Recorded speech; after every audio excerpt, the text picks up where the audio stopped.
Eight Super Grandmasters will battle it out to win the second stop of the Champions Chess Tour. This is the Chessable Masters. Intense action and a lot of fun. The action starts now.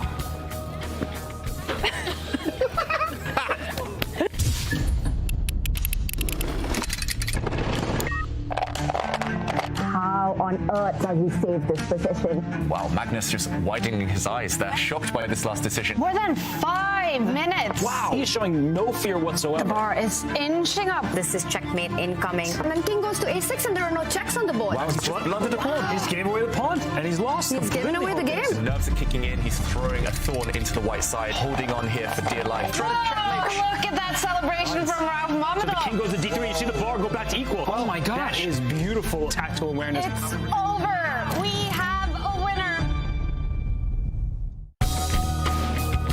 It's going to be a week of brilliancies, blunders, and time scrambles. And we'll be bringing you exclusive insights and analysis to make sure that you're on top of the action.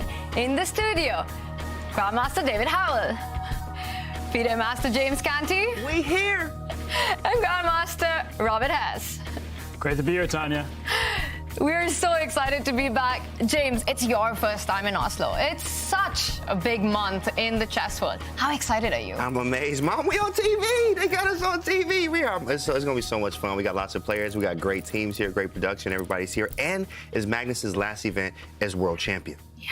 No, hey, look, Robert, where were you, man? You know, we was out there dancing. We was out there Harlem shaking, having a good time. And where was you at, Robert? Can't tell you that, man. Okay. We missed you, but Robert, you missed out on more than that day. You know, I'm going to live. I believe you. I'm sorry I couldn't be there, but I had more important things to do. Oof. Well, it is also a very important month for all of us, James, as you mentioned. Oh, my God, it feels like an end of an era, David, there with Magnus playing his final tournament as world champion. Is that extra motivation for him? Well, it's certainly historical, this moment, this tournament. But Magnus, he doesn't need motivation. He always wants to win. No matter who's in front of him, no matter what the tournament, he wants to win it. I do feel, however, he will want to go out on a bang. And with the World Championship next week, this is a big tournament leading up to that, of course. Yeah, he started the Champions Chess Tour with such a bang in the Athens Masters. He was a favorite then. He is a favorite in this one as well.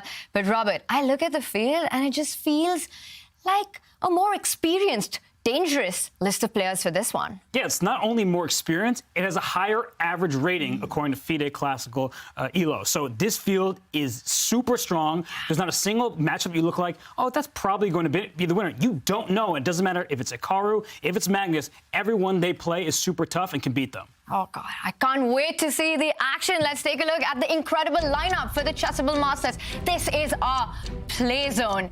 We've got 8 players playing from different parts of the world. We see Magnus from France. Wow, David, earlier in the week, he was playing the Norwegian Poker Championship. We know he's on holiday right now, a ski vacation with his family. Does Magnus play his best chess when he's having fun? Yeah, I think every chess player plays their best when they're relaxed, when they're chilled, and they can get in the flow. All of these guys, of course, they're used to traveling. They've been on the road, on the chess circuit since they were young. But yeah, Magnus, he won the last event on the tour. He's the favorite for this one. And with him playing his final event as world champion, the motivation is going to be high. James, what about you? Who's your pick for this one? Of course, half man, half everything else. Who is that? That's Hikaru Nakamura. Come on, it's a world champion. Address me as such. You know what I mean? Right? So, of course, I'm looking out for Hikaru. Yeah, Hikaru's just such a favorite any event he plays, especially in these formats. He's an absolute beast. He was runners-up in the Artemiev Masters as well. He is fresh out of his win in the American Cup. That's definitely a big hitter. What about you, Robert? Who's your pick for the Chessable Masters? Well, David and James took the two favorites on paper, so what I'm going to say is we will not have a repeat of the Artemiev Masters. We are not going to have a Magnus Carlsen against Hikaru Nakamura final. I think they are going to be taken out by some of the other competitors, and I don't know who's going to win, but the two of them will not be in the final. Wow, that's quite a hot take by Grandmaster Robert Hess. I've also got my eyes on Fabulous Fabi. He's had quite a performance over the last few months in this format. He qualified for the Chessable Masters by winning Division 2 of the Artemiev Masters. Now we're heading into the second leg of the Champions Chess Tour, but let's rewind. This is how it all started. It is looking dangerous for both sides, but this is Armageddon, and that's exactly what happens. Look at what Hikaru's done. He's throwing a thorn into the white side. This black H-pawn, if you capture it, your structure is ruined. The white king is going to be weak forever. Hikaru so focused, up on the clock, up on the position. Yeah, just a masterclass. Wesley So with a draw in this game. Wesley is knocked down to the loser's bracket. Hikaru Nakamura makes it through. Hikaru Nakamura, he cannot lose, and he has to win either this one or the next one. There we go, we have it. Gary, the G-pawn, makes an appearance. G5, he's going for Magnus's king. The bar is inching up for Magnus Carlsen with the white pieces. White has evaded the black camp, whose attack is going to pay off first. What's happening? Can the black rook make headway against the lone white king? Is Hikaru winning? You have more distance from the king, so if the king goes to d3, you see the bar go back to equal. So React Hikaru as well. Oh my gosh. Magnus Carlsen should be able to hold. There we have it. Game 3 is a draw. Oh, and that move is almost as nice as that trophy. He just gives that pawn where two white pieces can take it. That is beautiful tactical awareness from Magnus Carlsen. He is really earning this championship. It's over.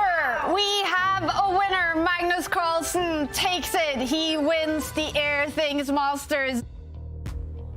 And with that win, this is where we are with the tour standings going into the second event. We've got Magnus Carlsen at the top of the leaderboard. Now, this season of the Champions Chess Tour will feature 6 events leading up to the finals. It is about winning an event, but also making it to the final with tour points. Robert, it's super critical to get those points. It certainly is, and you can get points in any of the divisions. So even if you're not in the top division, like we saw Magnus Carlsen win the Artemiev Masters, Fabiano, he won Division 2. He scored a lot of points, well on his way to the playoffs if he keeps it up. Yeah, Magnus Carlsen with 150 points, Hikaru Nakamura with 100 points. Now, of course, it's going to be focused on Division 1 for us, but we'll also be keeping you updated with the action on Division 2 and Division 3. Robert, some big names there. Certainly some big names, and we have Nodirbek Abdusattorov taking on Anish Giri. I think Nodirbek won his first game against Anish, and Vladimir Krumnik, he's also taking part, but he too won his first game. So we will rectify this, we'll figure out what's going on here, but I believe that Nodirbek Abdusattorov and Vladimir Krumnik, the big names to watch in Division 2. Big names to watch, Robert. I'm looking at this list, and I was going to ask you, who's a favorite to win Division 2? But is there a player who's not a favorite there? Everyone is so strong. It feels like this could be Division 1. You have super grandmasters left and right. And when they're not former world champions like this guy over here, they are upstart teenagers like that former world champion, Nodirbek Abdusattorov. I love it. The 14th world champion fighting it out. Youth versus experience in so many of these matchups. In a double elimination bracket, who does that favor? You know, I think it favors the young often because they're used to these formats. They're used to playing for hours and hours, and they're used to playing with few seconds on the clock and using the time scramble and winning in those. Wow. Division 2 is $10,000 for the first prize and to punch a ticket into the next event of the Champions Chess Tour. So there's a lot at stake, but there's also Division 3 on. And Robert, some big names there as well. Huge names in Division 3. Shakhriyar Mamedyarov, maybe the biggest. He's taking on Jose Martinez, better known as Jospum to the chess.com community. And of course, there are some players who dropped down to Division 3. It's that strong that Gukesh and Caruana, they took part in Division 1 of the Artemiev Masters. They're slugging it out today in Division 3, and they have their hands absolutely full. So much action going on, so much drama, and this just shows the strength of the Chessable Masters. The Champions Chess Tour is on. It's a brand new season, a brand new format, and this is how it all works. The 2023 Champions Chess Tour is the biggest tour yet, with a thrilling, brand new format and $2 million in prizes. It's the richest online tournament of all time. The tour begins with 6 elite events taking place between February and September. Each event features an open qualification system, with qualifiers and play-ins locking in 56 players to the main events. There, players are grouped into 3 divisions and compete for $235,000 in prizes each time. Victory in Division 1 in any of the 6 events secures a spot directly to the 8-player Champions Chess Tour playoffs in December. Players will also accumulate tour leaderboard points across the 6 events, competing for another $100,000 in prize money, and the unsecured playoff spots will go directly to the top leaderboard finishers. At the end of the year, we have 2 weeks of incredible chess, beginning with the playoffs, from which just 4 players will advance to the Champions Chess Tour finals, to a single elimination bracket, which will ultimately determine our champion. Together, the playoffs and finals feature a whopping $500,000 in prizes. There can only be one. In December of 2023, an undisputed tour champion will be crowned. Let the games begin. Wow, $500,000 for that final. You either win a Division 1 of the event or score high enough tour points to make it. That is the ultimate aim. And these are the matchups that we'll be starting Chessable Masters with. It is day 1 with Magnus Carlsen taking on Vladislav Artemiev. David, Fabiano Caruana will be playing Liem. Is there a big favorite in that one? Actually, Tanya, I'm going to say no. Fabiano is in great form. Of course, he won Division 2 last time. He's really upped his game in the rapid format. However, Liem is one of my dark horses for the event. In the Champions Chess Tour, historically, he's performed extremely well. Former World Blitz champion, of course, and I'm not going to write him off. I think 2 just giants of the game battling out each other in this one. Yeah, and they have so much experience in these formats. And Liem, with his creativity and fearless play, definitely somebody we've got to watch out for in the Chessable Masters. Now, the other clash that got my attention, James, Wesley So taking on Levon Aronian. That is an all-American battle. You're right. Have you seen Wesley lately at the gym? That's Wesley So, of course. And then we have LeBron Aronian, a.k.a. Levon Aronian. Of course, it's this very strong matchup here. If Wesley stays solid, it's going to be a problem. And if Levon is ready to do what he does, then it's just going to be a clash as we already know. So it's going to be amazing to see. Yeah, that feels like a clash of titans. I mean, these two must have played each other, I don't know, like hundreds of times. Right. And they also have this clash of styles. It's just such an exciting match to watch out. And the other one, Hikaru versus Fedorsev. Now, Robert, Hikaru, yes, it's so hard to bet against that guy, but Fedorsev, he's a beast and he can throw a curveball. Fedorsev is a monster. Big fish, 1995 on chess.com, but he's not a big fish. He's a shark, and he has taken down Hikaru Nakamura the last 5 Title Tuesday games they have played. Wow. 5 wins in a row in money tournaments. He's just shown that he can beat Hikaru Nakamura. Years ago, Hikaru dominated him in the Speed Chess Championship, but that's not the case anymore. Right now, Vladimir Fedorsev can go toe-to-toe with Hikaru Nakamura. Yeah, not once, not twice, 5 times? I haven't heard that one before. I mean, that also a player like Hikaru. So even though for many of us on paper, Hikaru might be a favorite in this one, it's clear that it's not going to be an easy one facing Fedorsev. That feels like a bit of a grudge match. In round 1, we will be following the action between world champion Magnus Carlsen, but at least the world champion for a bit more. He will be playing against Vladislav Artemiev. Artemiev is so strong in these formats. He's had a brilliant performance in the past in the Champions Chess Tour. He also had a great play-in qualifying for the Chessable Masters. This is their head-to-head, a rich history there. With Magnus, 7 wins. He does lead the head-to-head score. We saw Vladislav with 4 wins there. But the last time the two played was at the World Rapid Championship in Kazakhstan. And James, Magnus lost 1 game. in the Rapid World Championship. And that was against Vladislav Artemiev. Is this a grudge match for him? Oh, of course. This is the Chessable Chess Boxing Tour, okay? It's going to be a lot of these and a lot of those, right? And Artemiev is going to have to do his thing and stay calm as he always does here because Magnus is going to be coming at him. Yeah, that being said, Artemiev, he's very good at ducking and diving, dodging those blows, and he's very resourceful too. So I'm not going to write him off. He's been there. He's done it before. He's beaten Magnus, and I wouldn't be that shocked if he does it again. Yeah, I mean, if Magnus is throwing the punches, Artemiev is the king of the bob and weave. He knows how to escape preparation. He plays these cagey openings with black and does not repeat his choices. It's going to be hard to pin him down. So I think that Artemiev, he beat him in Kazakhstan. Why not again here in the Chessable Masters? Oh, wow, that's going to be one exciting battle. Neither are going to back down. Both are going to fight it out till the end. For Magnus Carlsen, a bit of a grudge match. Last time they played, Magnus did lose. He has said in the past that beating an opponent he's lost to just once is not enough. Well, this is his chance because look at the format. The players will fight in a mini match with 4 games. The time control, it is a rapid format, 15 minutes for each player with a 3-second increment. To win the match, you've got to score 2.5 points. It is a double elimination bracket. And of course, if the match ends in a tie with 2-2, we will have the bidding Armageddon. But before that, we have got the rapid part of the matchups, the double elimination. Robert, who do you see that as favoring? Well, when it's Magnus Carlsen, it's hard to take him down once, so good luck taking him down twice. That said, I think that there are so many players in the field who can do just that, especially because when you drop down to the losers bracket, it's best of 2. Anything can happen in a short stretch. Wow.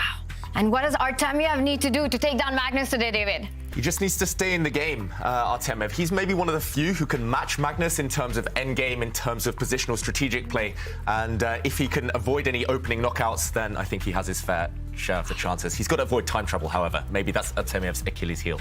Yeah, and it really is about these time scrambles, right? You've got to keep your nerves, your precision. And do you agree with David there that Magnus would have an advantage over Artemiev? Absolutely. Of course, Magnus is world champ for a reason, and he actually does not have to, worry about the pressure of me being world champ anymore. He says, I want 2,900, right? And he's going to come at Artemiev. I think he's going to bring the best. Look at him on cam there, ready. But you know what Muhammad Ali said? Float like a butterfly, sting like a bee. And look what Artemiev is wearing. He looks like a bee. He's going to be buzzing about, and Magnus Carlsen will have his work cut out for him. Wow. And Magnus, he looks really serious. He knows this is going to be a tough fight. We saw him play from Canada last, and that was a very different vibe. David, this looks like a Magnus who means business. Yeah, I've got to say, both players looking sharp. Vladislav dressed as a bumblebee there, and Magnus Carlsen, yeah. Is that his hair tied back? I mean, this is a new look for him. Looking very slick. And okay, we're off. Moves. Yeah, and Vladislav Artemiev, he's played the Slav defense. We're going to stop calling him Vlad. It's Vladislav. And okay. This variation now, black has grabbed a pawn, but it should only be a temporary gain. Still mainline theory here. Normally, white throws the a-pawn up the board, a4, but you can also play this in a gambit manner. And if you throw your central pawn forward, playing e4 here, that also leads to new lines, modern lines that Magnus will have explored. Magnus, the new incarnation, Magnus 2.0, he's quite willing to give up pawns. He is happy to play for dynamism, and I'm still getting used to it, to be honest. I still think of him as an endgame grinder, but interesting opening so far. He might be getting used to it as well, because he's in for a big think right now, because he has 2 big choices. He does push that pawn up to a4. So he's saying black will not be able to protect that pawn, the one that was just grabbed, with another pawn. That's a key decision, but it takes time. When you're playing on the flank, your opponent plays in the center, you see Artemiev trying to quickly develop his pieces while Magnus is going to recruit that pawn. Yeah, and actually, Vladislav, he's gone for one of my favourite lines, one of my pet lines here as black. He's going to give white an isolated pawn, assuming Magnus recaptures now in the centre with his own pawn. No, he says, OK, I'm going to keep the structure roughly symmetrical, instead play with pieces. So you would think roughly balanced, but white ahead in development. James, what are your thoughts on this opening? Who's it going to favour? Yeah, actually, so far, I think I definitely like white here. I'm a big fan of attacking chess, so I do want to move this bishop back to d3 and get something going at some point. Maybe even queen to c2 if take on d4. Then we have something like rook to d1. Really playing for many tactics here and just be aggressive as possible, especially with the bishop tucked on c8. Still, it's not developed. I have better pieces right now. My bishop is the same on c1, but I can actually get it out by b3, bishop to b2, and have the bishops actually just be on the diagonal with bishop b2, bishop to d3, and go for an aggressive attack. Yeah, makes sense. And I think Magnus would love to set up something like that. But meanwhile, it is up to Vladislav to maybe trade pieces, maybe try and head towards that endgame that he's so good at. Yeah, Robert, early days, but balanced so far. Very early days, and one thing of note is that rook pawn for a white, that a4 pawn, you sometimes want to push it back a square, but that's not allowed in chess. So there is that big issue of that, when you push a pawn forward, you have to look at the squares that are vulnerable to your opponent, and that b4 square, that dark square over there on the queen side, that could be black for the taking at a critical moment. Wow. And this last move, queen to e2, to me, it looks like Magnus is saying, I'm sacrificing a pawn. What happens, David, if black actually captures on d4 and says, well, give it to me and prove your initiative? Good question, Tanya. Vladislav Artemiev here trying to work it out. I'm trying to work it out as well. It looks very tempting to get greedy now as black. You can snap off that knight in the center of the board. If you take it, then white has two possible replies. Either you can slide across with a white rook and pin, keep the tension. But let's look at the more natural reply if white takes. Now, black has, again, two options. Do you take it with the queen? You might lose a lot of time. However, the black queen will get kicked around the board. You'll lose 2 or 3 tempi, 2 or 3 moves here as black. Or you could potentially just step your knight out. But again, do you grab this pawn? Do you take this poison pawn in the center? You walk into a pin here. It would be playing with fire. It does feel like black will lose too much time in the process. So Magnus here making a calculated gamble. Do we think he's going to take this, or is he going to resist? I like it. Hey, look, come on, Big Mag. I like it. Look, hey, I'm a big fan of aggressive chess, and that is aggressive. He's like, go ahead. What you going to do, Artemiev? I know you're sitting there looking all calm, but you're not going to be calm about this one. You got to make a decision. Are you going to take the pawn or not? Because rook d1, and you could be done. It actually is coming. Of course, rook d1 will be coming with maybe some ideas of obviously moving the knight and exposing the queen there. The rook is on an open file now, and we have, of course, a bishop to d3 and moving the pieces around. I mean, it's really good for white here. I do like this position, but we do got to see what Artemiev does with this bishop takes d4. Is he going to take it or not? Yeah, I guess the option would just be a simple developing move, bring the bishop out, maybe bringing the knight out, and postponing tension until a bit later on.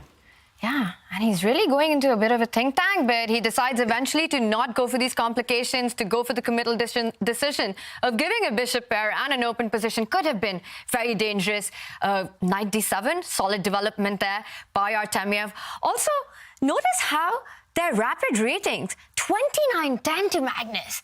Artemiev at 28-71. That just shows how close a match this is, Robert. Yeah, it's their peak ratings from the month of March on chess.com, and they both have had their successes. Artemiev, he had to work his way into this competition. He qualified by playing great chess in the play-in stage, then winning a match against none other than Maxime Vachier-Lagrave, the World Blitz champion. So Artemiev, he earned his spot. MVL was that World Blitz champion in 2021, and right now, he made an odd decision, bringing his knight in front of his queen, but also in front of his bishop. So he's slowed down his own development, and he's going to have to find out where to put his pieces. It's not an easy decision right now. That's what happens in chess. When you're caught off guard in an opening, sometimes you're not quite sure, where do my pieces belong? I don't think Vladislav Artemiev answered that question.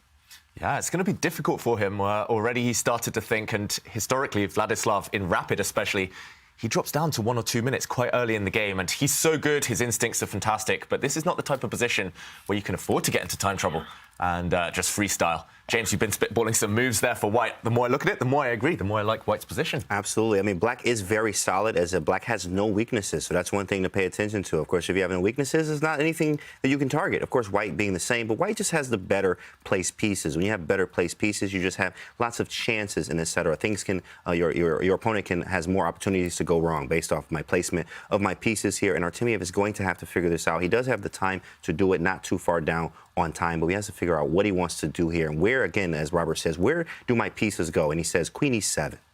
Yeah, when in doubt, get your queen out of the eye line of the opponent's rook. I like that one. Nice and solid from Vladislav Artemiev. And evaluation bars roughly in the center here. That reflects the fact that black objectively is not in too much trouble, but it's just about whose position is easier to play, whose ideas are more natural. Meanwhile, we see on the corner there some of the other matches, some of the evaluations. Looks like a great opening for LeBron Aronian. LeBron Aronian, of course, when LeBron is on a stride, you just want to get out the way. They say when LeBron is coming down the lane, Duncan, you want to get out the way. And Wesley So better be getting out of the way right here, or hopefully trying to figure out how he can block whatever LeBron Aronian has going on right now. Wow, yeah. So we'll keep everyone updated on those games as the events unfold, as the moves happen, as the results roll in. But meanwhile, this one, Magnus thinking again, how to up the pressure, how to get his pieces into the game. We've highlighted a couple of problem children, problem pieces here. It's those bishops, the white dark square bishop, the black light square bishop. But Magnus, okay, just retreating. losing a bit of time there. Is he going to start stepping forward his central pawn, maybe trying to go on the attack? It still takes a while. It looks very, very symmetrical. Queens, knights kind of mirroring each other here. Pawn structure, very symmetrical. But, yeah, what do you think of that one, Robert? I'm still trying to figure out the mysterious ideas behind it. Well, they often take e4 best by test, so they don't necessarily one e4. They let you choose when to make that move. Pushing your central pawn is valuable in these types of positions. You gain space. You open your dark square bishop. That's been sitting at home, not doing anything at all. So I think that e4 is up next for Magnus Carlsen. And both sides, they're kind of just jockeying for position. Now with the move b6 played by black, the bishop is going to slide out to the diagonal fianchetto, use a very long diagonal to its benefit. I like the way both of them are playing. I just don't think that Magnus has an advantage. And to what James, what you said earlier, Vladislav Artemiev, he's not going to be afraid of whatever Magnus brings. He always is objective. He always stares at the board. He's ready to play the position no matter what is happening. 100%. Wow. This one is heating up. We see a move by Magnus there in the center. e4 has been played, and he is eyeing to push that pawn further. e5, hitting that knight, getting the knight from c3 to that central square, and putting a lot of pressure on the king side. While the pressure will increase in this one, the pressure on the So-Levon game is already very high, and I think, David, that's the one that we should rush to. We see our eval bar. It does say that Wesley is in big trouble. Let's take a look at the magic that Levon has weaved out of the opening. Wow, what is going on here? Yeah, what is going on here? That's the big question. Suddenly, Levon's thrown in a check. The white king is still stranded in the center. A quick material count shows it's still level on pawns, level on pieces. But maybe it's to do with that black king. And now that we've jumped in, has that been a mistake by Levon Aronian? Because the evaluation bar is roughly back in the center again. Yeah, you're right, Tanya. Commentator's curse. Maybe Wesley here, he can just snap off that black bishop, trade off that piece. The white knight in the center can step back, and it feels like the danger is past. Black doesn't have enough ammunition. Black doesn't have enough attacking pieces to really cause any problems. So it does feel like Wesley should survive this. But look at the clock as well. 6 minutes behind there. It's drastic both on board and clock. And, yeah, he needs to flex. He needs to somehow shore up his defenses. Well, Wesley So, that's what we call him, of course, as he's going to try to flex his muscles here and try to figure out what to do after this bishop c3. You could absolutely capture it. And capturing it does eliminate one of the pieces that are attacking. And black has not finished development. White still is the same here, as we haven't connected our rooks. But it is important to understand that, of course, we have to eliminate the pieces that are attacking us. So knight takes c3 definitely seems like a move here. Maybe we can even play king f1, but knight d2, we do keep our chances of castling alive here. Knight takes, queen takes, maybe knight to d2, we can still castle. There could be some problems with knight d4 there, but maybe we just castle anyway and just get out of the way and tell them have a nice day. Yeah, this is the key variation. If white gets one more move, if white castles, then you're safe. Wow, is Wesley heading in this direction? I'm a bit worried that a move like bishop g4 might come out, attacking this white rook, gaining tempi, gaining time against the white pieces before white is allowed to run away with his king to safety. And Wesley here, critical moment. Maybe we can ask Stockfish, ask the computer what it thinks. If you have to move your king, then you might live to regret it later on. But he does it! Whoa. Nerves are still Wesley So. Get him off the... What is that? What is that? Wesley with his delayed bomb cloud. Delayed. Yeah, come on. That's what that is. He learned from Hikaru. He learned from Twitch chat. He knows what to do. But in all seriousness, this is a brave decision from Wesley So. And he has shown this actually in a variety of openings. He is willing to bring this king up in the center if he feels there aren't enough attackers. What is attacking that king? It's a lone queen over there. The queen cannot just deliver checkmate by itself. White has a number of pieces protecting. There's a knight on f3. There's that rook on d1. The queen and bishop are also helping out. So now it's up to Levon. The onus is on him to prove that he has a legitimate attack, because white can start taking away the attackers. You can take that knight away with the bishop on the next turn for white. So I do think that Wesley has everything under control, even though it looks extremely scary. Yeah, it looks scary, and we do see at the bottom of our screen the top engine suggestions there, the top computer moves. And actually, there's a few that do give black a small advantage, but it's nothing decisive. So if white is accurate, if Wesley continues to, maybe as Robert says, trade off pieces, trade off those potential attackers, then he should be safe enough. Yeah. But temporarily advantage Levon. Wow, and I look at those moves, and David, they aren't easy moves to spot. The more natural way for black to go in this position, a human move, would be something like bishop to g4. You pin that knight, you want to take that knight, you want to get your own knight to e5 and start putting pressure on f3. But I see that that's not a move the engine approves of. What's wrong with a move like bishop g4? I don't think there's anything wrong with it, Tanya. It's just computers are weird and wacky, and they love, they see chess in a totally alien way that just that we struggle to understand as mere humans. But just to highlight what the computer wants to play, knight b4. What is that? What is that? Never going to happen. What is that? See that next one, pawn a5? Yeah, the next one, James. What is this? Pawn a5? But I actually understand a5. The point of a5 is that if white is indeed going to take this knight on c6, after the pawn recaptures, the bishop can slide out to the a6 square with check. So it's very weird move. It looks like the opposite of what any human wants to play, but it has a deeper purpose to it. Wow. It's one of those moves, Robert, once you explain it, it makes so much sense. But from a human perspective, to find a5 would be so impossible. And we see that Levon has a different approach, makes another very human move, just brings the rook to the central E line, attacks the e4 pawn, and things are still very dangerous and complicated for white here. Yeah, much more logical move, a very human touch there from Levon Aronian. And again, as we see from the computer suggestions, white doesn't actually have too many ways to minimize the damage, to limit the damage here. He needs to actually play his rook across. Stop it. James, never going to happen. No, bro. No. Rook e1? You got to be careful. If you play rook e1, we go out to checking. Make sure we got the fair play behind him. Rook e1, Robert? You know, they check LeBron all the time, too. So there were two players in the Chess.com Global Championship who didn't lose a match. Wow. Wesley So, he won it all. Wow. Remember, Levon actually made it to the top 8, but he couldn't make it. Yeah. You know, his baby was born. He just couldn't make it there. Right. So he didn't lose a match either. So now he might have that as a happy memory. That's crazy. Wow. These players are geniuses. They are capable of finding such sophisticated, classy moves. Maybe the second suggestion there from the engine, moving the white rook up a couple of squares, rook d3, attacking the black queen. That's more natural, I would say. Just gaining a bit of time, kicking the enemy out of your camp. But, yeah, it's up to Wesley. Pressure on the clock. 5 minutes against almost 12 minutes. That is dramatic. And the position is just starting to get complicated. He still needs to find some precise moves. How difficult is that going to be for Wesley with just 5 minutes on the clock? Extremely difficult. Not just that, but remember, if you lose with white, that could be a killer blow for your chances. The white pieces are normally where you want to do the damage, where you want to hit your opponent. But if you lose with white, you have more blacks in the remaining games. That could be a hammer blow to Wesley. Great start from Levon. Gotta say, love the way he's played this game so far. Yeah. With the black pieces, Levon Aronian is the one who is flexing, James, in this one so far. LeBron.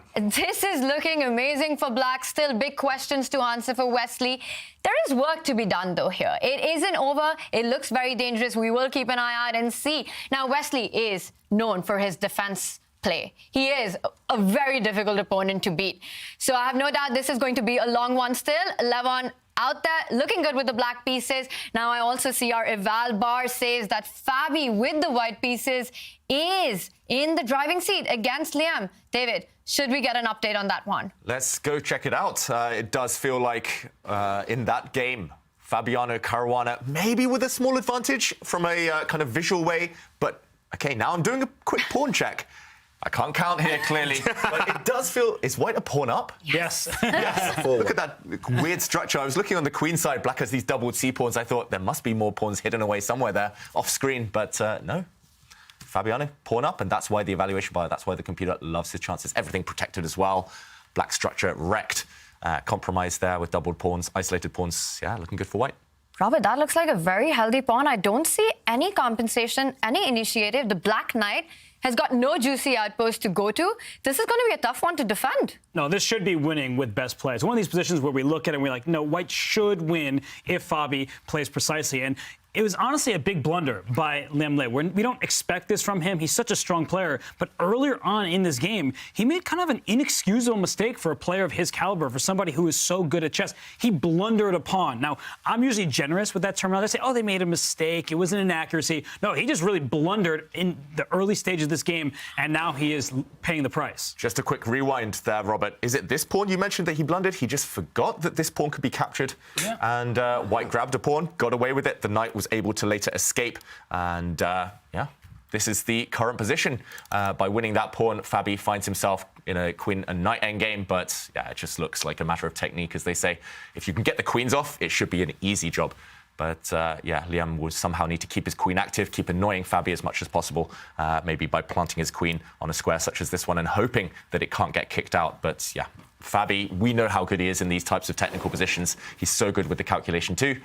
Liem, uphill struggle to survive. Yeah, absolutely. Here, lots of times there's practical chances for drawing, or actually, I mean, you have to be so precise here in these games, especially if you have a trade of knights. Let's say the knights come off, then this may be even closer to equal. Of course, it's not being up to pawn for Fabi here, but lots of times it is important to understand that, of course, the queen in games are the hardest ones. If you read your Dvoretsky in-game manual, make sure you're doing that at home. Of course, the queen ones are the hardest ones, and with this extra knight here, I mean, it does make some practical chances for drawing, but I'm taking white all day with that extra pawn and trying to push this, and the time advantage for Fabi. Yeah, Dvoretsky name drop there, James. You've been doing your work. Yeah, that's my uncle, Dvoretsky. That's my uncle, yeah.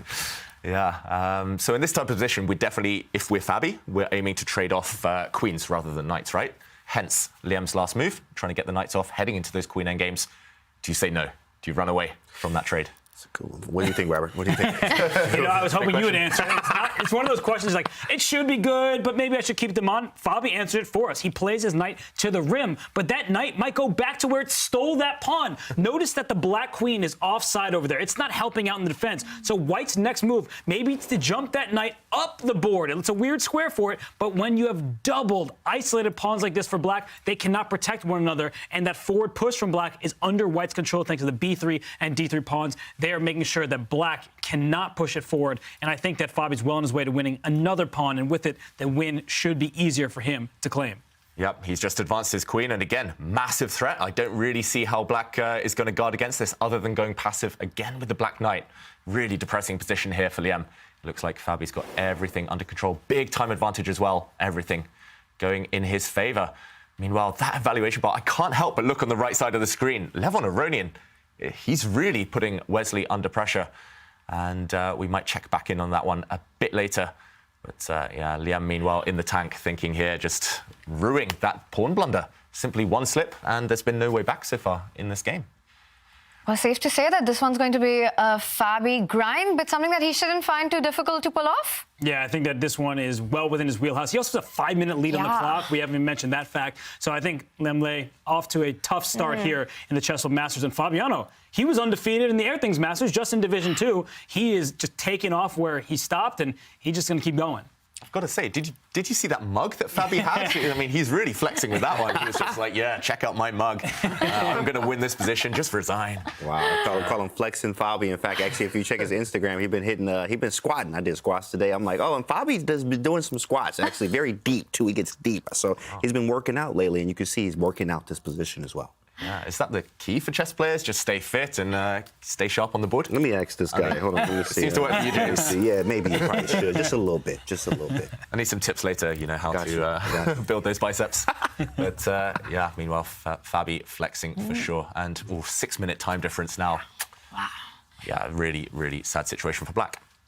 A tough defense ahead, and we see H-pawn moving ahead, but that seems more out of desperation rather than aggression.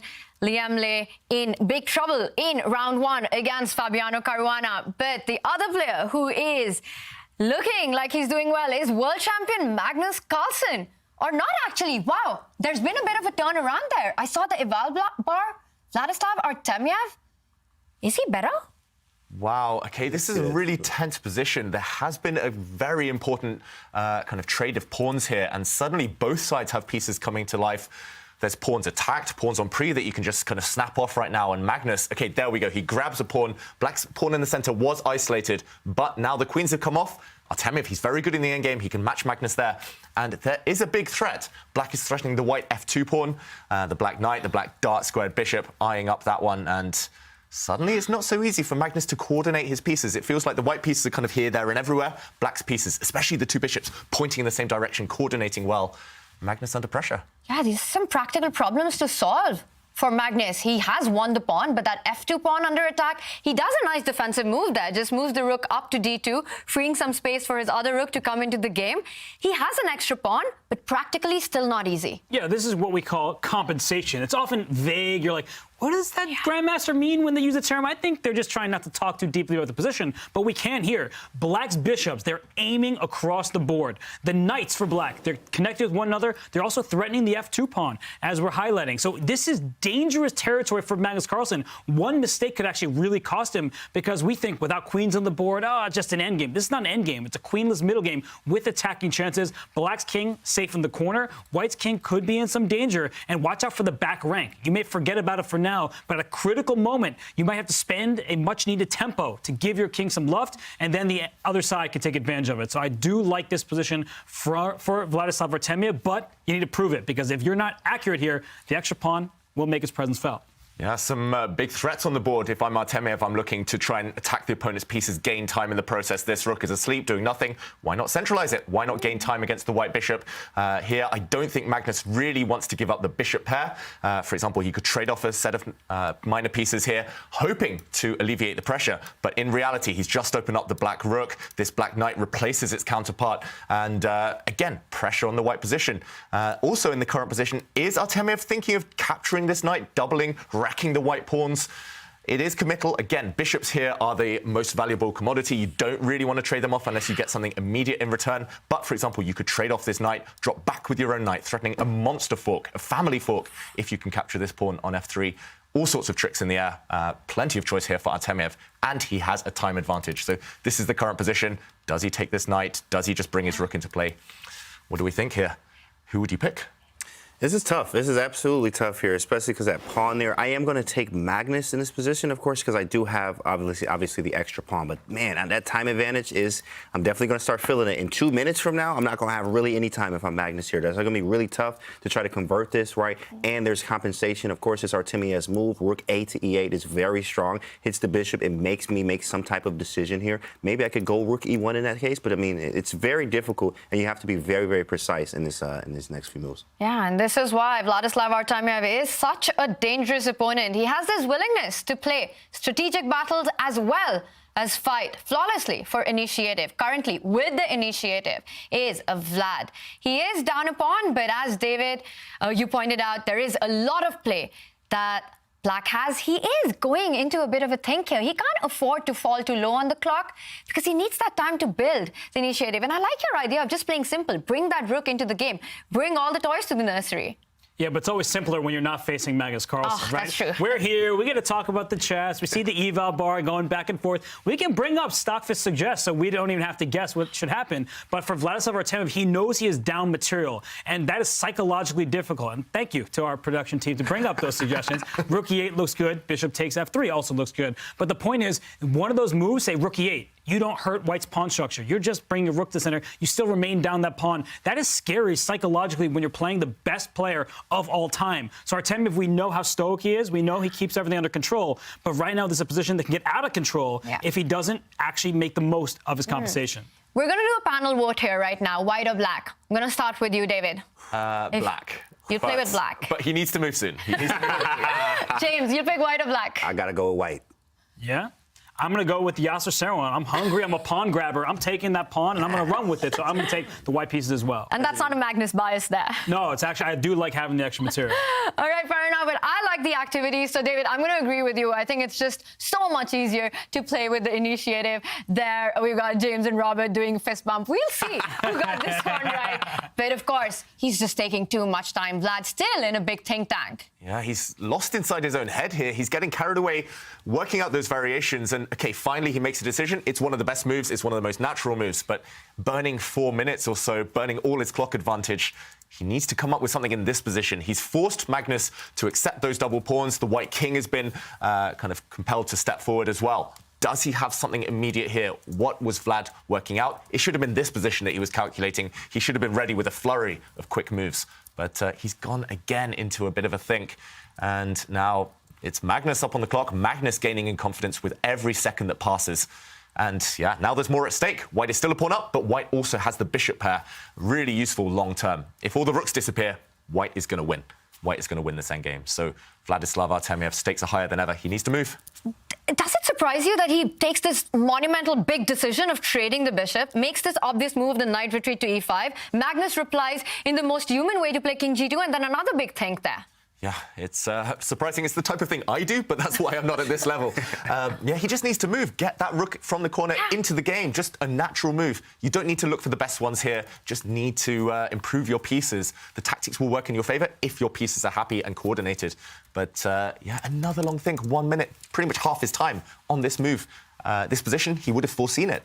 What is he thinking about? It's surprising. It's maybe some tactics with like rook e8, but I mean, you are playing Magnus. You got to be careful here. Like rook e8, and then obviously you're hitting the bishop. If the bishop goes to the wrong square, you might have a knight f3 in there. Then after king f3, maybe a knight e4, but the king might end up on g4, believe it or not. There's some crazy stuff here. Takes and knight e4, threatening the bishop, right? But there's even bishop f4. You play g5, right? The rook's hanging. There's a lot of stuff going on here. And if king, I don't know, king g4? Is that even possible? King out in the middle of the street right now. I don't know what's going on, but maybe he's trying to calculate that. Yeah, it's a deep line, right? You can take that rook, the f2 pawn will fall, everything is happening in a position of this nature. And rook e8, the starting move is in place. But Vladislav, he's down to 1 minute remaining. And Magnus, he knows what's coming. He is going to see that tactic on the f3 square, but I don't really know how to avoid it. Maybe you can take the knight on f6 first. That doesn't look like it helps very much. Yeah, I think you might have to take this knight unless you want to go into that kind of maze of complications. And here, the white bishop can retreat maybe to this square, maybe to this square. It does look a bit ugly here for white, I've got to admit. This white king now out in the open, ready to be checked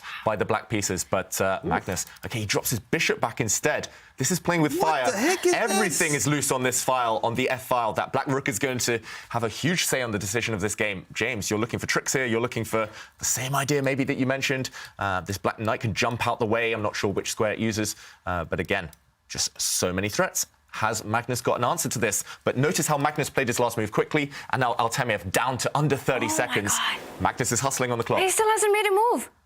Wow, 20 seconds now for Artemiev. He about to flag move. I think James and I were right on this one, right? It's just much easier when you have the extra pawn, because when you're down material, you're always like, how do I get it back? Make sure that I get activity and give it. But knight h5, what's the next threat? Of course, the bishop is under attack right now. You need to save that piece. But what is the follow-up? It's not easy to see that, and he only has 17 seconds. Yeah, I call him the Iceman sometimes because he's so calm, so stoic, but he froze in that position. The Iceman froze, and he really needed to move quicker.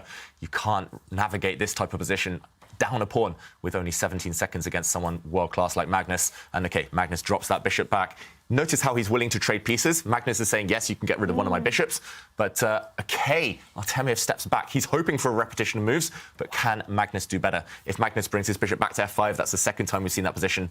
Magnus, of course, will want to win. He's got white, he's got 2 minutes extra, and he's up a pawn still. And we've got our first result of the day. Levon Aronian did win against Wesley So with the black pieces. What a start for Lev. Not just the result, it felt like that was a dominating game there, Robert. The opening went wrong. This is the Chessable Masters. Wesley So has written a course on 1e4. So many hours of video.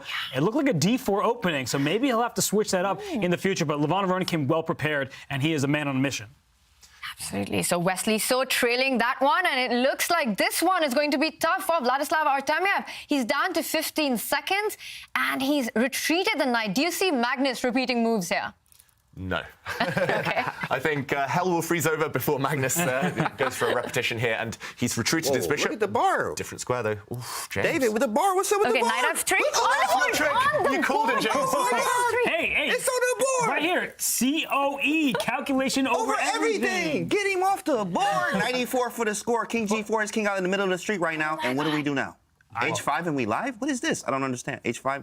Nope. Knight d2. Wow. And then f2 falls as well? Oh, you my just pick up the goodness. f2 pawn? Oh, my goodness. Is this collapse? On national television. He's claiming that in the endgame, use the king as a weapon, but I don't think that king should be weaponized this early. White's pieces are discombobulated. They're all over the place. That bishop, the light square bishop, it's blocked by its own king. The dark square bishop is under attack. Pawns are hanging left and right, and I feel like for Magnus Carlsen, things are getting out of hand, but Vladislav Artemiev only has 7 seconds. He's got to find moves. Play a move? 4, 3. Oh, he's got to move. Oh my God, he's going to be flat. Play. Oh, man. He made that move with 2 seconds left on his clock. Scared He the life throws out in of a us. check, giving up a pawn, trying to lure the white king even further forward. I've got to say, commentator's curse. I said Magnus would play on, but he will be regretting that decision. Look at that white king. How is it going to survive? If you take that pawn now, the black rooks are going to mobilize with time. Oh my God. we might see a checkmate in this game, I've got to say, guys. But he's got no my time. goodness. 4 He's seconds. playing on seconds. He's playing every move with 1 second. It's a 3-second increment. He's got 4 seconds on the clock. He made that last move with a second. He's panicking Artemiev. I don't like his last move. I was going to say, material count, White is actually up. White has a bishop and knight for a rook. You're up 1 point. And if one set of rooks disappear, suddenly there are no mating attacks against the White king. Suddenly White will be safe. So I'm expecting the White dark square bishop to move, or maybe the White knight will centralize and attack disappearing. And I was just saying, don't use the king as a weapon this early, but that white king may actually slide forward, and that black king might be the one that's checkmated. You have to be very, very careful here, because at some moment, that black king, there are many white minor pieces that can go after it. This is not looking easy at all. I do not envy Artemiev's task. I think he's in huge trouble, but they're both in time trouble. Magnus keeps thinking. Because it's a tough position. Your h2 pawn is hanging. You can't move your bishop. The rook is... you're going to end up trading rooks, which is great for black. But there's no way to really fight the trades. Robert, are you still picking Magnus for this one? Yeah, I am. I just think the time trouble is crazy, and you have 2 pieces to just a rook, right? So I think rook d2, maybe there will be simplification, but I just feel like there's no way Magnus is going to lose this position. Well, you lose one of the 2 pawns, either b2 falls or the h2 pawn. Maybe you're going to lose both, actually. Sheesh. It feels like the calm after the storm, though. Even if you lose both these white pawns, as long as you can kind of coordinate your minor pieces, I say if. It's a big if, but the white king now will start centralizing. Look at that black king. It's nearly trapped, actually. Unfortunately, you don't have a rook or king or rook or queen to mate that black king. But here we go. C4? Whoa, Big fella, what is move? that? Oh, he's about to take on, he's going to take the other Yeah, pawn. he's trading even He has more. no- Oh, Magnus blundered his knight. It's time to go. And it's that's over. it. He's It's going to over. resign. He's going to resign. Yeah. with the win, the dub. That was surprising. Oh, my goodness. He walked into a pin, and I told you, float like a butterfly, sting like a bee, and that one stings because Magnus, he losing again and had the white pieces to boot. That hurts. That hurts. And that is it. Magnus Carlsen resigns after that blunder. Knight d6, rook b6. That's a pin. You pin the knight, you win the knight. That's a lost endgame. There was still hope before this. But what a roller coaster of a game this was, David. Yeah, what a roller coaster. And Magnus there, you can see him looking over the game, trying to figure out where he went wrong. But it was actually the momentum. It was all in black's favour. Big blunder from Magnus earlier. But after all those twists and turns, Artemiev took the point. Wow.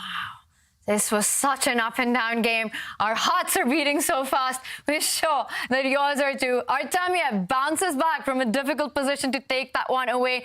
So many big critical moments. It's time for our Lisoveta Learning Point.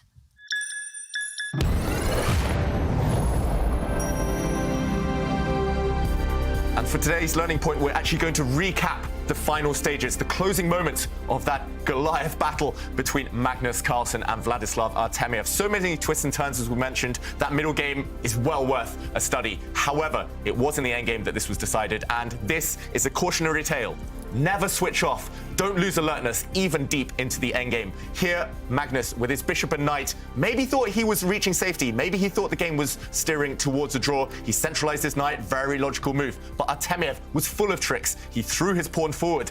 Here in the studio, we were wondering, what was the point? But after the pawn was captured, rook to b4 attacks a bunch of things, attacking the pawn, attacking the bishop, and the knight through an X-ray. Here, Magnus has a few moves to keep the game going, but he needed to be alert. He needed to be accurate. He should have, for example, dropped his knight back this way just to defend the bishop. Instead, he defended from a different angle. He wasn't alert enough, and suddenly he's just stepped into a pin. The black rook retreated to the 6th rank. The white knight is pinned to its king, and that was all she wrote. That was the game. And Magnus had to resign. Wow, what a game there. What a big win by Vladislav Artemiev. There's action on in Fedoseev versus Hikaru. Hikaru with the white pieces. He's not happy. He's not happy, but that's because the game is fizzling out to a draw. Perhaps Hikaru was hoping that earlier he could make something. But yeah, here it looks like Fedoseev has defended very accurately. Bishop versus knight is the only imbalance. Symmetrical pawns, same number of pieces. But yeah, very easy draw from this point. Missed opportunity maybe for Hikaru. Well, that's at least what his body language is telling us. Yeah, he's always mad. He's like, oh, come on. You know, come on, chat. Come on, chat. Oh, this is ridiculous, chat. You know. So, but I mean, he wants to win. You love that type of spirit from someone or a game, especially Hikaru being an official random world champion. Of course, he's just looking for that win, and especially after Fedoseev. I mean, they have a very heavy beef there, as Robert mentioned. I mean, literally beating Hikaru last 5 Title Tuesday games in a row. Oh, there's definitely some animosity there, and he needs to try to figure this out. I mean, he wants to win the match. Yeah, I've got to say, despite Hikaru's head shakes, he was actually the one who was a bit lucky in this game. I think Fedoseev had a winning move earlier if he had spotted it. But yeah, in the end, a draw, a fair result in this game. Wow. We've often heard so many players say that Hikaru, his expressions, don't believe them on camera. Yeah, no, it's a psychological trick. You know, he's just like always throwing his head left and right. But look at this position we have. We have one game left. Fabiano Caruana, I think we can believe in him and his chances because he has an extra pawn. And now that knight for black, it's stuck back there and might get trapped. Wow. There's no way home for that one. Yeah, that black knight is literally trapped. It has no squares to go to. But if the white king retreats to try and attack this black knight, the black king will race across and try and that's a attack blunder. the white king. What's going on? Hikaru shaking... sorry, not Hikaru. Fabiano shaking his head there. I think he needed to backtrack. He needed to go for that black knight. Yeah. Instead, he's let it out of the cage, and now the black knight Don't might trade. Well... Yeah. Can you trade? Can you Because he trade? gets opposition. I think you can trade these knights. Is that just a draw, actually? Because you trade and you advance with your king, and yeah. that's a Oh, draw. goes for That it. is it. He just missed it. Yeah. Goes for it. No, he had to go backwards. It's so tempting to lash out, go forward in an endgame when you have a passed pawn, but we see opposition is secured from Liem. He is going to earn that half point, and Fabiano is going to be kicking himself because he remains up a pawn, but this extra pawn cannot promote. The game will end likely in a stalemate in the next few moves, and I think Fabiano's going to be pretty disappointed. Yeah, you called it out. Stalemate on the board. Wrong moment to trade those knights there. With that, immediately the game fizzled out. Wow, that was a big moment, a big miss by Fabi because he could have trapped the knight, David. Yeah, a big miss. And if it's possible, I just want to show what happened there because he let the black knight out of its cage. I think he could have gone for the knight, trapped it, won it, and Liem would have had to resign a few moments later. It was this position. Fabi went in the wrong direction with his king. He stepped forward, later allowing this black knight out via the c3 square. If instead he just raced towards this knight, he would have won the game. There's no way out. You're simply going to go back and pick it up. If the black king steps across, then it simply isn't in time. Here, the black king attacks the knight, yes, but you could jump out of the way with the check, and no matter what black tries, for example, going for the white pawn, white is just in time to hold it, defend it, and win the game. So missed opportunity for Fabiano Caruana. Wow. That was a big miss by Fabi, but don't miss this opportunity to subscribe to our Twitch channels. For our non-subscribers, we've got a break coming up. But those of you who have subscribed, do not go anywhere. We have a very special guest and a very special interview coming up.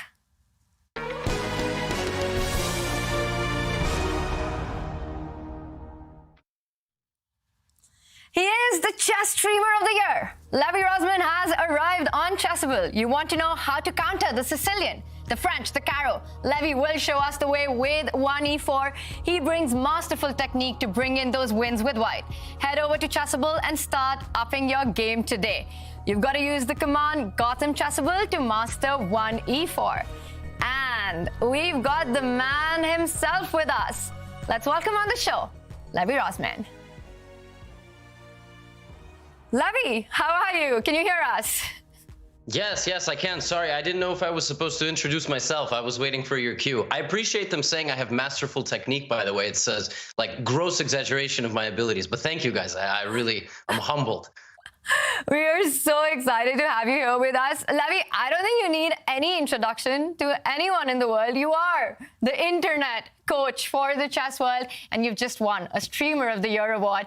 Congratulations on that. How special was it? Yeah, listen, I'm never going to win a serious chess award. I mean, I won the K3 Scholastic Championship of New Jersey, and I think I won the K6 also. I remember this because my dad said if I win the tournament, he was going to buy me Fritz. This was like many moons ago, maybe 2 decades ago. It was, it was a fun feeling. It was crazy to be in Los Angeles. I'm not really cut out for like the lifestyle they have over there, but the weather is much better in New York. So it was a lot of fun, and I just don't like 7-hour flights. So credit to Robert and James, because I'm sure they had long flights to get to Norway, but I'm sure it looks very nice over there. It was very well deserved. And because of what you said, Levi, I have to bite the bullet and ask you, were you bothered by Hikaru's reaction? No. You have to understand, like, that was a 15-second clip in a 6-hour stream. And generally when you stream, it's like constantly getting badgered by the same array of questions over and over. So if you ever tune into my stream and, there's a sample size of the same question being asked 10 times, I'm going to give you like 10 different responses. 2 of them will be serious and 8 of them will be ridiculous, because I don't think there's any other way to cope. Like we were just talking about the Streamer Awards. I don't know how these folks stream 250 hours every single month. It would completely drive me nuts. So no, he said something a little snappy a couple of hours into the show, but I think there's far greater things to be bothered by. Levi, we're so excited about your award and also this big drop on Chessable. And I want to know, for this big, most anticipated coach, I think everyone's been waiting for a course by you. What motivated you to make it on 1e4 on the King's Pawn opening? I think the lines are very practical. Like, I play a lot of e4 myself in Blitz, and I think I have the most fun in speed games. I'm not playing a huge amount of classical. The problem is, like, my goal is 2,500 elo, and Tanya, you're a d4 player, but you know this. It's scientific at that point. It's like you're not going to get fun positions almost ever. Like, it's just very kind of, looking for that minuscule advantage that Stockfish claims, or following a game that was played a couple months ago by some of these great players, for example, that are in the Chessable Masters. But for 99.9999% of chess players, e4 brings the most fun, and challenging all of the major black defenses is still completely possible to do in a very fun and exciting way without sacrificing much advantage. So I decided to make it on e4, and it was like a heroic effort. I mean, we put together a 1,200 variation, 18 hours of video course in about 2 months. So, but it's great. I mean, I've been playing a lot, like all these lines as I've been drilling them and learning them, myself, and learning their subtleties. And I'm winning about 75% of the games in some of these variations. So, of course, in Blitz, I haven't had a chance to go to classical tournaments. Yeah, I mean, I've had a blast. I love some of these lines. And I hope, the audience will too. Yeah, Levi, that's awesome to hear, and I'm sure people are, diving right into the material. And I guess my question for you is, how do you choose which opening is most fun? Because you see some sacrificial openings, but they may be a little bit dubious. How do you actually choose which openings you're going to play? That's a good point. Well, I guess there's like 2 things here. First of all, there's what I'm going to play. With me, I don't actually care. Like, I had a King's Gambit phase. It's like hair for me. Although, I mean, it's kind of falling out. My dad, unfortunately, lost his hair quite early, so I won't be able to use that analogy much longer. But it's kind of like having a hairstyle. For me, I can just like kind of play whatever, because it's sort of my style of chess. I don't really mind C4, D4, E4, B3, like whatever. But for the course itself, we did it in a very strategic way. We did it in a way where a lot of games have been played recently where grandmasters are going to kind of get off the beaten path. But we've also done it in a way where other chessable courses did not cover those lines. Like, there were a few lines that I wanted to cover, but I saw, maybe Gawain Jones already did a deep dive, or Simon Williams, and I kind of went, it just doesn't make sense. Like, I don't want to reinvent the wheel, because then, there's Chessable customers that also will compare courses side by side. And if you're just offering like the same thing, because at the end of the day, like I just said, chess is scientific. You can't just say, oh, I solved this variation when there's already a good solution here. Yeah, we did it in a very similar way, like that we chose our team for Pro Chess League. I mean, we just sat down, we looked at all the details, we ultimately made a decision, and we tried to keep the repertoire kind of consistent while also offering some kind of, model and unique suggestions. There's a line in the 2 nights that I recommend a move that has only been played once ever, and it was played 3 weeks ago in a tournament in Europe, European Championship. So just kind of keeping up with like the modern trends, while also recommending stuff that you can't also find in 5 different locations. Wow. That's amazing, Levi. We're so excited about this course, and thank you so much for taking out the time and joining us. And congratulations for everything that you do. And yeah, we're looking forward to more. Thank you so much for joining.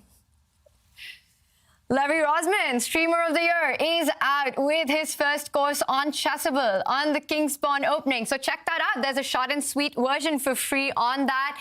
I've got a big reveal for you, by the way. That is not the only big drop on Chessable. There's one more course, and it's by none other than our very own James Canty. This right here is how I use Chessable and why. I've been using it for a long time. I mean, if you look up here, I actually have my streak. It says 1,231 days, right? You're gonna forget a lot of the things that are in the book. Chessable came around. When I got on Chessable, it's literally, I was already doing that. So this is now a game changer because I can do it faster. It's online, it's in front of me. All of my books are here. There's gonna be folders now, so I can categorize by white, black, and tactics in game. But I literally have everything in one area. As you see, I'm scrolling here. This is why I like this. So they're like, how many Chessable books you got? I'm like, all of them. How I use Chessable is actually, I do a lot for the opening training. I do tactics on here. I do calculation. I do in-game. I do everything but the database. All my training on here all the time. Chessable is the wave. This is why I like to use Chessable. It's actually helped me. I remember even online, I was only like capping out at 2350, almost 2400 and Blitz and Bullet. My chess comm is 26 with a high of 2774 in Bullet. And I blame all of this, like success, really, it's just working on Chessable, just being honest with you. Hey, you know what I'm saying? The proof is in the Chessable, baby. Okay, that's what they say right now. Chessable is the wave. I definitely love Chessable. It's a great tool to use. And my course is coming out. It's the meanest Joe Bava, right? Got the Joe Bava London course coming out. So make sure, you know, y'all gonna get that, right? Of course, the meanest Joe Bava is coming out to a Chessable near you. Yeah, but I have a question first. Can we roll back the tape for a second? Let's get that back on the screen because your chain says calculation over everything. Yeah. I see the Grunfeld revisited over everything. So I think you're either going to change the letters on that chain or just hand it over to me. Oh, Mike, you know what? Here you go. My bad, bro. I guess I got to take this off now. Jesus. Come on, Robert. You don't have to see that. Robert, we on TV right now. Robert, jeez. Wow, so much excitement. Definitely check out James' scores and Levy's scores if you want to get the wins in with the white pieces. But for now, it is time for some of the players to get the wins in because let's take a look at the results that we've got. Levon Aronian won against Wesley So. Artemiev beat Magnus Carlsen. We see Liem and Fabi ended in a draw, as did Fedoseev versus Hikaru. The players are ready to go. We've got Vladislav Artemiev, Magnus Carlsen. That's the action that we will be following. Magnus, how angry is he right now, David? He will be furious with himself because it was all self-inflicted. He allowed all those tactics to happen. He allowed the momentum to drift against him, and he made the blunder at the end. So he knows that he only has himself to blame, but 3 games left today, he still has enough time, for sure, to fight back. And, okay, early days, Vladislav Artemiev, he does tend to dodge the main lines, to dodge anything too direct in the opening, especially with white. And by developing with the Reti kind of English opening setup, he's very flexible. I'm not sure what setup he'll choose, but Magnus, either way, getting ready to play the King's Indian or the Grunfeld, very dynamic openings. And he might want to strike back with black, but the main thing for Magnus is not to lose. He needs to stay in this match and take his moment to strike a bit later on in the day. What do we think here? Is he going to... Are we going to see his anger on the board? You know, the hard part is the emotions in chess right now. A lot of times you have to say, not even in chess, in life, like lots of times your emotions can affect what you do. So if you are angry here and you're just mad and you want to try to swing at him, and of course, Artemiev is unfazed. I mean, he has the same facial expression all the time. You don't see anything. He's losing, he looked the same. You know, he wakes up, he looks the same. Hey, how you doing? He looked the same, right? Always the same. So, of course, he doesn't have, the emotions don't affect him really much at all. So hopefully Magnus is able to do that and get it together here and be able to try to strike back in this game. And we know at the highest level, a draw is the most common result. Right. So if you're Magnus Carlsen right now, you don't want to just go all out for a win. It's okay to draw with black. Right. He gets white in game 3. He did lose the first game of the match with the white pieces, but you do have that first advantage. You'll have to choose a different opening because I didn't really like what we saw from him there. He didn't gain the upper hand. But for Magnus, you can't go all in this early. I know he was just playing poker, but you got to relax a little bit. Yeah, I hear you guys, but I have to say, I mean, the setup that Magnus has taken, just so flexible with that fianchetto. You know, he's not moved any of the central pawns yet. I think it does show that he's in for a long game. With the black pieces, he's not really looking to go into some long battles. He just wants a position to play. Yeah, against most opponents, Magnus can get away with trading loads of pieces off, heading into an endgame. But against Vladislav Artemiev, I don't think that's the recipe for success. Artemiev does have great endgame stats. I've seen him outplay the best players in the world in endgames. So Magnus can't go that route. Meanwhile, he's kept all the pieces on the board. It's unlikely we will see too many trades this early in the game. We see the pawns kind of not facing off against each other anytime soon. There won't be open lines, open diagonals. But Artemiev also choosing the flexible approach. And we're going to see a double fianchetto from both sides. Yeah. Both sides putting all of their bishops on the long diagonals. And the tension will be postponed to the middle game. Speaking of Chessable here, I mean, this is actually straight from the Chessable course. The one that it is the Grunfeld Part 2, in fact, from Peter Svidler. He actually recommends the double fianchetto versus the double fianchetto. Like, that's exactly what he likes to do. Now, of course, in this situation here, Black's actually plans are C5 and play D5 right after. Now, of course, Magnus being a part of Chessable, you remember his face was on the Chessable screen many times for the people that are Chessable users. And you see Magnus up there when you created an account. Definitely, Magnus is a big fan of Chessable, has his own courses there, too, as well. But these lines are very, very good. C5 and D5 are actually what Peter Svidler recommends in these situations, just to make things dynamic and try to get something to play for on the board. Yeah, you're like an encyclopedia, James. Thank you. You've studied pretty much every Chessable course out there. We know the go-to man for recommendations now. But I think you're right. I think that's what Magnus should be trying to do. I just have a feeling he's going to try and kind of play creepy crawly chess, as I call it. He's just going to kind of wait and then kind of keep tension as much as possible. He's seen now that Artemiev does like to burn time on the clock, does like to get into time pressure. So Magnus, if possible, would like to kind of not trade off any pawns, any pieces anytime soon. Yeah, we'll have to see. Such a tense position. Yeah. And just to follow on James' point, it always fascinates me so much how accessible Chessable has made training, openings, even working on your middle game to learn from the best in the world. Chessable's made that so easy. James, you're dropping names of all these courses. We can learn from the very best in the world. There's never been a better time to be a chess player, Robert. Absolutely not, because soon we can learn from James Caney. Like, what more can you say? Like, COE, I can't wait to buy the Jabal London course. So, you're right, though. We have everybody participating, sharing their knowledge. And typically, historically, chess has been a game where people hide that knowledge. Because before the advent of the internet, before engines were a thing, people are like, if I have it, I've worked on this for hours and hours and hours, and maybe nobody else in the world does. But every single game that's played goes into the online database, so we have those resources at our disposal. Helps many people from all parts of the world get better, but it also means that we can share, because sharing is caring, and I think the chess world is a better place for it. Yeah, we'd love to hear your thoughts, chat, on which is your favorite Chessable course. There's so much knowledge there, so many ways to improve and to learn from the best. But right now, we've got the best player in the world playing this, and he currently is trailing his match against Vladislav Artemiev. Now, when we think about David playing for a win in a position, Magnus's position is looking a bit too cagey, but is this just him keeping as many pieces on the board, as much tension on the board? Yeah, I think that's conventional chess wisdom if you're in a must-win situation. Magnus isn't quite there yet, but he will want to win. Then keep pieces on the board, as you say, Tanya. Just give your opponent as many options as possible, because the more alternatives you give them, the more options, the more likely it is they'll go wrong. That being said, White has done nothing wrong, of course, here. White's developed very naturally, so it will be later in the game that Magnus is going to try and provoke those mistakes. But it's by playing weird and wonderful moves like this one, knight to a6, putting a knight on the rim, looks pretty dim. And it's by playing moves like this that he'll provoke his opponent. He might force Artemiev to get overexcited, and that's where the mistakes will come a bit later. But do we like the look of this one? To me, it just looks a bit too superficial. It looks like provocation for the sake of provocation, not actually improving Black's position. James, thoughts on this? It's creative. I'm a big fan of creativity, creative players, and just like fun tactical chess here. But knight a6, of course, chat. First off, don't try this at home. Secondly, right, it is very creative. The knight does have to move around. Maybe he's going to c5. Maybe he wants to play c6 or c5. Put the knight on c7. Maybe try to push for d5. But of course, he is keeping pieces on the board, and that's what he wants to do, to try to create more chances here, because he is down in the match right now. Yeah, and Artemiev takes center. Why not? Advancing pawns, and for the first time there is this clash between the two armies.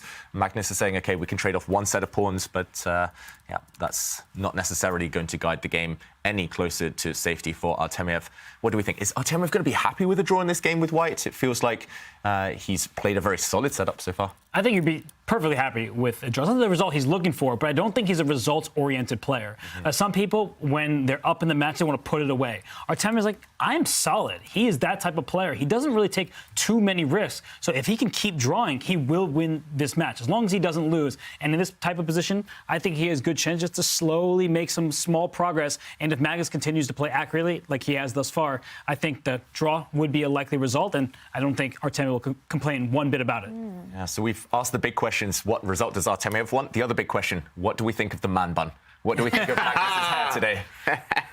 Well, you know, actually, someone in the chat said he looks like a samurai. But, of course, he's going to have to swing that sword a little bit harder if he's going to be a samurai in this match.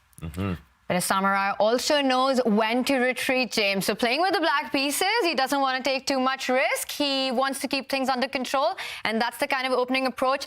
It's not yet the time to go for desperation or to play super rash. He will have one more white in this match. That is correct. He does have one more white. That's going to be good here, right? And, of course, he's keeping pieces on the board. I mean, time is level so far. He just can't blunder like he did before. It really was just a blunder, right? And those blunders, I mean, he took advantage of it so fast, Artemiev in this case. He had 4 seconds on the clock. It looked like everything was going in Magnus's way, and one blunder cost him the game. And chess is really hard like that. Yeah, chess is brutal. You can play 40 good moves and then one bad move and it's all over. Now, while Magnus Carlsen trails Artemiev, it is Wesley So who is a point behind in his match against Levon. Let's get an update on that one. I do see it is quite a complicated middle game. David, what's going on here? The knights in the center looking good. Is this pretty even? Yeah, it took me a while to adapt to try and figure out, firstly, how we got here. It came from a Queen's Gambit declined, but also the the shape of the position here, the outline. It does look like White's pieces have nicer posts than their counterparts. I love that White Knight in the center. It's an outpost. It can never get kicked away, evicted by a black pawn. I also love White's light squared bishop, really exerting its influence on some key squares, and it's going to be hard to get rid of that piece too. However, the Black Knight temporarily is quite well placed. If White wants to kick it back, White will have to weaken his position, and Black is the first to the open file, the open C line. So it feels like Wesley is solid enough, so solid as I like to call him. But yeah, I would choose White here, I've got to admit. That's a good one, David. He said so solid. Y'all catch that? I was like, so solid. Oh, so solid. Oh, my God. It just went over your head there. That was nice by David, of course. But yeah, I mean, very so solid here. I mean, from Wesley So, Flexley So, and LeBron here, or Levon, is definitely trying to work his magic with the white pieces here. Maybe he could play F3 or a bishop D3. Queen G4 on the board. Okay, I like it, LeBron. I like it. I think this is actually quite a big decision from Levon, and it shows that he's not just playing for equality, because he will likely kick that knight away from E4 with his pawn push that David was talking about. He'll play F3 to kick the knight out. But then his queen is focused on the king side of the board rather than where that rook went to on C8 on the open file. And the key piece in this position actually is the white knight on D4. It cannot be kicked out. It also covers important squares that the black knight cannot jump into B3. That rook can never land on C2 with that knight sitting there, and it's impossible to kick out. So I do think that White can start playing on the king side and say, I have a queen and bishop over there. You don't really have too many pieces defending that side of the board. Maybe I can make some sort of progress. How to make that progress? I'm not sure. Don't ask me that question. But that's up to Levon Aronian. Yeah, later on, not right now, you could certainly imagine a pawn being thrown forward in typical Levon Aronian style. And yeah, he's kind of creative. He'll make that magic happen at some point if he has the right circumstances. So right now, I'm liking White's position. I agree that this move has to come sooner or later. You don't really want to tolerate the black knight in the center for too much longer. But yeah, the more positional, the more kind of solid, stable approach, the more boring approach would be to try and trade off a set of rooks on the open file. But Levon, he's a very ambitious player. I think he'll want to keep tension and go for an attack if he can. And yeah, Levon, despite the fact a draw would be decent for him, I think he will want to win this game and really put the nail in on Wesley. Absolutely. I think probably one of the greatest moves here is maybe even playing bishop d3 first, because the problem is we want to get this bishop involved too as well. If we can get more pieces on that side of the board, of course, we need multiple pieces. I like to tell students that, you need 3 or more pieces for a successful attack. And to attack here, we need to get pieces. We need more of them. The queen's over there. We got a dark square bishop. If we can get that light square bishop maybe into play, maybe get a rook lift, right? Then, we have some problems over here for black side. Bishop to d3 is nice, because then when we play f3, we can tuck and roll with the bishop and put it on b1. So the long-range sniper there all the way, on b1. They call it a snake in the grass. It's already on the other side of the board. You stab, it's going to bite you, right? A lot of poison there. The bishop can go slide back to b1 with a pawn on f3 too as well. You'll be able to do kind of many things here. We do want to get rook lifted, or maybe move the knight around from f3 over to g5 or h4. Get the queen to h5, and we live. You make it sound like checkmate, James, and you're right. It does look pretty scary for black, actually, allowing the white pieces to the king side like this. Meanwhile, he hasn't gone for this. He went for the maybe less ambitious approach, uncharacteristic, from Levon Aronian, but that has given Wesley now the time to start trading pieces. He still can do it, though, David. Now he can do it now. Rook c1 actually is maybe bishop d3, bishop e1, just to get the aesthetics of it. Nice, and now it looks much more effective because this bishop no longer traps in the rook on a1. It's on a much better square now. So maybe similar idea, just a different order from Levon Aronian. Yeah, and James, I'm just looking at all these attacking tricks that you're talking about with the queen coming on the h file, the knight coming to g5, that h7 mate. This is looking good. It looks like attack is going to be built by Levon Aronian. Now the other aggressive player, Hikaru Nakamura, against Fedosiev. I do see a rival bar. It says that Fedosiev is doing well. I see a double bishop advantage, a bishop pair for Fedosiev. Is that the reason that white is better in an open position, that too, Robert? It absolutely is, and we grandmasters like to call this playing for two results. Fedosiev has a position where realistically, it doesn't look like one he can lose, even if he makes a bunch of inaccuracies. But he can play for a win with zero risk. You look at the bishops slicing across the board. White's pawn structure also is healthier because black's queenside pawns, they are split. They're isolated. That means a piece is required to defend them, whereas a pawn's best friend is another pawn. So black may at some point strike forward with one of those pawns to try to trade, but it takes a lot of time, and white would like to push those queenside pawns up the board himself. I love this position for Fedosiev. I highlighted before the games even got underway that Fedosiev has a good record against Hikaru in their recent matchups, and I think he's just learned how to play the half man, half everything else that is Nakamura. Correct. I mean, half man, half everything else. The other half we don't actually know yet. And of course, with this part, I mean, Fedosiev actually, I think he has just kind of figured it out. When you play a player so many times and you lose so many times, I'm sure. I mean, actually, what was the record, Robert, from the Chess Championship? Oh, it was like 21-6 or something. I mean, Hikaru blitzed him. Absolutely blitzed him, right? So, of course, Fedosiev figured it out at this point right now, just having a recent high record or a winning record over Hikaru, one of the very few people on the planet to do that, right? Especially in a short time frame. Look at the eval bar, just loving white's position here. I mean, this is not looking good for the half man, half everything else. Yeah, plenty of options. I want to improve the white rooks. Maybe the white rook in the center just slides up one square to e2. The other rook then is free to slide across to a more active post. And it's not just the fact that white has all these kind of strategic advantages. It's also the fact that he's doing well on the clock. And I think that's the key against someone like Hikaru. You can't lag behind. You can't fall behind. A queen trade imminent now. White has to say yes. But bishops, the pair of bishops especially, they do gain in power the longer the game goes on, normally. But black is at least active for now. What do we think of this transition? It's always important to reassess, especially when the queens come off. I think he's going to guide Naka closer to safety. I think he has stable chances now. Maybe practically, especially as we looked at the Fabi Liem Lei game. I mean, Fabi was just crushing it, but then he was a draw, right? So I think this is actually, I mean, it doesn't look like that game at all. He's not down a pawn. He just has a worse position, obviously, because of the bishops. But you know, he has a very active rook where he can probably try to attack and bully these pawns at some point. You have to figure out what you're going to do with this bishop even already right now. You know, so there is some things you have to worry about. A little bit of initiative here. Maybe black has slight initiative. You may be able to get c5 in. Got to be careful of a5, but there are some chances for black to try to make some things happen. But I like your point, David, that the longer the game goes, typically the side with the bishops has the advantage. So you don't want to get into a forcing sequence until you're ready, because white has the long-term advantage in a position like this. You have a healthier pawn structure. Your rook is on this open e-file, can go up the board, and h6 played. You can take this knight. You will be better. You probably won't win that game. You shouldn't be winning with opposite-colored bishops, but you get into an endgame where there's zero risk whatsoever. And for Fedosiev, he's had two nice games thus far against Hikaru where he's hasn't really been worse for a single move. Yeah, but this is such a big moment because white has to decide. Fedosiev has to decide, how does he convert this? Does he keep the bishop pair? Does he spoil black's pawn structure and enter with the rook to the 7th rank once he's hit that bishop? And it's happening. He's taken his decision. You need to try to convert the advantage. How big is this with the opposite colors? It just feels like it's not going to be enough. Yeah, I've got to admit, I really hate this decision from Vladimir Fedosiev. Just the fact that he's given up his bishop pair. I'm very biased. I love bishops.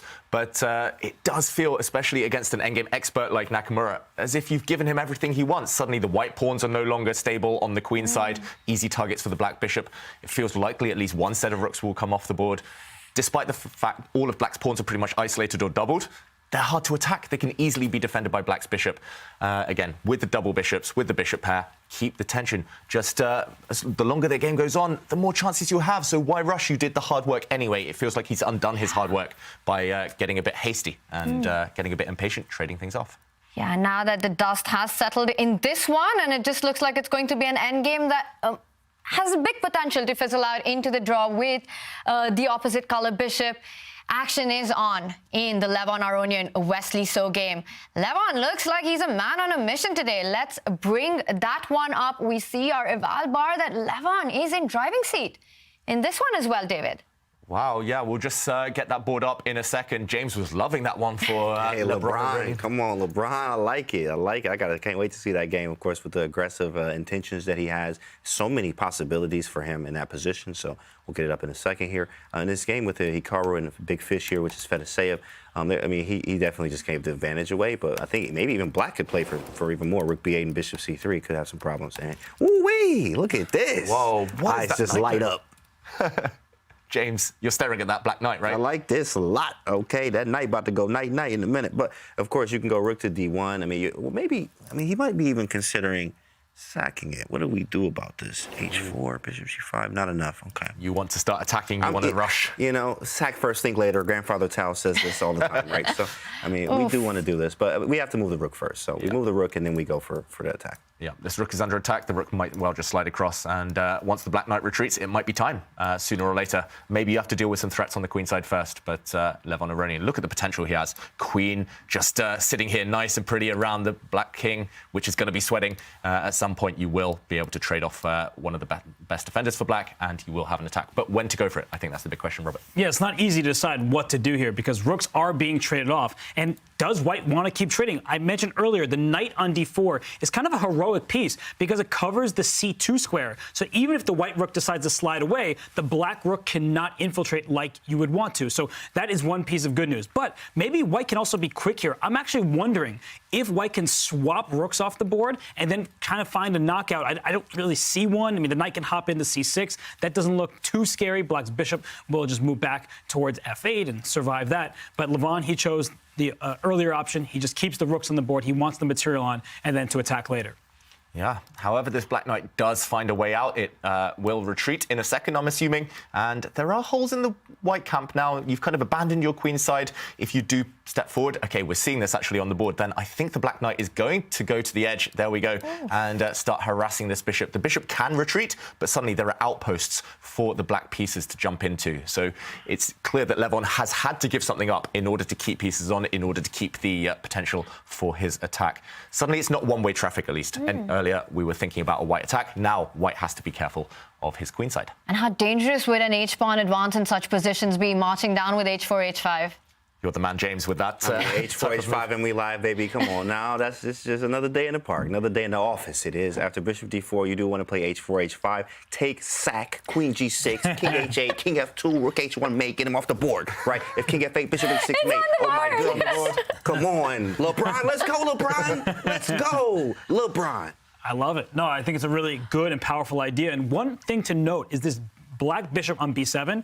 It's really not acting like much of a bishop. It's staring into its own pawn. So if this knight hops and takes the bishop on b5 for black, I wouldn't be surprised if White takes with the pawn over there. Just keeps the domination in the center. That knight on d4 way outclasses that bishop on b7. And if you try to chase that knight away with the dark square bishop because the pawn can't touch it, then you're going to get checkmated. Like at some point, black's going to get mated on the dark squares. Don't do it right away because then your queen gets trapped. I just want to avoid that mistake.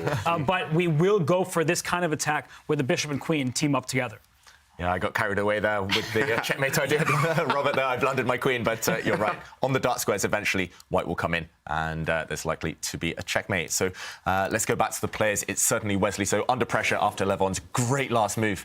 And point down, facing an attack. Yeah. Scary times for Wesley So fans, gotta say. I don't like Black's position at all. Me either. In fact, I definitely like White's position here. It's lots and lots of good prospects for White.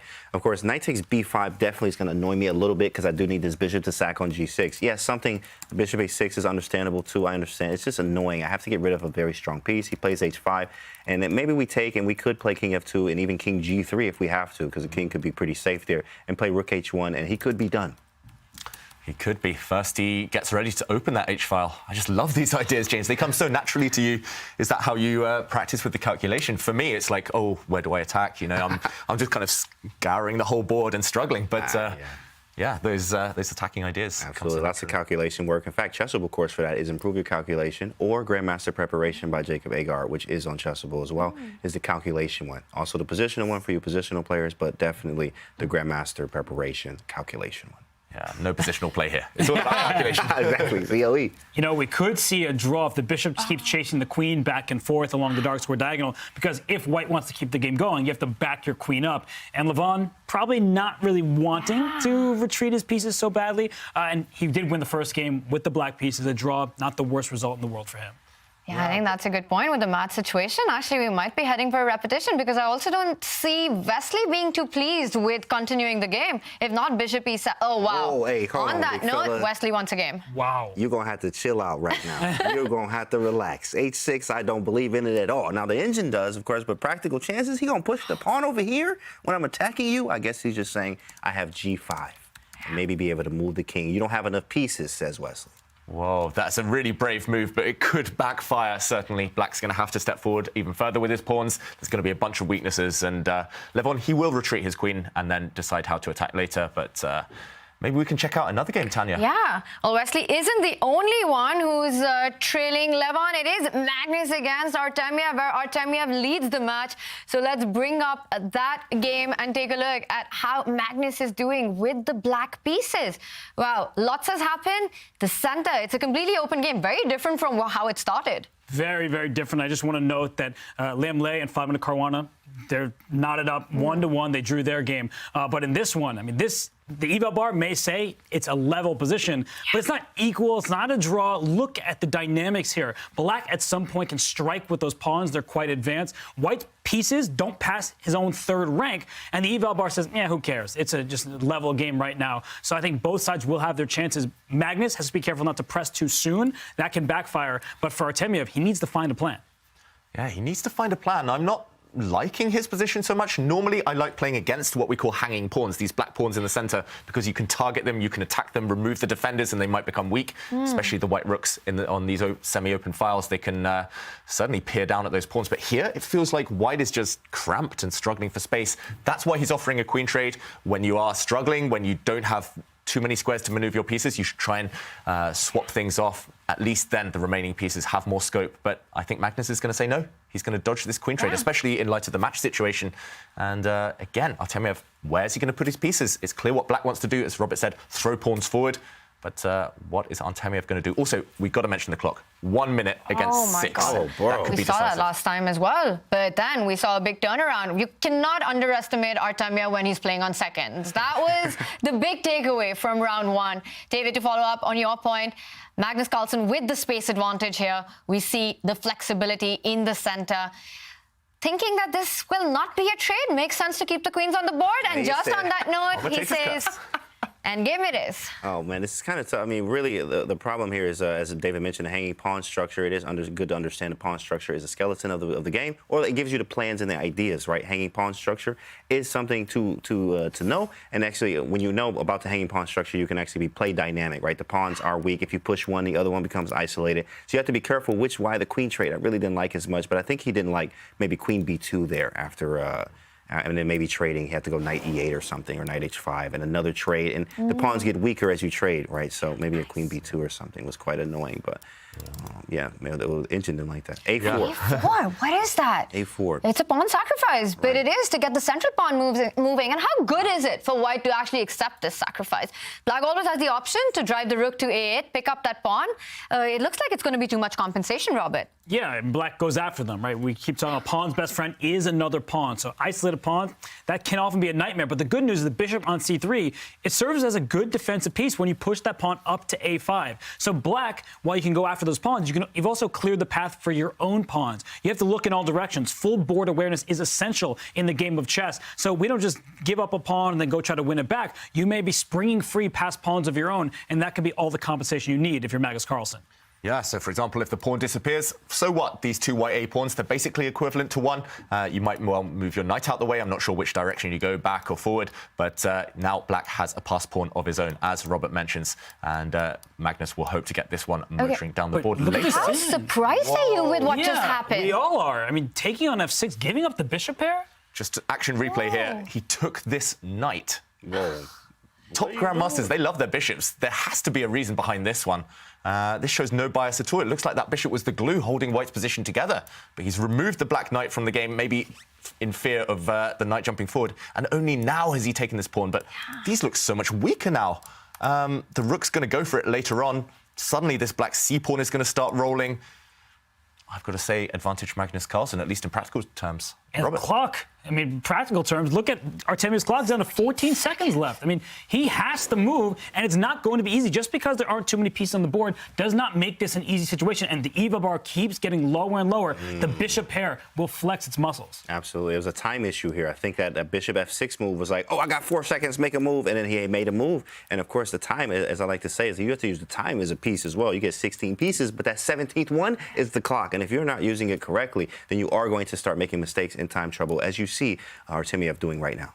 Yeah, but it is bizarre because Artemiev, I've never, well, very rarely at least, seen him make these kind of bad strategic decisions, but giving up the bishop pair for no compensation at all, that's an odd one. Normally he makes decisions that are very well grounded in a positional sense, and now Magnus is going for those weak pawns. Those two white A pawns, they're doomed. They're going to fall off the board in the next few moves. It's a wrap. Yeah, and it's all about whether white can contain the black pawn. Flank shoot in. And that's a bad move. It's apparently a big blunder. And you just take on a4. The D pawn, you can stop it, but you never want to block a pawn with a piece. You want to block with a knight. But if you block with a knight, it's going to get pinned. There's back rank problems as well. I think this position is miserable for Artemiev, and he doesn't even have time to think of his next two moves. Is rook c1 just coming in, pinning that knight? Bishop g5, advance the d pawn. That pawn's queening. The a4 bishop defends that d1 square. This looks absolutely busted for Artemiev. You're totally right, Tanya. Just don't even think here if you're Magnus Carlsen. Drop that black rook onto the white first rank, and white is paralyzed. Yeah. White just can barely move. You can't even trade rooks. Rook c2 is impossible. You can't come back with the rook to d1. That rook on c1 will be an absolute monster. What is Magnus thinking? Maybe what's the alternative? Well, there are actually so many good moves in this position. That's the problem for black. That's the problem for Magnus. Yeah. But when in doubt, pin and win. Just drop that black rook down to c1, and that should be game over soon. First, he attacks the white rook. I don't think this changes anything. He's maybe just testing Artemiev. He's saying, OK, you have 9 seconds. I'm going to flick in a little threat. Did you see it? He might push the pawn, right? So he just attacked the rook. You push the pawn. The dark square bishop will come across the board as well into the c3 square, hitting the rook and the knight. Notice they're on the same diagonal there as well. I think Magnus is playing this perfectly. I mean, bishop takes f6. That was a head scratcher. But since then, Magnus makes it look easy. It wasn't as simple as it appeared. And he's just bringing all of his pieces into the party. And it's a party for one. Artemiev not invited. Love it, Robert. And, OK, he's still struggling on. He's limping on in this game, Artemiev. OK, he's at least broken the pin. He's trying to trade off a set of pieces. Remember, that does guide you towards safety if you're struggling, especially if you can get a set of bishops off. The remaining bishop will lose power, but Magnus, of course, won't trade unless it really suits him. He's looking to cash in on some material, and that might well happen soon. You're thinking about moves like d3, which are possible. Get that bishop to c3. There's still a pin on the first rank. Magnus in driving seat, and Artemiev with just 6 seconds on the clock. This is the big moment for Magnus Carlsen to strike back. Yeah. It feels like self-destruct mode from Magnus in the first game and then Artemiev in this one. And that was that moment of trading that bishop on f6. That was a shocking decision, even if it was the clock that made him do it. It makes no sense at all. Yeah, it goes against the principles, right? So, yeah, absolutely, of course. Yeah, you want to stay principled here, and he did not. He could have made any move, maybe h3, just make a quick move just to get some time on the clock here. But this is busted. Game over. Start a new one, right? He's going to have to just reset and try to come back in the next game because Magnus is going to win this one. Can he actually go d3 here? Can he start pushing the d pawn, David? About to say. Yes, Tanya. Yes. I think that's one of multiple winning moves here. The black light square bishop can also drop back, hit that white rook in the center, but you're right. You called it. And this looks like it's walking into trouble, this move. You can't play that, bro. Yeah, the two white rooks are both on dart squares. Black has a dart squared bishop. There must be a knockout blow right now. I'm not sure which diagonal to use. I can attack both your rooks. I can attack your rook from every angle that I want. And that's what happens when you give up a dark square bishop. He goes straight into d4. He's attacking the rook on e3. He's trying to kick it away from this passed pawn on d3. If the rook slides over, then knight loses defender. If the rook goes up the board, then the problem is the d3 pawn is safe and sound, and that black bishop will likely go into c3 next. I feel like white is about to lose material and the game, and Magnus is going to be right back in this match, not up 1-1. And you're right, Robert. Actually, Vladislav didn't even struggle on. He resigned. He hit the resi button. He hit the button. Yeah, we're tied 1-1. Magnus strikes back. Wow. Beautiful. And what a game this was, with the black pieces starting so slow, but then it suddenly blew up. And a surprising decision there by Artemiev to trade the bishop for the knight.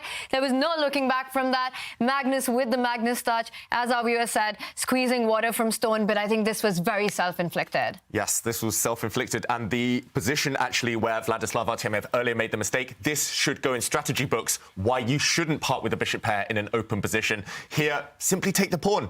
The position is fine for white. You're still relatively solid, relatively stable. He parted with the bishop pair, and suddenly, look, Magnus got the pawns rolling, and if we fast forward to the final position, it was actually on the dark squares, on the colour complex where he'd gifted the bishop, that Magnus broke through. The final move was bishop to d4, attacking this white rook, and as Robert said, this rook is stuck. It needs to stay defending its knight. If it had stepped forward, then multiple ways to win, but maybe the simplest, just bishop c3, you line it up, skewer, and that was game over. Easy win for Magnus actually there in the endgame.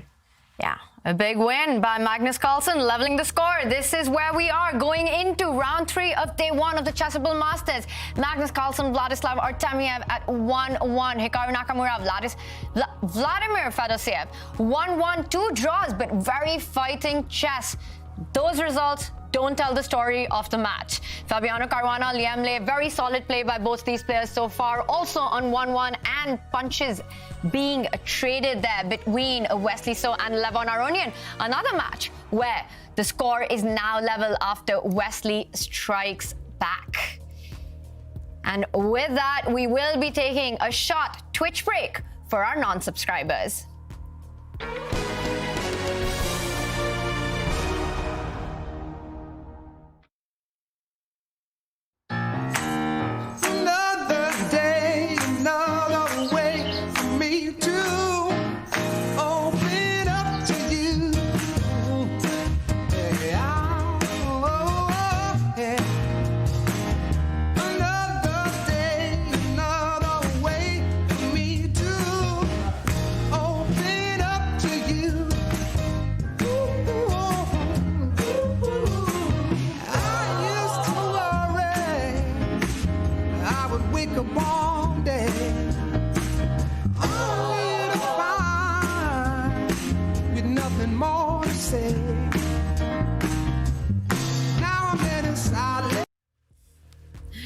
Action is on in not just Division 1, but Division 2 and 3 as well. We will be keeping you updated with all the chess that's happening in all these 3 divisions with big names and a lot of prize money at stake, but also tour points to make it to the finals of the season. And Robert, these are our Division 2 results. Is there something that surprises you? I'll tell you what's not surprising is seeing the 14th world champion, Vladimir Kramnik, winning his match. But you see some great results from Nurdirbek Abdusattorov. He takes down Anish Giri. Abdusattorov, the Olympiad champion from Uzbekistan, the former world champion, he gets it done. So the players we highlighted at the start of the show, they win their matches. And I see 2-2 between Keimer and Georg Meyer. That must be going to Armageddon. Yeah, and so many big names, I've got to say. Maxim Vachilegrov getting through his match. Pragnananda, one of the stars of last season's Champions Chess Tour, winning 3-0 in his match. Daniel Dubov going down against Denis Lazovic. So many upsets. And, of course, those who lost their match today will have another shot. But, yeah, so many decisive games, I've got to say. Only one playoff. That's surprising. Right now, it's the youngsters. The youngsters are killing it. Look at Nurdirbek, 2.5 over Gary. It don't even look right. I thought that was a typo. Then Arjun, right? You got Arjun, the youngster. Denis Lazovic, youngster. Vincent Keimer, neck and neck, youngster, right? Okay. And then you have Prague. I mean, everybody, right? Everybody here is going the kids here are taking it over right now. Wow. I mean, Nurdirbek against Anish winning 2.5 half. That is an amazing result by Nurdirbek. It's amazing how easy he makes it look sometimes. And Gary won the Chessable Masters. He's been in great form. And Nurdirbek and you know who came second in the Chessable Masters? I was about to say, he's angry. That was revenge. I've got to say, maybe Anish is too busy with the CEO duties. Chess.com. Well, he's got his priorities, right? But, of course, the action is still on, and it's not just in Division 2, but in Division 3 as well. Take a look at those names. Well, one big favorite, Shakhriyar Mamedyarov, has won his match against Jose Martinez. Yeah, Jocelyn, well known in the chess.com community. We also have an FFL, a famous legend in Gada Kamsky. He takes down his opponent, Rasulov. But we see some really elite players in Division 3. Wei Yi, are you kidding me? In Division 3? What's that about? And then we see that all the way down to the bottom, players who are in Division 1 at the Everything's Masters. Gukesh, ring a bell to you? He lost to David Anton. That's a super grandmaster matchup in the first round of Division 3. That's how strong the Champions Chess Tour is. Oh my God. Robert, I can't get my head around this. I mean, we're talking about Division 3, and take a look at the bracket, at the matchups, the players who are playing. And this is what I love about this new season and the new format. We've got all these big fights, big names playing in Division 3 as well. But right now, it is all eyes on back to our Division 1 as we go into round 3. Action is about to start. The results are on. We've got Magnus Carlsen, who did level his score against Artemiev. For this round 3, we will be keeping our attention on Wesley So against Levon. Now, this has been a match where they've been trading punches, 2 decisive games. What are you expecting from the third round?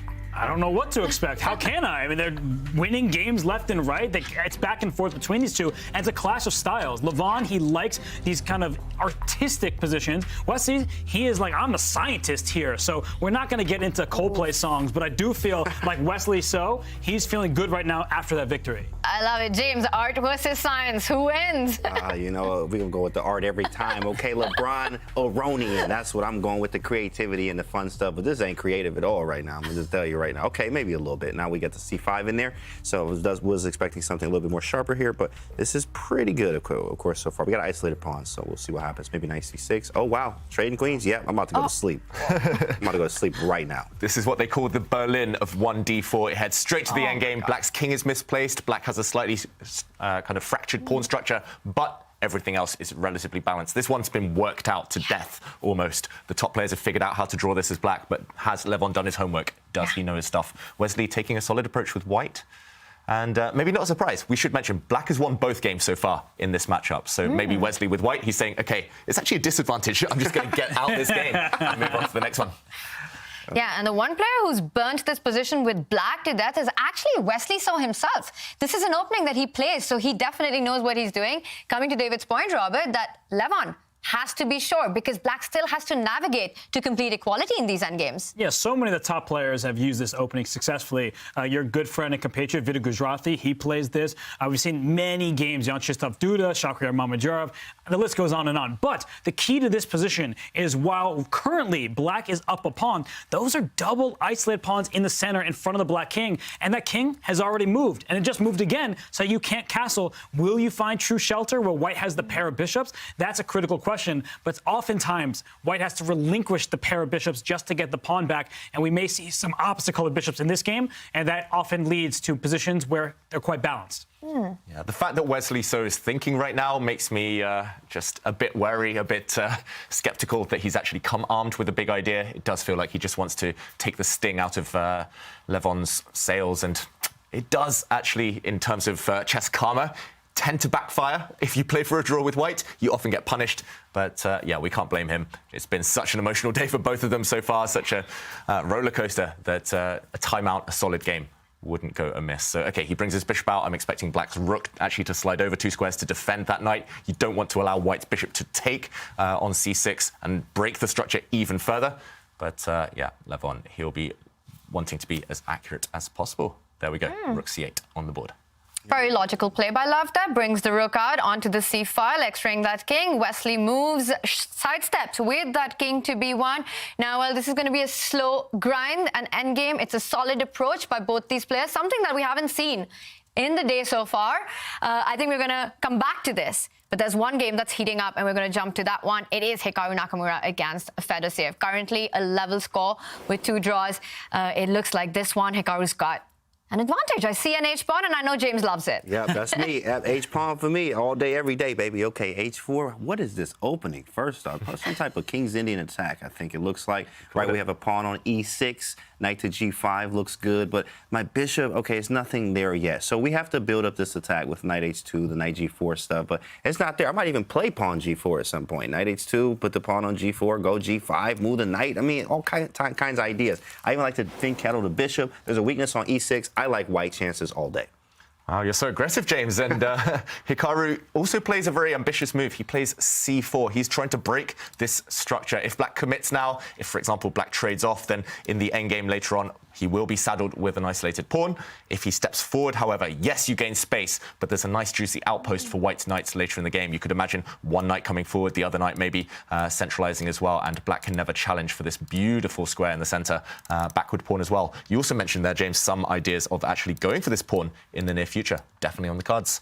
I'm liking white too. I'm going to be James's worst nightmare here. I'm going to say, what if black takes this pawn on c4 and then trades the queen? I'm out, man. Come on, bro. Why you got to do that, right? You know, it's funny because I'm a little worried about you now. I'm sitting next to you. I'm feeling all these tactical skirmishes that you want to see on the board. So I'm like, I don't want to fight James Canty. Are you kidding me? You see those biceps over here? So I'm like, let's trade those queens. And Fedoseev, well, he plays a calm move. He's like, let's just go h6. Let's just chill. Let's keep James happy. Those queens stay on the board. Yeah, queens stay on the board. That's good because I'm definitely not trying to trade those queens. You don't play the kings in an attack just to trade the queens, of course. But of course, Hikaru is half man, half everything else. He can do whatever he wants in this life and still win the game, right? Now, of course, I'm not trying to trade it at all, really, the queens, but it is possible to also have maybe a bishop h3 here to attack e6 is very weak, right? Maybe bishop to d2 or queen to c2. Anything other than trading the queens. Anything other than that. Someone needs to go back and clip that. Did you see Hikaru? You mentioned trading queens. He just walked out. He just got out of his chair and just left. And as soon as he saw that the move wasn't played, the queens are still on the board, he came back. Now he's more interested in the position. And I like it, James. Just get that white queen off the d file, avoid that tension, avoid any trades. And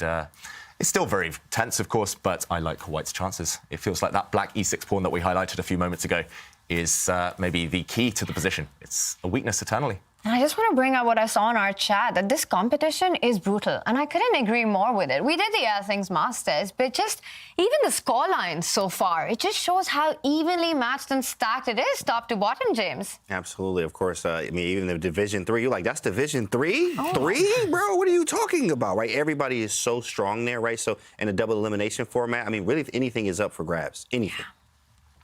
Yeah, remember, some Grandmasters didn't even get to Division 3, some really elite players. So that's how stacked it is. That's how lucky we are with this new format. Really inclusive, kind of making the chess career more viable for everyone, hopefully inspiring the young players, the young viewers out there to keep studying, keep improving, to maybe try and qualify for the event. But yeah, we're just blessed and to be treated to this feast of chess. Wow, and this last move, 8-6, and we see Hikaru having a think, and finally he goes for the move knight h2. Robert, where's this knight headed? Because the g4 square is still guarded. What are the plans in this position? Well, whether by hook or by crook, I think James wants to see that attack. And maybe the knight goes to h2 to push the pawn up the board. Oof. That square is covered, and you may want to use the h6 pawn as a hook to open up that flank. I don't really believe in it. And one thing I want to note, because this is an unusual opening at the highest level, is that Hikaru Nakamura may play too much chess. And I'm not saying that for all you viewers, calm down. I know you love watching him stream. That's not advocating for him to stop doing that. But I mean in terms of preparation, that when you play so much, your opponent is never surprised by what you do. When you prepare for Hikaru Nakamura, you prepare for everything under the sun. Yeah. And so when he plays a King's Indian attack, you're like, yeah, he's done that 7,312 times before. I'll be the 7,313 times. Did I remember that number correctly? I don't know. Yeah, you can't surprise your opponent if all of your games are out there, like, able to be researched in the database. Poor Hikaru, trying to come up with new ideas, trying to learn all those openings. Big brain, I've got to say. But it's still on tap, James. That queen trade, is it going to happen? Oh, my goodness, I hope not, man. Because he could just take that boy, and then, I mean, yeah, okay, white is better. But, I mean, it's queen trade. I mean, it's boring. I played King's Indian attack, and now I'm in an endgame. Like, that never happens. King's Indian attack and endgame, you never put in the same sentence. If you look at all Bobby Fischer's games, none of those were endgames in King's Indian attack. Having this one, it's going to be, hopefully, doesn't trade. I see Fedoseev is reaching out for the mouse. Let's have a deal. If d takes e4, pawn captures, queen captures, trades, we switch games. Wow, you're just making James happy over here. Let's go, I find the please. endgame fascinating, and I think for everybody watching, we're joking around here on set, but endgames are of critical importance. I think for newer players, they don't get into so many endgames because the game ends with a tactic, with a sacrifice, with a checkmate. But endgames are of critical importance, so we may see some very instructive play here. Things that you should just point out, just like visually speaking, is that black's pawns on the queen side, those A5 and C5 pawns 2 squares apart, they're in dark squares. Some of the light squares will be vulnerable. So you just want to pinpoint all the nuances in a position, and we are seeing that queen trade is a good decision. Good decision by Fedoseo. I really like what he's doing here. And he actually didn't trade the queens. You can breathe. All right, but he's going forward. He's opening up his light square bishop. Right now. Queen's rough, Robert. Let's go. Let's move on. I want to keep talking. I was like, oh, nobody will notice if I say that. They'll think I'm telling the truth. Wishful thinking that the queens are still on. Oh, we signed on the deal. Queens have been traded, but Robert, to take your point forward, you're absolutely right. It feels like a queen-less middle game, and there's still everything to play for here. That last move is pretty aggressive by black. You push that pawn forward, Fedoseo looking to activate the bishop on c8, bring that out. E-pawn will advance further down to e4, also controlling that d4 square. Things look good for here, for now, for Fedoseo, but we will stick to the pact that we made. Queens have been traded. We will move on to our next game. Fabiano Caruana taking on Liem. That match is also level. Let's bring it up, David. Wow, and actually, it's almost deja vu to their first game of the day, where, look at that white knight. It's threatening that black b7 pawn. He's not going to blunder it again, surely. No, he defends. And, OK, Fabiano reroutes his knight. I've got to say, I love white's position. Just look at the central control. Yes, you've got a set of doubled pawns on the e-file, but they control every important square in the middle there. You're able to kind of switch your focus to the queen side, to the king side. Imagine the white rooks stacking up behind each other on the f-file. To me, it looks beautiful, but where's the breakthrough? That's the big question. Liem is rock solid right now, barely any weaknesses. The black knight will cover any weaknesses if there are any. And yeah, Fabiano, the question, the onus is on him. What to do next? You need a plan. This is all about planning, long-term strategy. Again, maybe not as fun as those attacking types of positions that we like to see, but Fabiano, he knows how to work his magic here, and I think he's the favorite. Yeah. Definitely think he's a favorite. I think maybe you double the rooks first, and then you have to figure out how you defend this pawn. He could try queen e7 or something, maybe give up 2 for the queen, but I don't believe that is actually the greatest. It could work, but maybe he goes knight d8 or h8 or h6, maybe knight h6 or something like that. But we have to figure out how we get, double the rooks right, and the key here is maybe if he's able to play the knight on c5, maybe play d4 at some point and open some things up, we may have some chances here. But I mean, it's difficult. I do like white here, but black is kind of solid here. We don't have more, like the material's level. We have the same pieces, so it's really hard to really create anything right now without making some type of concessions ourselves. Yeah, it's so weird. It looks like black is super passive. This queen, these rooks on really terrible squares, blocked in, just purely defensive. But they're actually doing a good job of holding the white army at bay. So, yeah, this one very tense. He played the move you predicted there, James, just shuffling across with the white rook. And question to Liem. OK, he defends by centralizing his knight. Still early days, I guess, in this one. It's going to be a very stodgy battle, and the knight goes back where it came from, hoping to grab that pawn on b7, but lightning won't strike twice. Yeah, I think he's just trying to keep black frozen, because there's not really an idea in this position for Liem. He's saying, you attack my f6 pawn, I defend it. My b7 pawn's under attack. I need to keep that defended. I can't push that b-pawn because the queen and the knight are teaming up on the queen side over there. So right now he's playing defense. I'm not sure if he's ever going to be capable of putting it to offense with a pawn push. And I often say the side that controls the pawn breaks is the side with the advantage. I don't see any pawn breaks for either side. That's why I think it's quite level. Very nice. Yeah, actually, the more I think about it, you're right, Robert. You can't really push any pawns for white without creating weaknesses yourself. And that would be a very risky strategy for Fabi to just kind of throw everything forward. That might well backfire. I call him the Professor Liem just because, firstly, he's the head of Webster University chess team, but also just his approach. He's so scientific. He's very, very careful with how he kind of handles things, defends things. And I did see a bit of a head shake there from Fabi. I think maybe he's just frustrated that he hasn't got any more out of his promising opening position. Tanya, are you excited with the development of this one? We wanted to jump over from that queenless position, but this one's even more, even slower. It's definitely slow, but one thing that strikes me is how Fabi's chosen the same opening and the same setup as his game one. Well, why fix what's not broken? It got him the point. And here we see the double pawns in the center, 2 sets of double pawns, that knight on a5, hitting on b7. This is going to be a slow grind though, David. I think, again, it's the kind of position where it feels like if anyone will push, it will be white. Yeah, I did make a chessable course on the art of grinding, but even here, I don't believe in whites. Thanks, James. Yeah, I do have that one. Was that course on TikTok or on Chessable? It was a chessable course. It was with Magnus Carlsen. It was more an endgame grinds, how to squeeze out those extra half points here and there. Okay, got it. That type of grinding, Robert. But even me here, I would be struggling to see white's potential to grind this one out. I definitely don't see any productive plans for either side. Liem is reduced to just waiting. He's going to shuffle his queen back and forth. Fabi just slowly inching forward, giving his king some breathing space.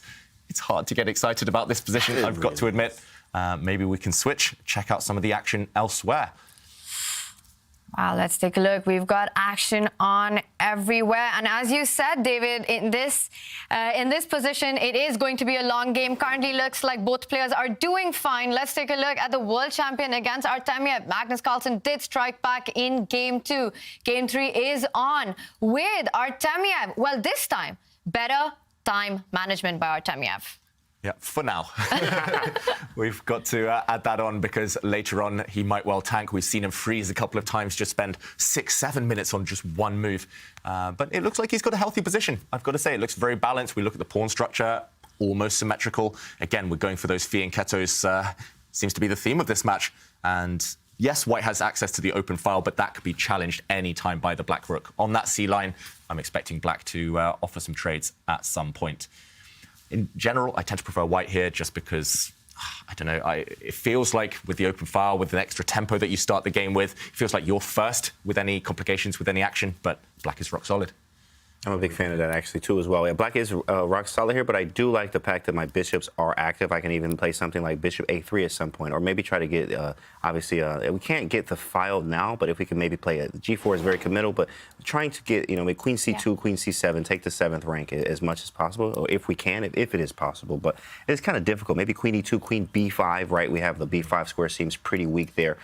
So we do have lots of possibilities and activity. I think the bishop on f5 is just there. It's just there, not really doing anything. Of course, we have lots of activity, I think, from white. Yeah, I think your point is well taken. It's a game of squares, not a game of captures at the moment. Right. And that can be difficult for a lot of chess players because they think, I want to checkmate. I want to takes, as we know a certain streamer likes to say. But in this type of position, it's all about maneuvering. And you see black's last move, rook t8. I'm not really sure where that rook is going. What is his next move? If you gave black a free turn, I'm not entirely sure what would happen next. And that's the nature of a position like this. Quite closed, no side, can easily create a pawn break. Any pawn push is committal in its own way. I think it's just going to be a tough maneuvering battle between these two. Wow. And David, that last move, rook to e8, is it potentially ever going to threaten the pawn advance in the center, f6, e5, or is that just too much for black? It feels like too much right now, at least, Tanya, but I agree. Maybe he's just hinting to Magnus. He's saying, OK, that idea is on my radar to throw some of black's central pawns forward later, to evict that white knight, kick it away. But he's just keeping his options open. Yeah, it's always psychological. I've played Artemiev so many times. He always crushes me online, especially in Blitz. But over the board, I've played him a few times too. And he asks questions. That's the key with him. He's saying, OK, you've got 5 sensible moves. Which one are you going to pick? I'm going to hint that I'm going kingside. Then I'll switch. I'll go queenside. And he's very kind of... He's like a spider in a way. He's just creeping around. You never know where he's at, where you've got him. But yeah, he keeps tension and he's very, very calm. We've seen him beat Magnus even with 2 seconds left on his clock. So, OK, Magnus locks down the queenside fully. I think clamping down on squares. James mentioned the white queen would love to get to the b5 square later. White has taken control over that one. But yeah, still yet to see that kind of action that we're all craving right now. At some point, this position will explode, it will open up, but who is going to take the first step? And, OK, the black queen now activating herself. Nice move. That was a nice move. That was a very nice move, highlighting the fact that b3 is weak. Now you can't really move the queen. Go queen e2. I'm going to take that pawn and look at you at the Zoom camera all crazy. Like you just dropped the pawn. You just literally dropped one. Right? So and b3 is definitely weak here. Now I can even bring a rook to the file. My bishop is strange on f5, so maybe I'll take with the bishop. But I also could take with the rook, obviously, too, as well. So, yeah, it's definitely an annoying move to face for white. Yeah, it reminds me of this thing, right? We always hear about it in chess that pawns don't move backwards. And every pawn move has its own set of consequences. Magnus decided to stop black from advancing his own pawn down the A file, but in the process made the B pawn weak, and Artemiev immediately jumping in with that queen, connecting the rooks. There are always threats in the center, but right now he ties down white's queen on D1, making sure that Magnus cannot complete his development and connect his rooks. Yeah, and this game is looking quite level, and a game that's already concluded with equality was the game between Wesley So and Liem Aronian. It says 1-1, but there were actually blows traded in the first two games. Yeah. Now we see a solid draw in game 3. Nothing exciting. James, for your sake, we won't even look at it. Oh, thank you. I just want to let everybody know that game is drawn. They're getting closer to that lovely Armageddon with bidding. Yeah, I think it's the most likely result right now. We called it. We saw the opening. Queens came off. Nah, move on. It's going to be a draw, and that did inevitably happen. These top players, they kind of cancel each other out. They neutralize each other. If it's a level position, it's unlikely either side will go wrong. So very balanced that match so far. I don't know who the favorite is. Levon does have white, however, in the fourth rapid game of the day. And in this one, Magnus has activated his bishop. Again, hard to get too excited, especially after this last move by black, neutralizing the pressure on the open c-file. Things are going to start coming off the board, flying off the board. Trades are imminent. But David, there is a threat, knight c3. You've got to watch out for this knight jump. Hit that queen. The queen doesn't have a great spot to defend the b3 pawn. So suddenly there's a little bit of poison in the position that Magnus needs to be careful about. This is true. I underestimated this. Every move does have its consequences, and I liked Magnus's decision to put the white dart square bishop on the a3 square. Looks like a nice diagonal, but suddenly there are holes that he has abandoned. And just to point out Tanya's secret hidden plan there. Knight c3, nice outpost for the knight, supported by the black rook, and it would be sad if you're Magnus Carlsen to retreat your bishop just to cover this square. I don't think it's going back. Maybe he assumed that a rook trade could happen and he could start grabbing pawns, but this one gets really sharp, and the black knight might just start jumping in. Everything will spring to life. Let's go back to the players. Yeah. Big moment. Yeah, big moment in this one while things are heating up. But Magnus is taking a think. While Magnus decides what to play, let's take a quick look at Hikaru Nakamura taking on Fedosiev, another big match. And wow, look at that center with those 3 knights. What on earth is going on here? D's Knights is what he calls it on his own channel. D's Knights is what Hikaru says. And look at those knights right there in the center. They look great, in fact. Now, of course, there are no queens on the board, so it's definitely boring. But at the same time, of course, it's not that boring. There is some activity. The knights are in the center. The pawn on e5 is quite weak as well. I mean, white definitely has some good chances here, but black is active. So active, you know, the great knight on d4, right? So it's just about who is going to be able to make something out of this. Okay, there's so many knights on the board. Which one's your favorite? I can't even tell. They're all so strong, right? Right. I can't even see a productive move for white. It's so locked up, so blocked. I don't think you ever want to trade off black's knight in the center. It will just be replaced by an equally strong pawn. And yeah, maybe it's just a kind of status quo position. You just both tiptoe around, neither side trying to disturb too much, neither side really willing to open it up on the opponent's terms. And okay, he steps back. One of the knights is gone from the center, but he's opened up. You have to be very, very careful here, because that bishop on g2, it's sniping across the board. The bishop in front of the white king is very, very dangerous. That b7 pawn is in its sights, and if it can actually grab that pawn, oh boy, 2 rooks are under attack at the same time. So Hikaru, he's been maneuvering. If we just think about this structurally, black has an isolated pawn in the center of the board. White's pawn structure is healthier. Black has these active knights. The knight on d4 is a monster. It's maybe the best piece on the board. But the knight on g4 is kind of awkward, and maybe it can be kicked at some point. So I'm starting to like some of the elements of this position for white. The contour of it seems to be favorable for Hikaru, and I like his maneuvering. I think he's put his pieces on great squares. Yeah, he has, for sure there, Robert. Okay, and a bit of a sad move to have to play for Fedosiev, but it does bring it back to your first point, that this pawn needed to be defended. So it doesn't signal good things for Fedosiev if he has to take time out for such a defensive move, but maybe it was necessary. Wow. And we see a bishop trade has been offered. Wow. Bishop e4. Fedosiev immediately blitzes out the move g6. So he says, I will trade, but on my terms. You take that bishop, I will get a side pawn to the center of the board and control the e4 square. That would be a very favorable trade for black. Hikaru not looking too happy with his position. That move rook b8 also hints at a potential b5 at some point, breaking open the position. Yeah, that may look bad for the pawn structure. You'll get 2 isolated pawns over there, but you're getting the activity. And we know chess players, they love activity. They might even give up a pawn so their pieces are active. And I like the way Fedorsev is handling this. The position, the dynamic is changing, and yet he responds instantly. He is not going to go down on the clock against Hikaru Nakamura. Hikaru used the clock as his biggest weapon. He wrote the book, literally, on bullet chess. Oh, yeah, he wrote that book, I don't know, a decade ago. Yeah. And the point is, for Hikaru, is he loves to use that clock as a piece, That's as right. a certain James Canny has said. Come on, Robert has speaking of nothing but fact. Man, get this man a raise, man. He has a raise, right? That's crazy. But yeah, it's really a difficult situation. I mean, from both sides here. I like white just because maybe we have the activity. I mean, obviously we have the first move too, a little bit of tempo here and there, right? But A4 is weak, E5 is weak, and we do have some chances, but our pieces don't look the greatest. I mean, at least not A1 doesn't. The work on A1 doesn't look as good. The knight D5 is fine. I mean, maybe we want to draw. I think he probably is okay with going to the blitz or the Armageddon here, but I mean, even there, he lost the last 5 games to Fedorsev, so there's no advantage there either right now. So I mean, really, he's just trying to make anything work. Maybe F3, F4 at some point, but trying to move forward, and he needs to use the clock a little bit better too as well. He's down a little bit of time. Yeah, it does feel like his type of position, Hikaru. There's not that much risk. The stakes are higher for Black, as you guys mentioned there. Black is the one with actually more weaknesses, so if things open up, then it's more likely Black's position will fall apart than White's. And Hikaru, he's very good.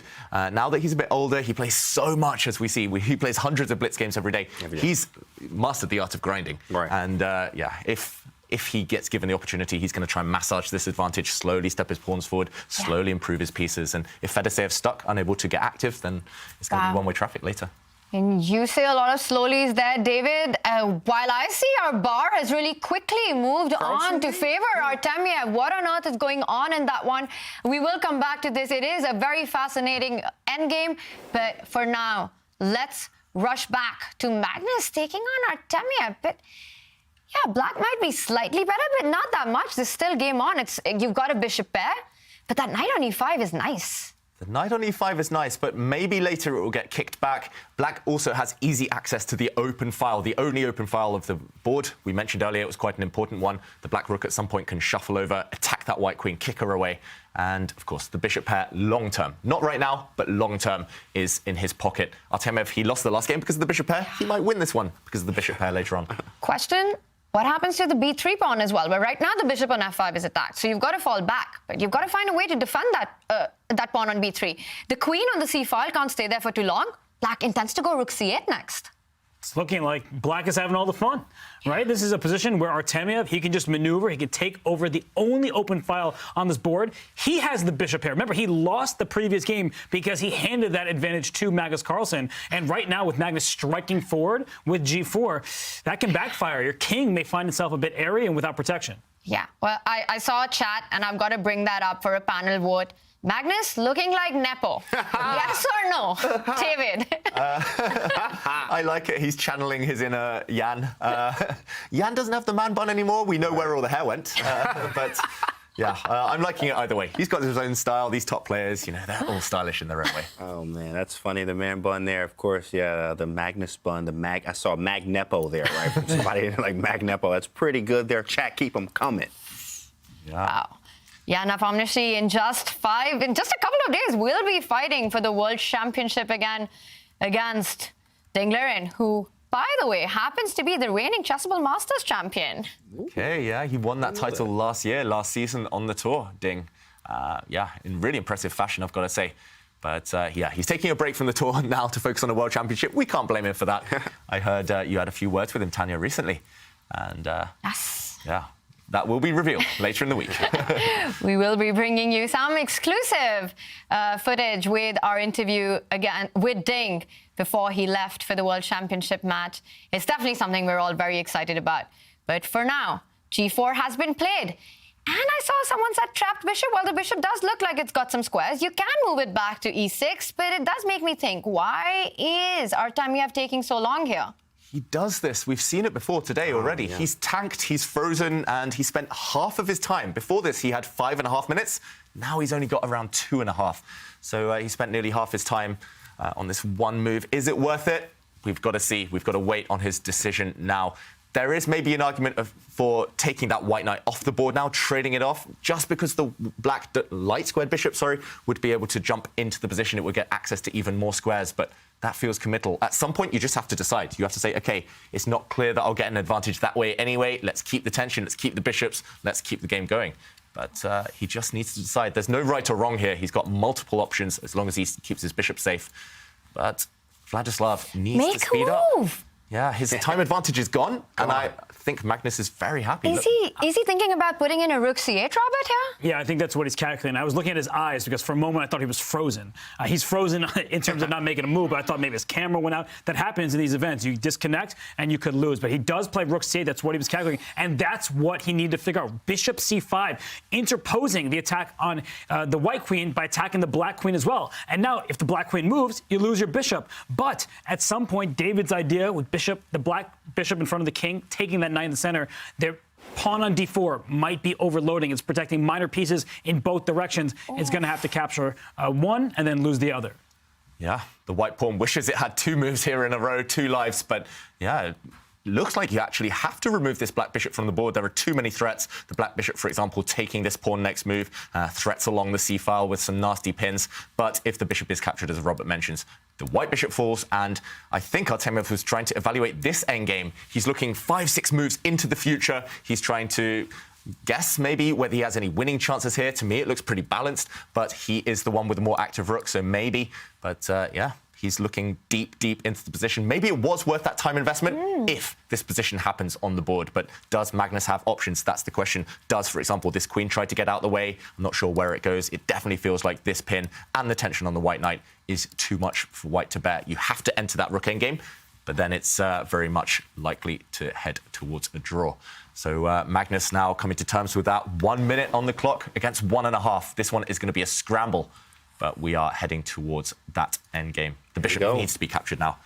Magnus can't really keep the tension. He's playing with fire, dicing with death. If he does, ignore that capture, and there we go. Queen's off as well, most likely. And we're in the endgame now. In the endgame. 2 sets of double pawns. This is a strange structure. Like, look at the 2 pawns. I mean, like 2 sets of double pawns. F5, F3, and then E3 and E5. Like, you never get a position like that. So, of course, there are chances from both sides, lots of weaknesses. Of course, if you go for my pawns, I'll go for yours, says Magnus. And with this pawn on F6 being a nice wedge pawn here, you know, you can get some problems. There's some back rank problems in there. And maybe I could even get a rook to the 7th rank. If you allow me to get this D pawn, you'll be in some trouble here. So maybe, most likely a draw, not trying to take any concessions here. Yeah, but this last move important by Magnus, as you mentioned, just creating that wedge, just creating some counterplay. Magnus, the big risk for him was just being passive, going defensive with his rook, and the black rook kind of getting active, attacking pawns. The black king could have come into the game, but now that black king is going to take an age to find a good square. Yes, Magnus has weak pawns, but the white rook will soon get active. Looks balanced.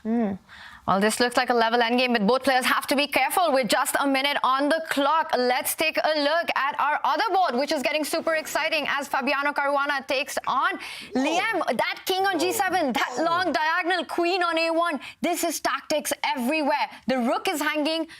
What do you do as black? But there's a fork on e2. That's the exact point. Black's last move was actually putting the rook in the queen's path. If this were bullet, maybe Fabiano would take that rook on c3 and then lose his queen immediately because the knight comes into e2 with check to the king and check to the queen simultaneously. Down goes the queen. So I think that Fabiano, he's now looking at this like, whoa, what's going on here? Do I have to also watch out for a rook c1 check? If black had a free move, that would be it, because then you win the queen again with this knight fork on e2. So things are crazy in this position. And Fabi, the eval bar says it's in his favor. He doesn't know that. He has to calculate on his own.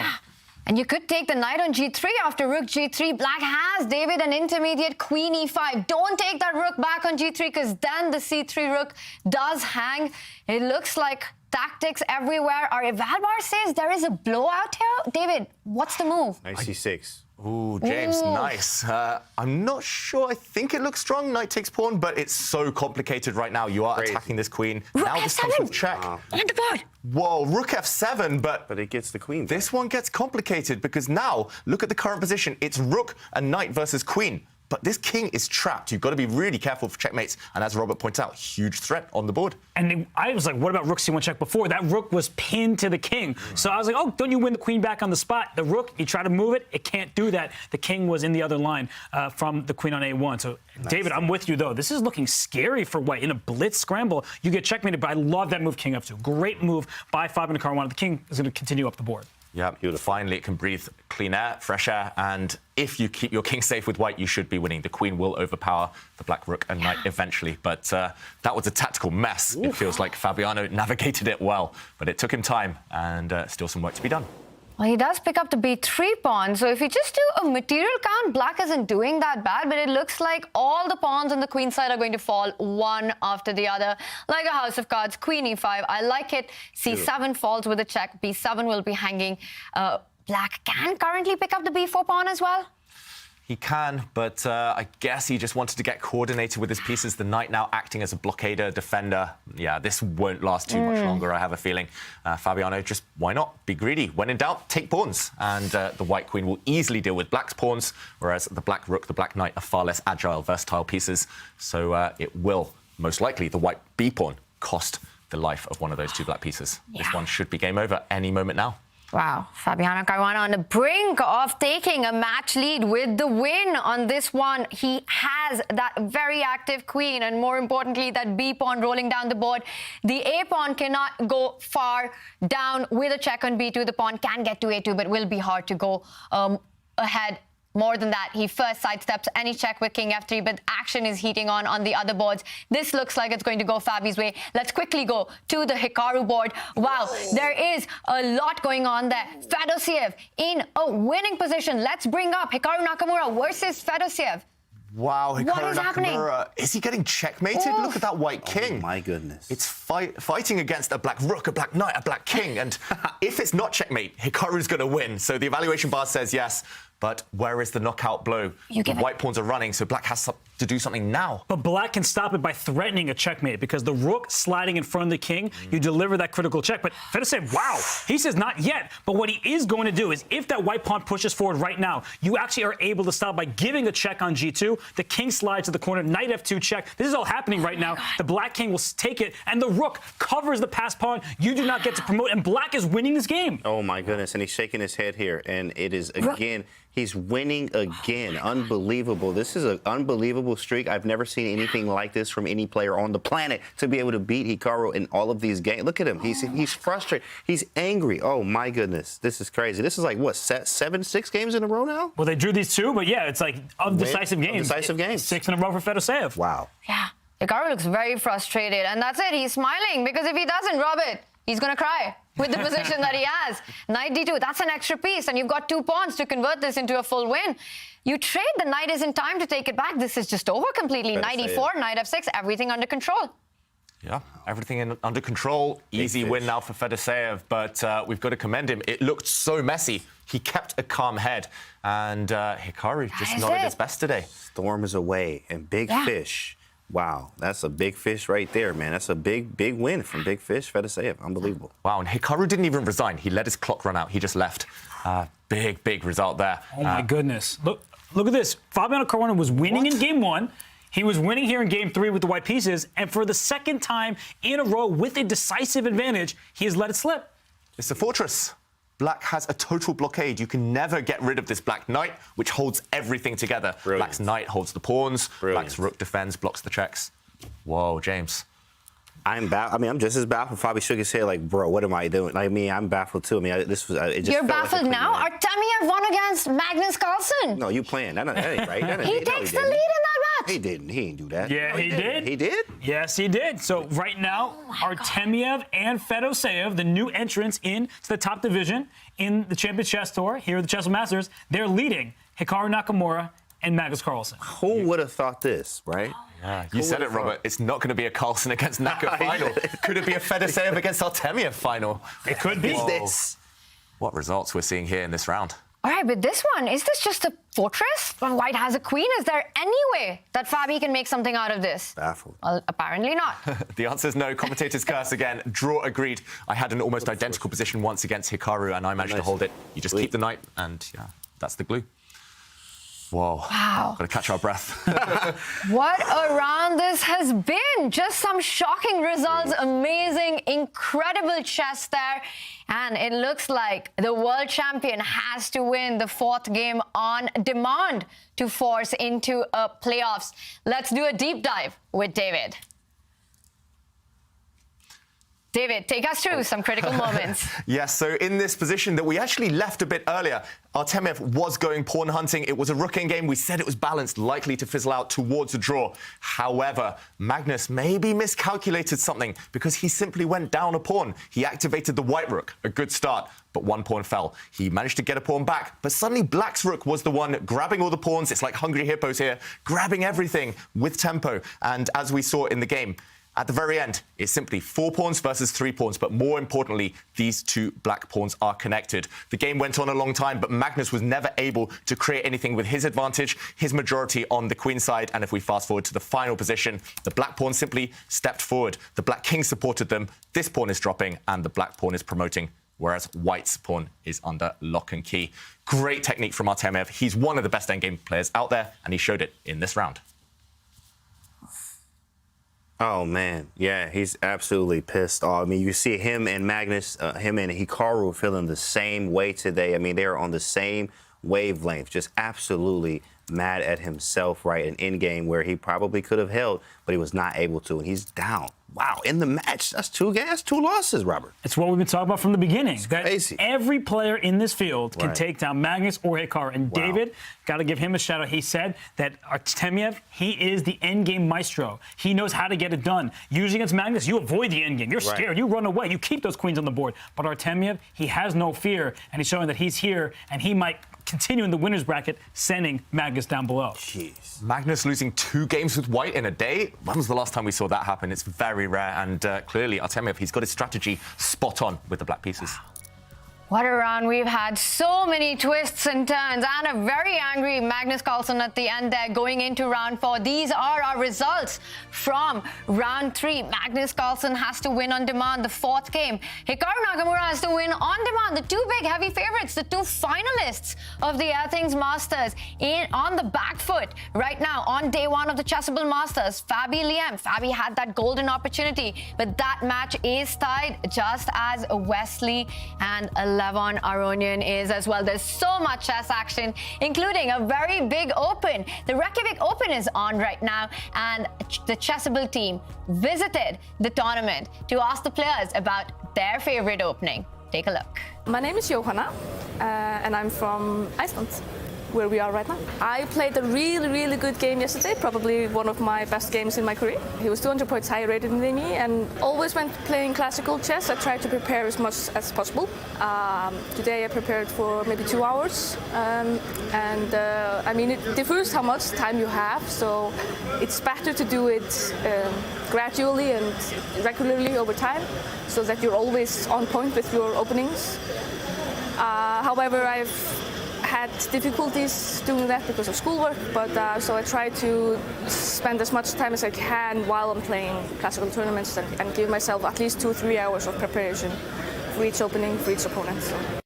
And now for our non-subscribers, we've got a Twitch break coming up.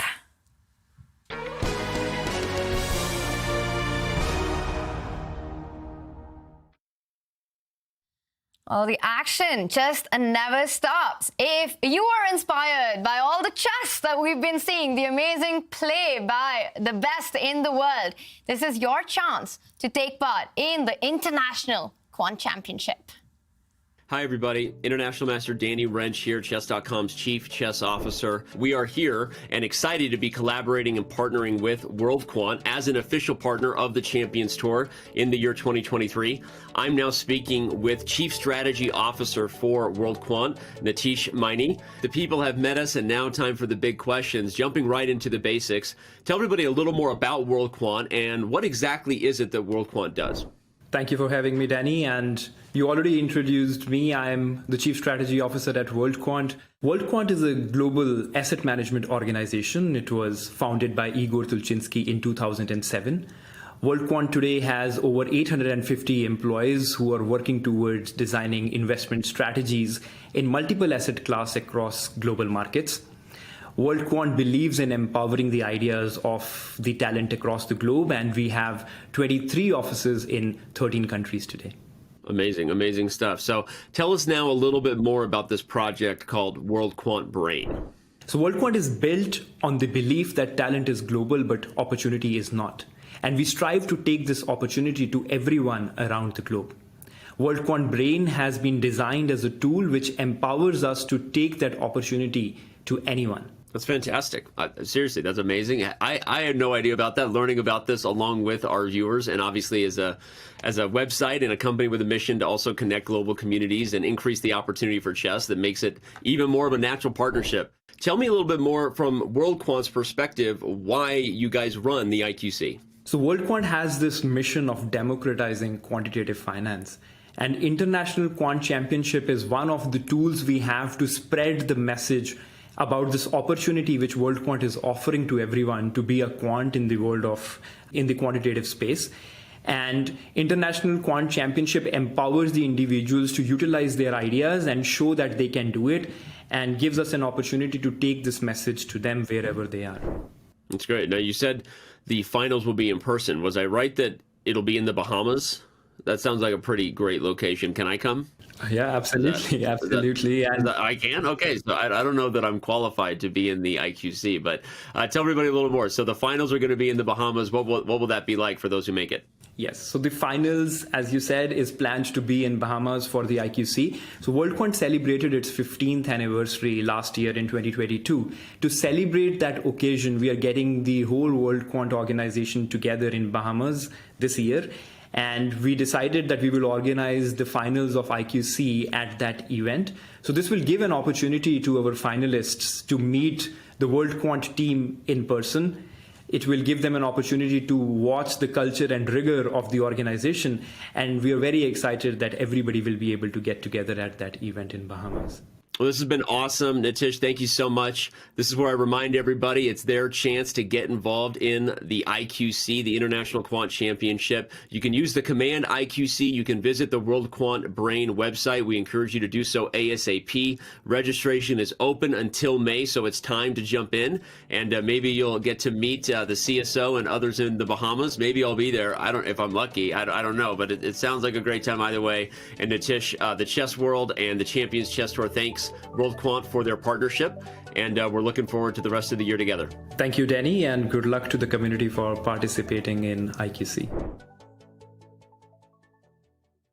Imagine an ultimate quant challenge where your unique way of thinking could propel you further while competing against some of the best. The International Quant Championship 2023. A three-stage competition where teams of 1 to 4 people will use World Quant's brain simulation platform to build algorithms. Ready, set, quant. Competitors gain points based on the quality and the quantity of their ideas. Those who perform well may be considered for internship or full-time employment opportunities at World Quant. Winners could receive cash prizes and attend the live global finals in the Bahamas. Don't wait. Break into the world of quantitative finance in one of the largest quant competitions on the planet. Sign up. Team up. Train. Compete. Are you the next quant champion? Wow, what a day of drama and action it's been in the Chessable Masters. Big results, big turnarounds. But earlier today, there was another big result for women chess. We do have the winner of the women's candidate. A huge congratulations to Lei Ting-jae, who will be challenging Chu Wenjun in July for the World Championship match. That is a big one. It's going to be a big fight. Robert, but Lei Ting-jae, what a comeback this was by her. Yeah, Lei Ting-jae slightly higher rated between the two players, but Tan Jung-yi had a good head-to-head record coming into the match, and she struck first in game 1. But Lei Ting-jae, she showed that she is all class. She won game 2, solidly drew game 3, and then won 2 in a row. She sealed the deal with a game to spare. That is some great stuff. Wow. Amazing chess, amazing fight there. Well, some of the players have to show amazing fight here at the Chessable Masters and also make their comebacks because as we know, Magnus Carlsen is currently trailing Vladislav Artemiev going in to this final round. Round 4 is about to start.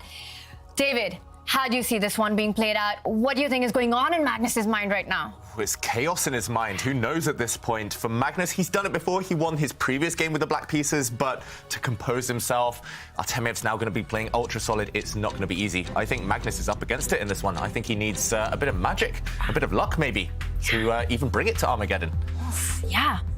If Magnus Carlsen wins, we will have the bidding Armageddon. And what about Hikaru Nakamura? He is second on the tour standings, the finalist of the Athens Masters, the winner of the American Cup, on the back foot against Fedosiev. I can't say I'm surprised. It wasn't the expected result overall, but it's not surprising to me. Fedosiev is that good, as is Artemiev. And Artemiev may be the worst person to face in the world when you need a victory, and he is the white pieces. He does not take risks. He plays a very solid style. The one piece of good news for Magnus Carlsen is all 3 games have been won by the black pieces in this match.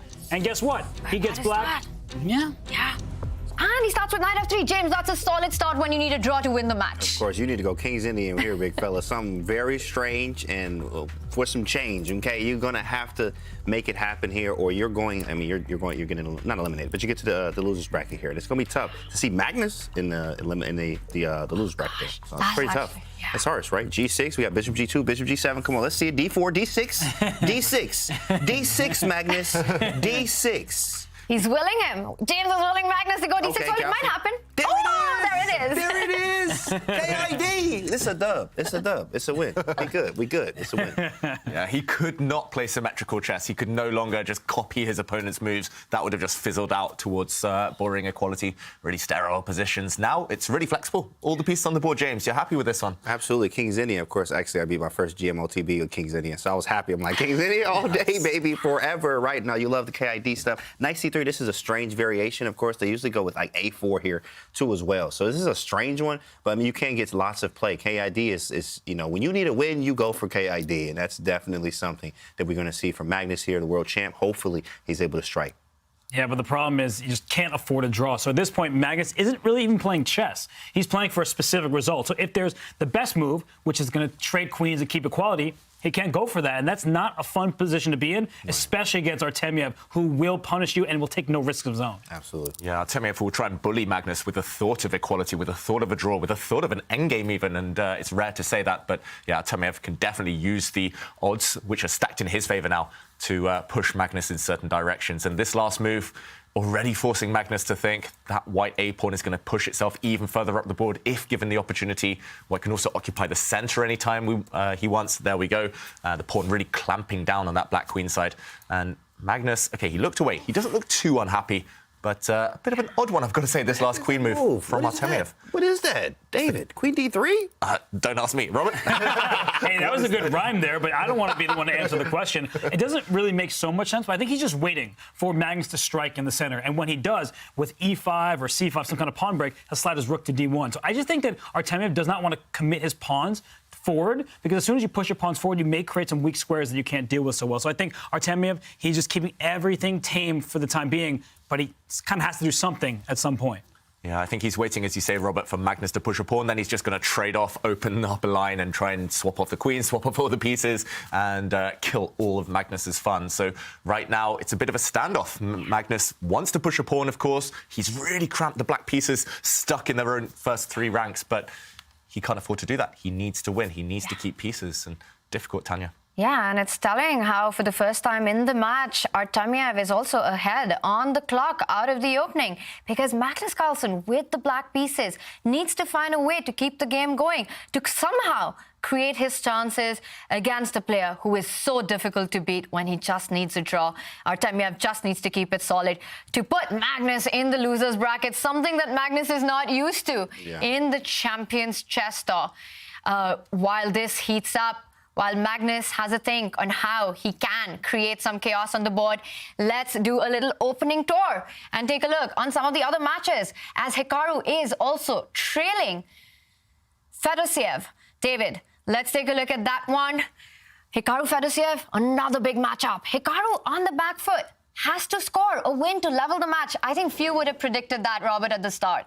Yeah, no, at the start, everyone's like, Hikaru Nakamura, that's my streamer. That's my guy. But what happens when you play Fedoseev and you're Hikaru, you say, well, that's the guy who beat me the last time we faced off in Title Tuesday, 5 times in a row. And so Fedoseev is not going to back down. And we look at this current position. This is the type of position that Hikaru wants. It's messy. We don't just have a symmetrical position. But that said, he needs to find a way to win. He needs some inroads for an attack. And Fedoseev's king is perfectly safe castled over there. The D6 pawn with that rook staring down it, that's a permanent weakness. And I just like the look of this position for White, even though I think this gives Hikaru good chances to play for a win. Getting that done is another question. Yeah. Both these big hitters, David, playing with the black pieces, have to win on demand. But I agree with Robert there that if anyone's got the kind of chances you need to win, it is this position for Hikaru. For sure. I think for the match situation for this game specifically, it's been a success for Hikaru. I'm not saying his position is good. I think I would choose White, as Robert mentioned there. But it is imbalanced. Yeah. That is the key. You just need that one word. Imbalance the position, give your opponent new questions. And I will also mention, Fedoseev, he's not the type of player who can go for a draw. He's not Mr. Solid. He doesn't have that kind of reverse gear, the kind of pull the brakes type of chess that some of the other top players have. That's maybe why he's never really hit the elite levels in classical chess, that slight lack of consistency. I've also played a tournament once in St. Louis. I was half a point behind him heading into the final game. He only needed a draw to win the tournament with White. And he lost very, very quickly against Sam Shanklin there. And I do fear for him here. Suddenly the black piece is getting active. Look at the evaluation bar, slightly in black's favour.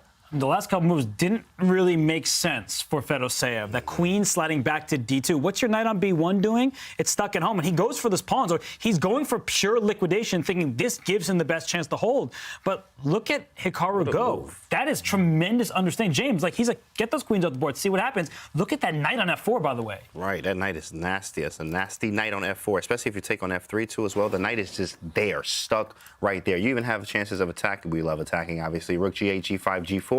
After you take on f3, just to open the g file. But again, the knight is very bad on b1. We have an active rook now on c8. We even have chances to even play something like knight to d4 and try to highlight the fact that your bishop is really bad on c2 as well. There's so many things here that can go wrong with White's position.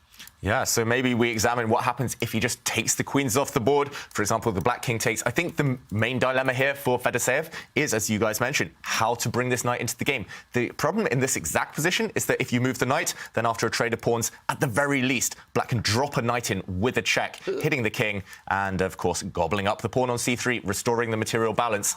Yes, it's level material. Yes, it's symmetrical, but black's pieces are far more active than white. Suddenly, this white rook is hit, has to move. Suddenly, the black rook from the other side comes in. This rook is a monster. This knight is a monster. This bishop can trade off any time he wants. And this knight is also going to jump in. It's one-way traffic, all about black. And Hikaru, I think he's really caught Fedoseev off guard. I think this has been a dream for him. Right, so huge advantage, eval bar here, right? After a5, what is the move? What do we do here? This is huge advantage for black, engine-wise. I would be too tempted to capture this knight. Me too. I do want to take it. This forces the queens off too. If you take with the pawns, suddenly a checkmating attack will happen. Queen and knight, a dream attacking combo. And this is actually on the board as well. So the queens are off. And now how does black take advantage? James, I think you called it earlier. What about this knight jump? Knight d4 it's on the for board. The score. Boom, there it is. So I hear you. Wow. I hear you, Hikaru. That's my guy. All right, knight d4 for the score. That's a big boy move. You got to take that. After captures, there's rook c2, and the rook's on the 7th rank, or 2nd rank. And then b2's hanging. Your knight hasn't developed. Knight h3 is coming on tap. I mean, get the man off the board. The other rook is coming to see it. It's right. all the pieces against White's king. This is looking very dangerous for Fedoseev right out of the opening with such few pieces left. It's been a massacre. Yeah. Just dream game by... How many moves was this? We're early on right now. 13 moves, yeah. 14 moves or We've 20 right now. 20, but yeah, it could be over in the next 5-10 moves. It just looks beautiful, this endgame. It was self-induced, though, right? Fedoseev brought his queen backwards, right? The queen was active. He's like, let's go back. And he blocked in his own pieces. So Fedoseev, he's played so well in the first 3 games. He was worse for maybe a handful of moves. Not many. He had the better position often in those first 3. But here in game 4, he's collapsed completely. And the good news for him is he's starting up a point. So even if he loses, he'll get Armageddon with bidding. But this is not the way you want to go in Armageddon if Hikaru is indeed able to win the game. I think someone needs to do a count. Has White won any games today? It seems to be black every time. Wesley So, Levon Aronian traded blows with Black. Magnus's match, Black's won every single game. Fedoseev beat Naka with Black. Naka's about to win with Black here. It's just, Black is okay. You can blame Fabiano because he had 2 winning positions with White, and Liem was able to draw both those games. But yeah, you're right. The black pieces, second move, not a disadvantage here in today's Chessable Masters Division 1. And right now for Hikaru Nakamura, he's well on his way to winning this game and sending us to Armageddon. It feels weird. Like, this wasn't the almost like Fedoseev isn't playing. Like, someone else took his chair for this game just because he played at such a high level in the first 3, and this was a collapse. Yeah. What do you even do here? What do you even do? Resign? okay, that's I think it's crossing his mind right now. He's thinking about it, but the thing is that it doesn't get him anywhere. He wants to try, of course, to keep the game going. You try to live another move and hope for the best, but knight d4, it's hard to even come up with a move for White. You take on d4, rook c2 looks game over. You move that bishop, knight jumping onto e2, the f3 pawn hanging. Yeah, it just looks like Hikaru's bounced straight back out of the opening. Right. You have what 8 a beast. Points. You have 8 points stuck on the back rank. The knight and the rook, especially after rook takes c2, you can't really move them. Now you can move to d2, I guess, if you like. Actually, maybe you can go knight d2 there, but then you just hang b2 and then the rook. Maybe even bring the other rook in. I mean, b2 is on top at some point. And you take on d4. Knight d4? Geez, knight e2 check. Like, pick what you want. You know what I mean? Yeah, just take and create a pass pawn, put it on d3. He's never getting rid of that one, never getting past that pawn. Tough game. It's horrible, this position. Poor Fedoseev. He's done so well, but against these beasts, you can't relax for 1 minute. No, I think the best choice here is bishop a4. You do not want to allow that rook to get active for Black. So even though you give the f3 pawn with check and your king may have to get into the corner of the board, you still have some chances here because you are threatening to take on b4 at long last, get your knight off the first rank, and you are just a couple moves away from developing your pieces. That said, your king is in a mating net over there. And he played bishop a4 is out of desperation, not desire, but it does give him a chance to kind of coordinate his pieces at long last. Nicely called by you, Robert. And I'm just wondering what happens if Hikaru gets the other rook into the game. Rook d8 comes to mind. You want to try and trade off White's only active piece on d1. It also makes sure that White doesn't complete development. This is why you always finish your development. Yeah, I wish you told Vladimir that earlier. Suddenly, look at this knight, look at this rook. Ugh. Ugly for White, but he's still alive and the game still goes on. So, okay, he found the best defense. He's composed himself. Can he cling on? It's very much kind of tightrope stuff right now. Just one slip, you've fallen off and you're gone. But Hikaru needs to finish things. He certainly hasn't looked at his best. Tanya, your move is on the board. Great call there. Great shout.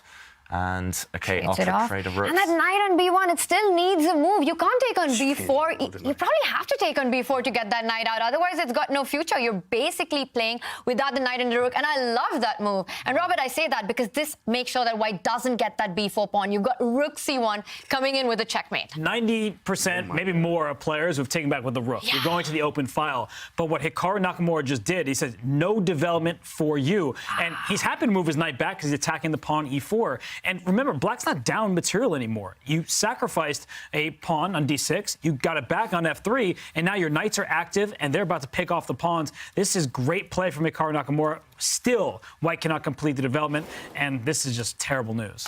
Yep. What do you do about this guy? You can't move your knight out. Suddenly you lose this pawn. You can't take the other one, as you mentioned there, Robert. Look how paralyzed White is here. Just total domination. Yo, get this off the screen, David. Sorry.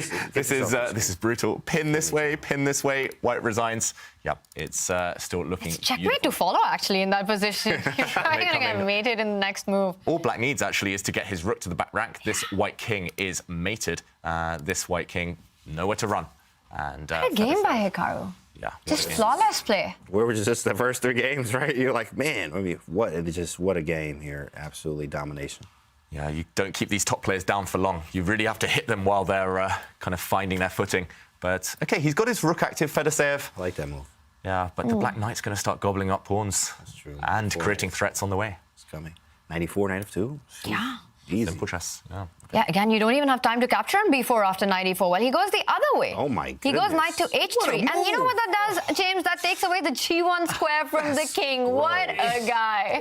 Come on, man. We're on shit. Unbelievable stuff. Oh. And that rook may lift up from c6. to G6 to G1 with checkmate. Oh my God. Like, that's actually pretty hard to stop. So I won't be surprised if that kind of mating net occurs here. It's that straightforward. White's pieces not in position to stop that checkmate. And at first, I have to say, Fedoseev made this backward queen move that was bad. But since then, Hikaru has played perfect chess. He's making it look easy. It was not that simple. He's played precisely, and this is precisely how the game is going to end, I believe. That rook is sliding up and delivering a checkmate. What an idea. I mean, can we just admire the last two moves by Hikaru, recapturing with the king to d8, and he does that so instantly. David, just this moment, rook d8, such a natural move, but he makes sure that White's knight can't develop. First goes king d8, then he retreats with the knight to g5, and you're like, he's going to pick up that e4 pawn, makes a lot of sense. Right. But instead of picking up that e4 pawn, knight to h3, really boxing up that king in a kill zone. White's got to go knight d2, try to get that knight to f3 to defend that g1 square. Or it might be as simple as Robert's saying, just checkmate in 3. Yeah. 1, 2, 3, bang. Checkmate. Right. You also have knight f2 on tap, and you're winning a piece full. Knight takes f2, give me the bishop, you can hit the button. That's the resign button, I mean. And that's game over.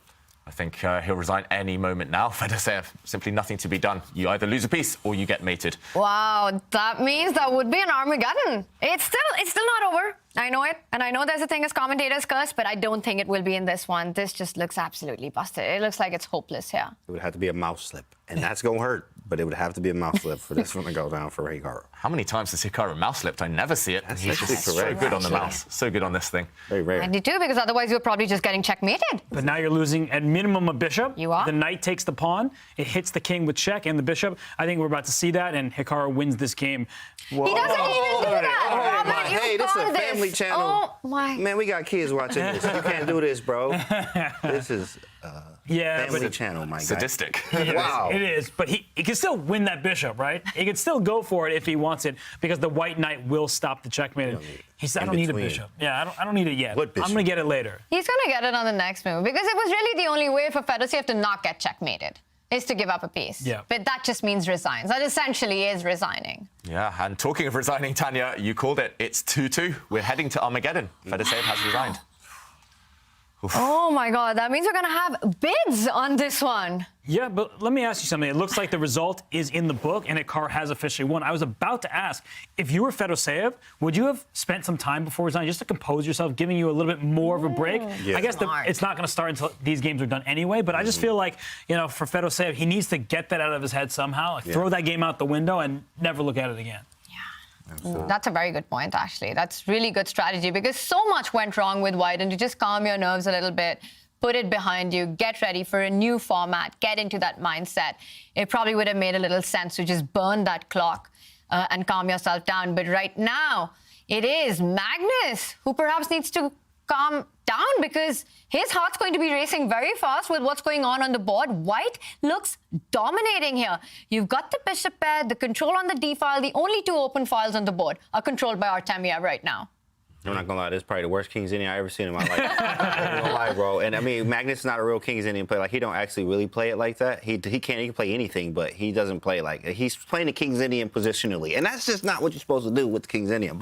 And it is not looking good. Look at this knight. Oh man, this is rough. This is a rough King's Indian. Yeah, what a move. What an instructive move there from Vladislav Artemiev.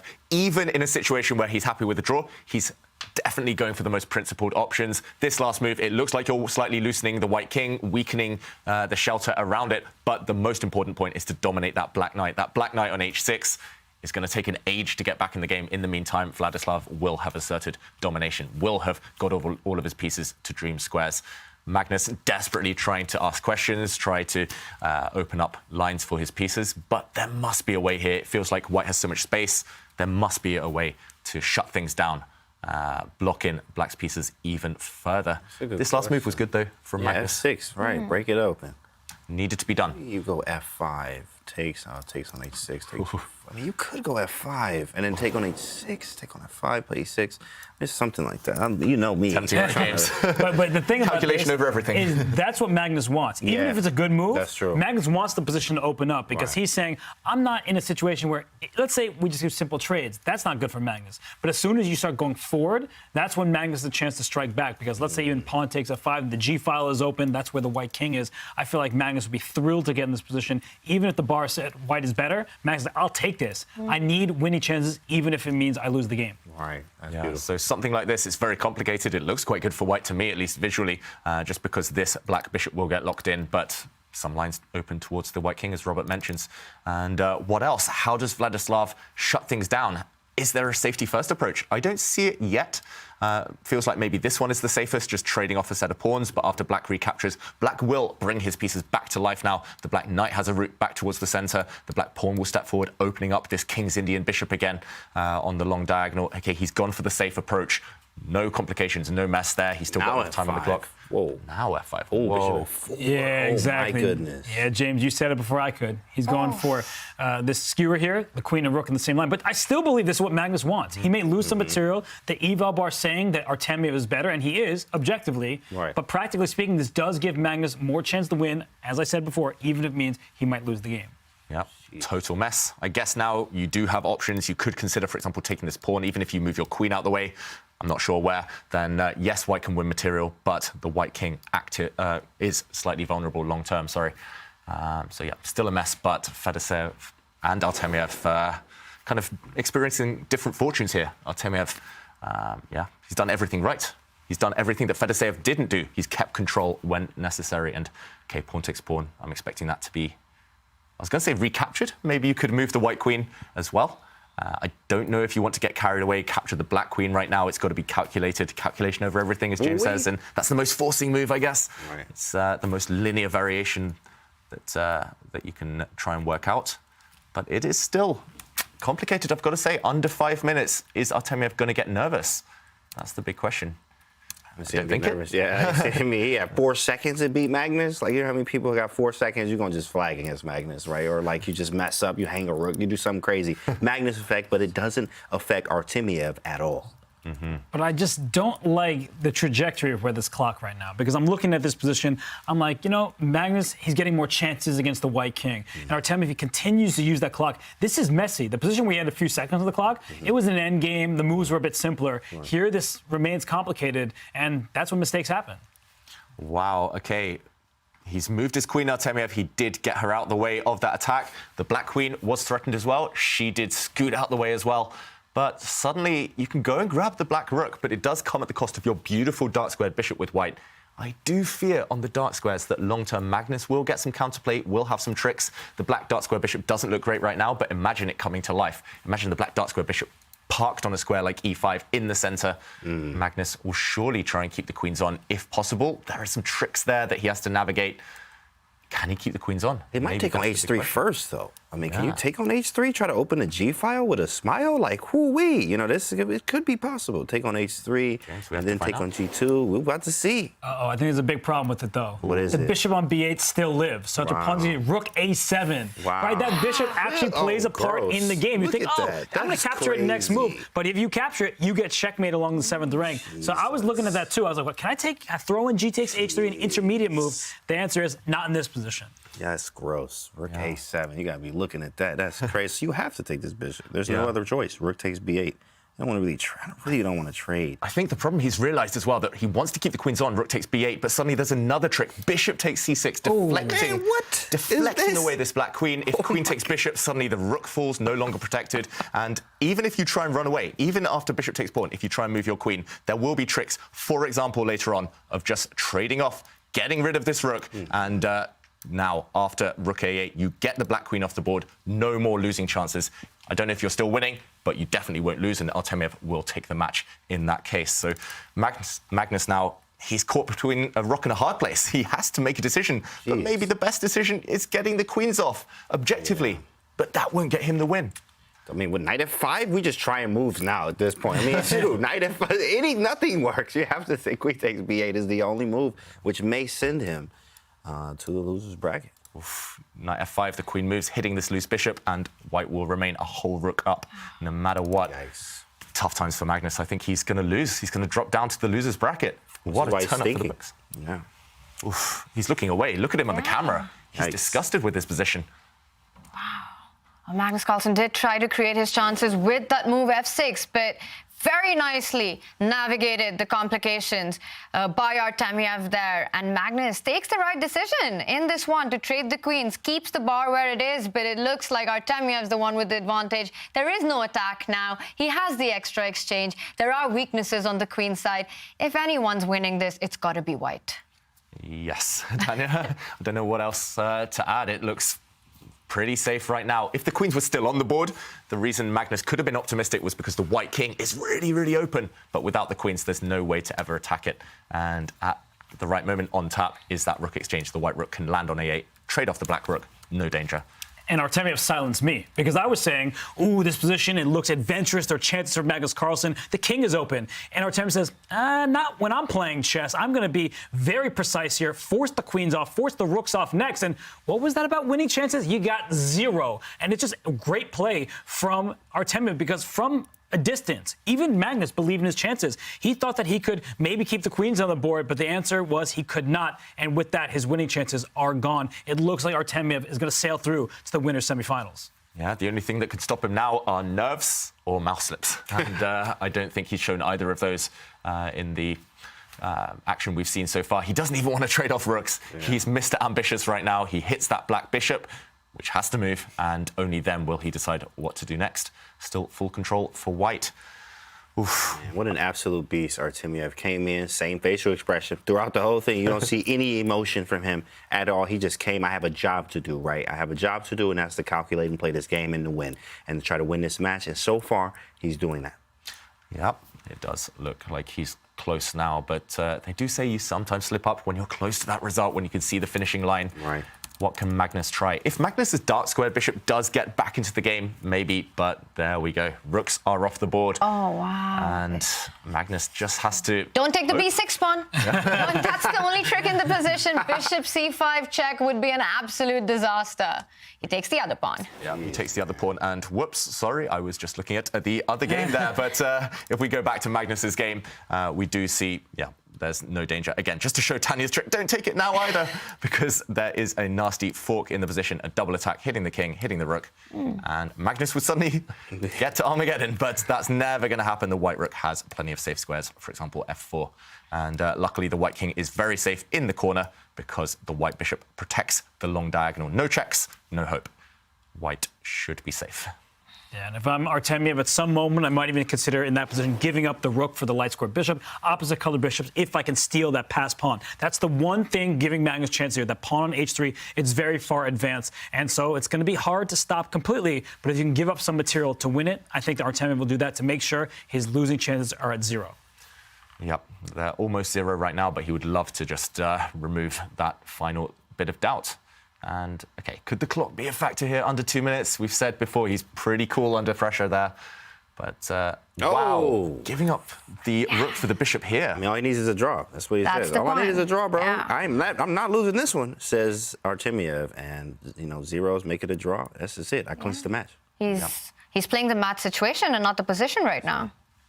Yeah, he's, wow, what a classy move. If the Black Knight does try to get into the game, it will just be chopped off in the near future. Yeah, he's just got full control. As long as you don't allow that Black Knight in, I'm not even sure where, but in to create some nuisance, then you will be holding this one. It should be a draw. The White Knight will be jumping on to d5 next, attacking the b6 pawn. In fact, even in this position, despite being a pawn down, it is the queenside pawns that can be dangerous. Artemiev, what a flawless way to finish the match. Just great practical choices here, giving up that rook in the end, sacrificing it back, keeping everything under control. And there we have it. Knight d5, b5 has been pushed. Magnus just delaying the inevitable here.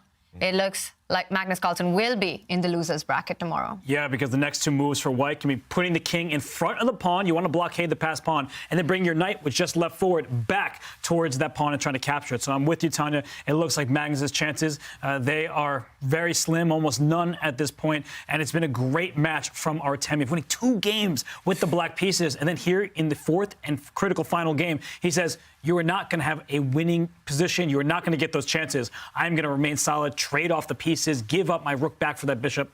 And now, really, there should not be winning chances for Magnus. Yeah, no way to hustle anymore.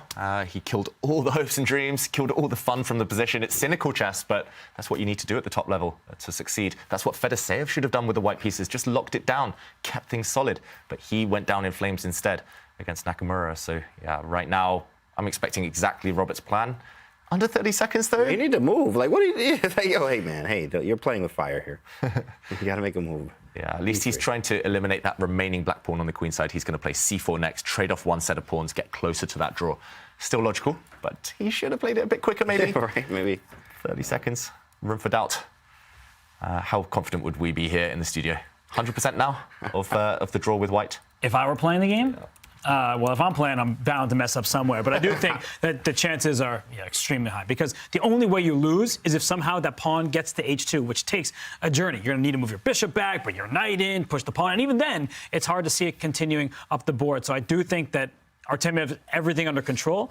The one thing that he would need to be careful about is if the knights get traded off the board and black is able to freeze the white queenside pawns, there could be an endgame there where the black king runs on over to the queen side. So it's far away, but the point is that if these knights, and I appreciate you, David, getting those knights off the board, and then black gets to throw in this b4 move, then the king runs over, and we see that actually would be a winning endgame. Mm-hmm. Suddenly the white pawns are ripe for the picking. The black bishop's just going to come and take them and win the game. So, yeah, this is unlikely to happen, but that does show the urgency that Vladislav needs to show. He does drop his knight back, hitting this bishop. And the problem for Magnus is when the bishop moves, the king comes. And, yeah, this pawn is not long for the world. You could try and give a check, try to create some forks, some nuisance, but the white king will step forward. I don't think you can ever promote this pawn because the white bishop's eye line is fixed on the h1 square, the promotion square. But at least Magnus is trying some tricks. At least he's setting some traps. And with 25 seconds, Vladislav needs to dodge them. And, yeah, Magnus, he's doing the right thing. He's sitting there, composing himself, saying, OK, one last trick, one last hope for this game. But not going to work. Yeah, but it always feels like it's not over till it's over against Magnus. And Vladislav Artemiev's clock situation is, again, very scary to look at. With just 25 seconds, he needs to watch out for these ideas of the queenside pawns getting fixed on b3, c2. But this is a big moment in the Chessable Masters, as Magnus Carlsen does stare at his first showing in the loser's bracket if he is not able to win this one. And it looks like that move c4, it's so important because all these ideas of fixing that pawn on c2 and creating a passed pawn on the queen side with that c4 pawn, now that's gone as well. 4 seconds. No hope lives, except the clock. 6 now. And the b4 pawn falls. Is this over? Oh, the black knight is coming in. It should be a draw, of course. White could even just give up a piece as long as you remove all of black's pawns from the board. But, yeah, I'm really worried about the clock situation, actually. Nerves, I mean, they have to be kicking in at some point.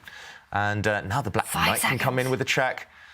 Ooh, Vladislav playing with fire. If Magnus pulls this one off, I mean, that'll be nothing short of a miracle. But we've seen him do that. Needs to buy a lottery ticket if he wins this position. Wow.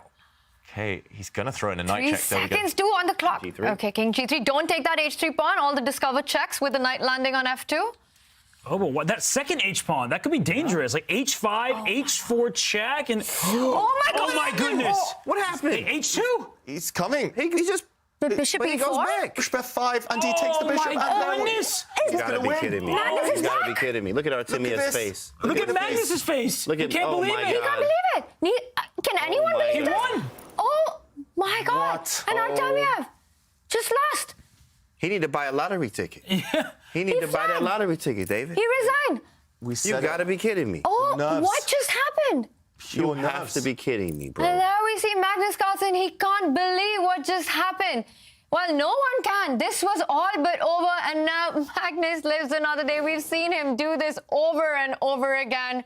And Artemiev now, not only does he need to deal with this loss, he needs to shift his mindset, his momentum, everything. It's Armageddon coming up, and I have to say that's Magnus' advantage now. Look at his hair. That just happened right now. That way, it was all up and immediately after that happened, his hair got all messed up. I mean, that's crazy with David. He looks less shocked than Magnus, I've got to say. Magnus, more shocked than anyone. Jeez. And, yeah, we'll crazy. we'll have to unpack that one later. But this one, meanwhile, Wesley So, going to take the win. Wow. It's all about the black pieces in this day. in the Chessable Masters so far. Black simply has a rook for bishop. Once the black rooks combine to attack some of the white pawns, especially on the king side, Levon's going to resign. Yeah, we haven't seen a single win with the white pieces. And here, Levon Aronian, he's down a rook for a bishop. For now, that pawn on a6 remains on the board, but you see that f2 pawn on a dark square. That's a light square bishop from white, which means that black is going to team up on it, and you're not going to be able to defend it. So it looks like Wesley So, the third-place finisher from the Air Things Master, he's looking like he's going to make it through to the semifinals of the winner's bracket here at the Chessable Masters, but it wasn't easy.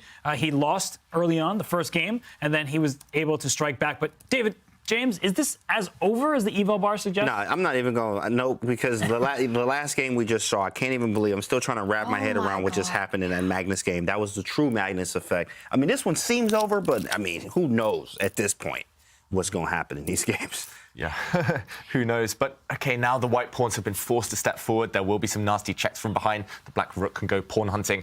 I think Levon's banking everything on some counterplay. The white rook wants to go up to the 7th rank and start taking that lone black A pawn, but it should simply be too slow.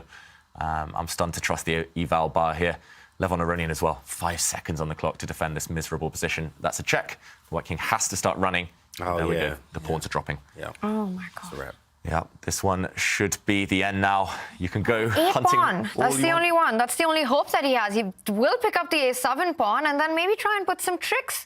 E6 hanging while the bishop's been pinned now. Is there some hope? No, you're going to lose all your pawns in the process, and the black rook is behind what might be a passed pawn. So I like what Levon's doing. He's giving some chances, but after this check here, unfortunately, the rook's hitting you from all directions.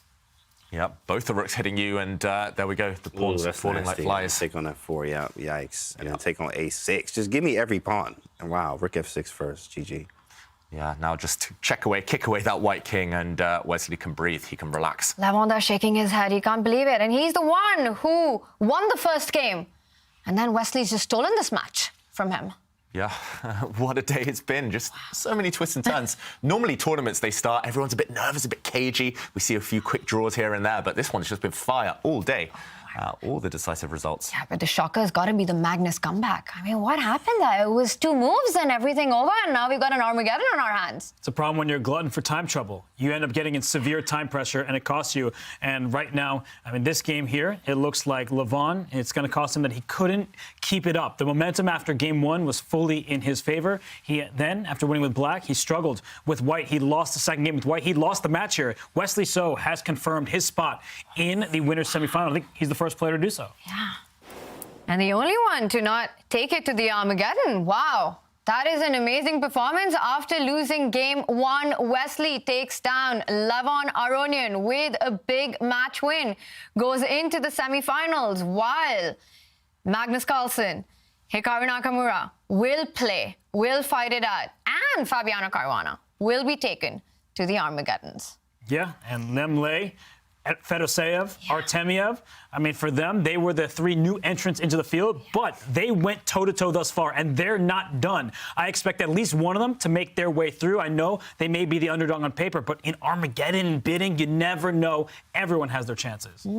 It's crazy. The 2 world champions, Magnus and Hikaru here, were down in the match. We thought it was all over, and then they said, this is why I'm a world champ, and it swung back, and now they're here, and now it's a level match. We're going to Armageddon, and we don't know what's going to happen now. And momentum is definitely on our side. Yeah. Yeah, and it happens so fast. I think we need an action replay on how Magnus worked his magic, how he managed to trick Vladislav Artemiev. It was actually in this position where Artemiev started to go wrong, started to lose the thread of the game. He only had a few seconds left. If he had a bit more time, he would have realized that Black's knight coming into the position was Magnus's only trick. He could have, for example, dropped his bishop back, ready to eliminate the black knight if it ever lands on this square. And now, next, white just brings his king forward and takes this pawn. Easy draw, nothing to work on there. But instead, he dropped his knight back, allowing Magnus to get active. This nasty check. Now there's a trap suddenly. A discovered check here from the bishop would be deadly. And the trick started working in Magnus's favor. We saw the black king step forward, hinting maybe at another pawn being thrown down the board. But this was the killer blow. The final blunder from Artemiev. No time on his clock. He got greedy. He took a pawn. But he forgot that after this black pawn steps forward, the only way to prevent it promoting is to drop your bishop back and suddenly a skewer. Black brings his bishop forward, hitting this bishop, trying to deflect it away, and the only way to stop this black pawn is to move it back, and your knight falls. Magnus won with this trick. He won the piece, won the game, and Armageddon time. One really has to admire Magnus Carlsen's ability to create chances and to create opportunities in a position where it does seem impossible. Well, one can say that against Magnus, you have to beat him thrice. Once in the opening, once in the middle game, once in the end game. If you can't, you will lose. And that's what happened to Vladislav Artemiev. One missed opportunity, and with that, Magnus Carlsen strikes back. These are our results. Well, there's been so much action and drama in these 4 games, but we're just getting started because there's more drama coming up with 3 matches going into Bidding Armageddon. Take a look at that. Wesley So is the only player to take it to the semifinals in the rapid portion by defeating Levon Aronian, who finds himself in the losers bracket, in the elimination bracket for tomorrow. And Aronian did get the first win, but Wesley winning in game 2 and game 4 with the black pieces just took it away with 2.5 points. We're going to have three big Armageddons, but before that, we do have our semi-finalists joining us. Wesley So, let's bring him on. Wesley, congratulations. Hi guys. Yeah, thanks for having me. Yes, it was a pretty tough match. Losing the first game with white was really a big blow to me. But I managed to come back because Levon was making some unnecessary mistakes. Yeah. Wesley, I have to ask you, I mean, after that first game lost, how did you steal this match? How did this happen? Yeah, obviously needed some help from Levon there. I think, we just finished playing in St. Louis a few days ago, and we're still getting used to now playing online again. It's very different. The first game, I was adjusting my setup and all that. I was way too slow in the first game. 2 minutes against 11 is not really... It's never ever going to work against anybody. But the second game was obviously crucial, bouncing back. I mean, he was happy to draw at some point. I thought he got a better position out of the opening. Yeah. But I kept playing, I kept fighting, and he got low on the clock, started making mistakes. But it's a very nice feeling to win with black. Yeah, and that also a player like Levon, he is just such a beast in these formats, and of course a very formidable opponent. I have to ask you, Wesley, you're the only player who's made it to the semifinals in the rapid portion. Who are you hoping to face tomorrow? You've got 3 Armageddons coming up. It's definitely been a crazy day. Magnus losing with white in 2 games. I think also Hikaru losing with white, and also myself losing with white. So been a crazy day. I guess, to be honest, prefer not to play Hikaru again, but it is what it is. I'll definitely be watching the Armageddon and see what happens. But I think everybody has a chance when it gets to Armageddon. I think maybe Fedosib has like a 45% chance, and maybe Artemiev has like a 40% chance. And so it's going to be a big fight in either way. But I'm just very happy to win today and still be in the winner's bracket.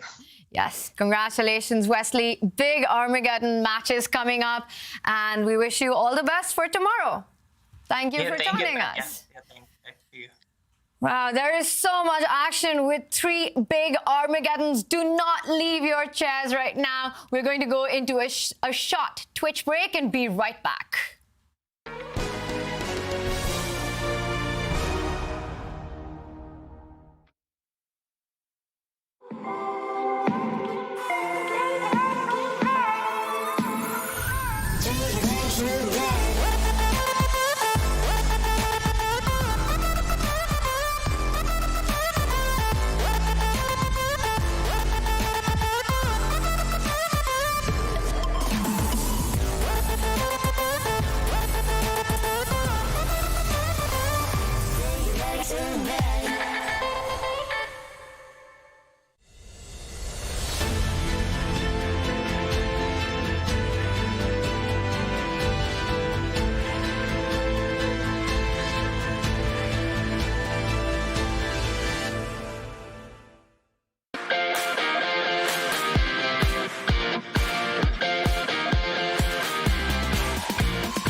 It's been an action-packed day here at the Chessable Masters. I'm still reeling from all that we witnessed with Magnus Carlsen and Hikaru Nakamura striking back in that game 4 to take it to the Armageddon. We are waiting for the players and their bids. Let's take a look at the format of the Armageddon. Now that the players have tied the rapid portion, there will be bids. They will be placing their bids, and the player to place the bids with the lowest time wins the bid and gets to choose the color.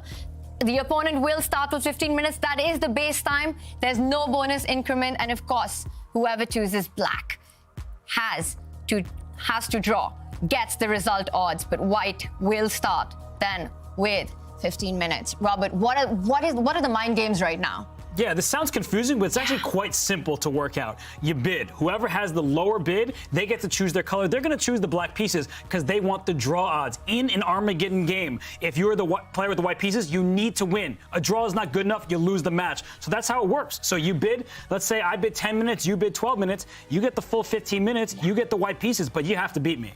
Yeah, but the interesting thing is, right, the player who bids the lower time gets to decide the color. Do you think they will definitely pick black? Yeah, it's nice to give people choice. That way they feel like they're free. But in this case, you're going to choose the black pieces because you want those draw odds. I'm always taking the black pieces every single time there. Of course, there's so many ways you can go. And today, black won every game. So, with the black pieces, it's absolutely going to be an advantage for you. And you get two options. I either win or I draw, and I win in both. I mean, if that's regular chess, I'm taking black all day. Absolutely in Armageddon. I'm going to put my neck out and make a bold prediction. I think we're going to see some crazy low bids as people are desperate to get black. So far today, we've had 16 games, 7 draws, 9 wins for black, 0 wins for white. Crazy. One-sided, something's in the air. They want black in the Armageddon. But you know who might not want black so much? I'll say one player in particular, Liem.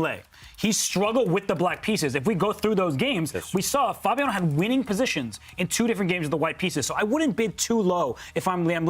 He actually was much worse in critical moments. So I think Fabi is one player in this field who might want the white pieces. Well, you've got a big reveal coming up as we do receive our first set of bids. It is Hikaru versus Fedosiev. And take a look at this. Wow, Hikaru went really low there to get the black pieces, 9 minutes and 38 seconds, while Fedosiev bid for 12 minutes, which means he would be quite happy to get the white pieces. I'm shocked, I've got to say. Vladimir Fedosiev's last experience with the white pieces was a disaster. So to bid that high, I'm almost speechless. I think he should have gone lower. Naka's going to be happy. I absolutely believe in that too as well. Nakamura's going to be happy, crushed with the black piece. That was the game of their matchup there, was that 4th game. I mean, you still have to shake that off as Fedosiev, as you just absolutely got destroyed in that last game there. And then now Hikaru gets black. It could be the same story. Oh, wow. And another one. Fabiano Caruana loses the bid. With 10 minutes and 59 seconds, he bid almost 11 minutes. Liem wins the bid with 9 minutes, so Liem will be deciding whether to take white or black. Our experts feel that the player who does win the bid will choose the black pieces, get the result odds. The other player gets a full 15 minutes on the clock. But black just needs a draw. And we've seen the day has been favoring the black pieces. Wow, are you surprised with this one? This was a lot closer, though. I think that this was risky bidding by Liem, because that is not a lot of time. He bid less time than Hikaru Nakamura did, and Hikaru Nakamura is the bullet champion, right? So I think that Liem is taking a huge risk, 9 minutes and 29 seconds against Fabiano Caruana with that wealth of preparation. That's scary territory for me. Yeah, that is scary, actually. He needs to survive the opening. He's had a couple of disasters in the opening phase, and it's not going to be easy. I agree with completely Robert. Yeah. 100%.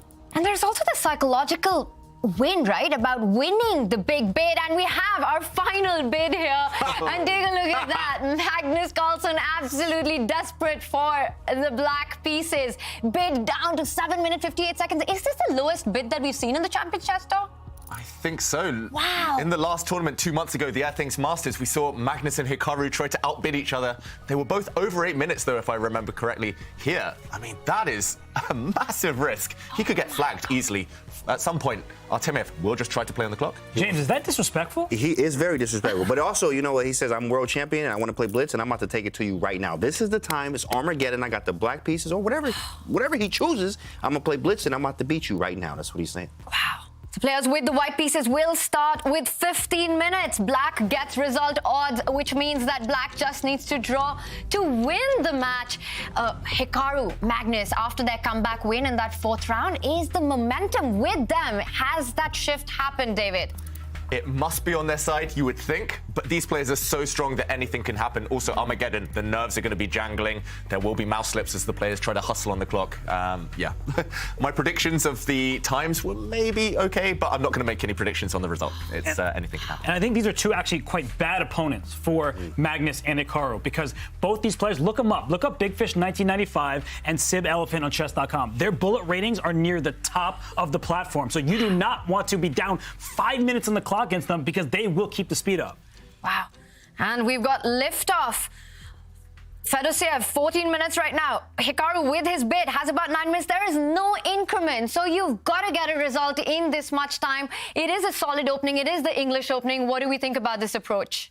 Yeah, it looks like Hikaru here, he is choosing his most solid repertoire. I've seen him use this before, even in candidates matches back in 2016. He used this when he was happy with a draw. And Fedoseev, he's going to be burning a lot of time on the clock, just trying to keep those winning chances alive. So Naka, as long as he's quick, survives the opening, he'll be confident. Tanya made a great point here, actually. You got to remember, guys, there's no increment. When there's no increment, I mean, you do have to move almost instantly, especially when you get down, 4 or 5 minutes from now. It will be a real blitz game, and there's no increment here. Now, of course, hopefully you're hoping for with the black pieces that your opponent actually does use a lot of his time, so you can make it more even there, and chances are better for black there. But that time edge is definitely huge. And I use the word disrespect, but there is no such thing as respecting when you need to win. Right. If you are Fedoseev or you're Artemiev or you're Fabiano Caruana, if you see that your opponent is in a rook endgame that should be a draw, but they don't have time, you are going to flag them. You have no other option. So Fedoseev, he is nasty when it comes down to mere seconds on the clock. And I feel like for Hikaru, he needs to be very careful and play very quickly in this early stage.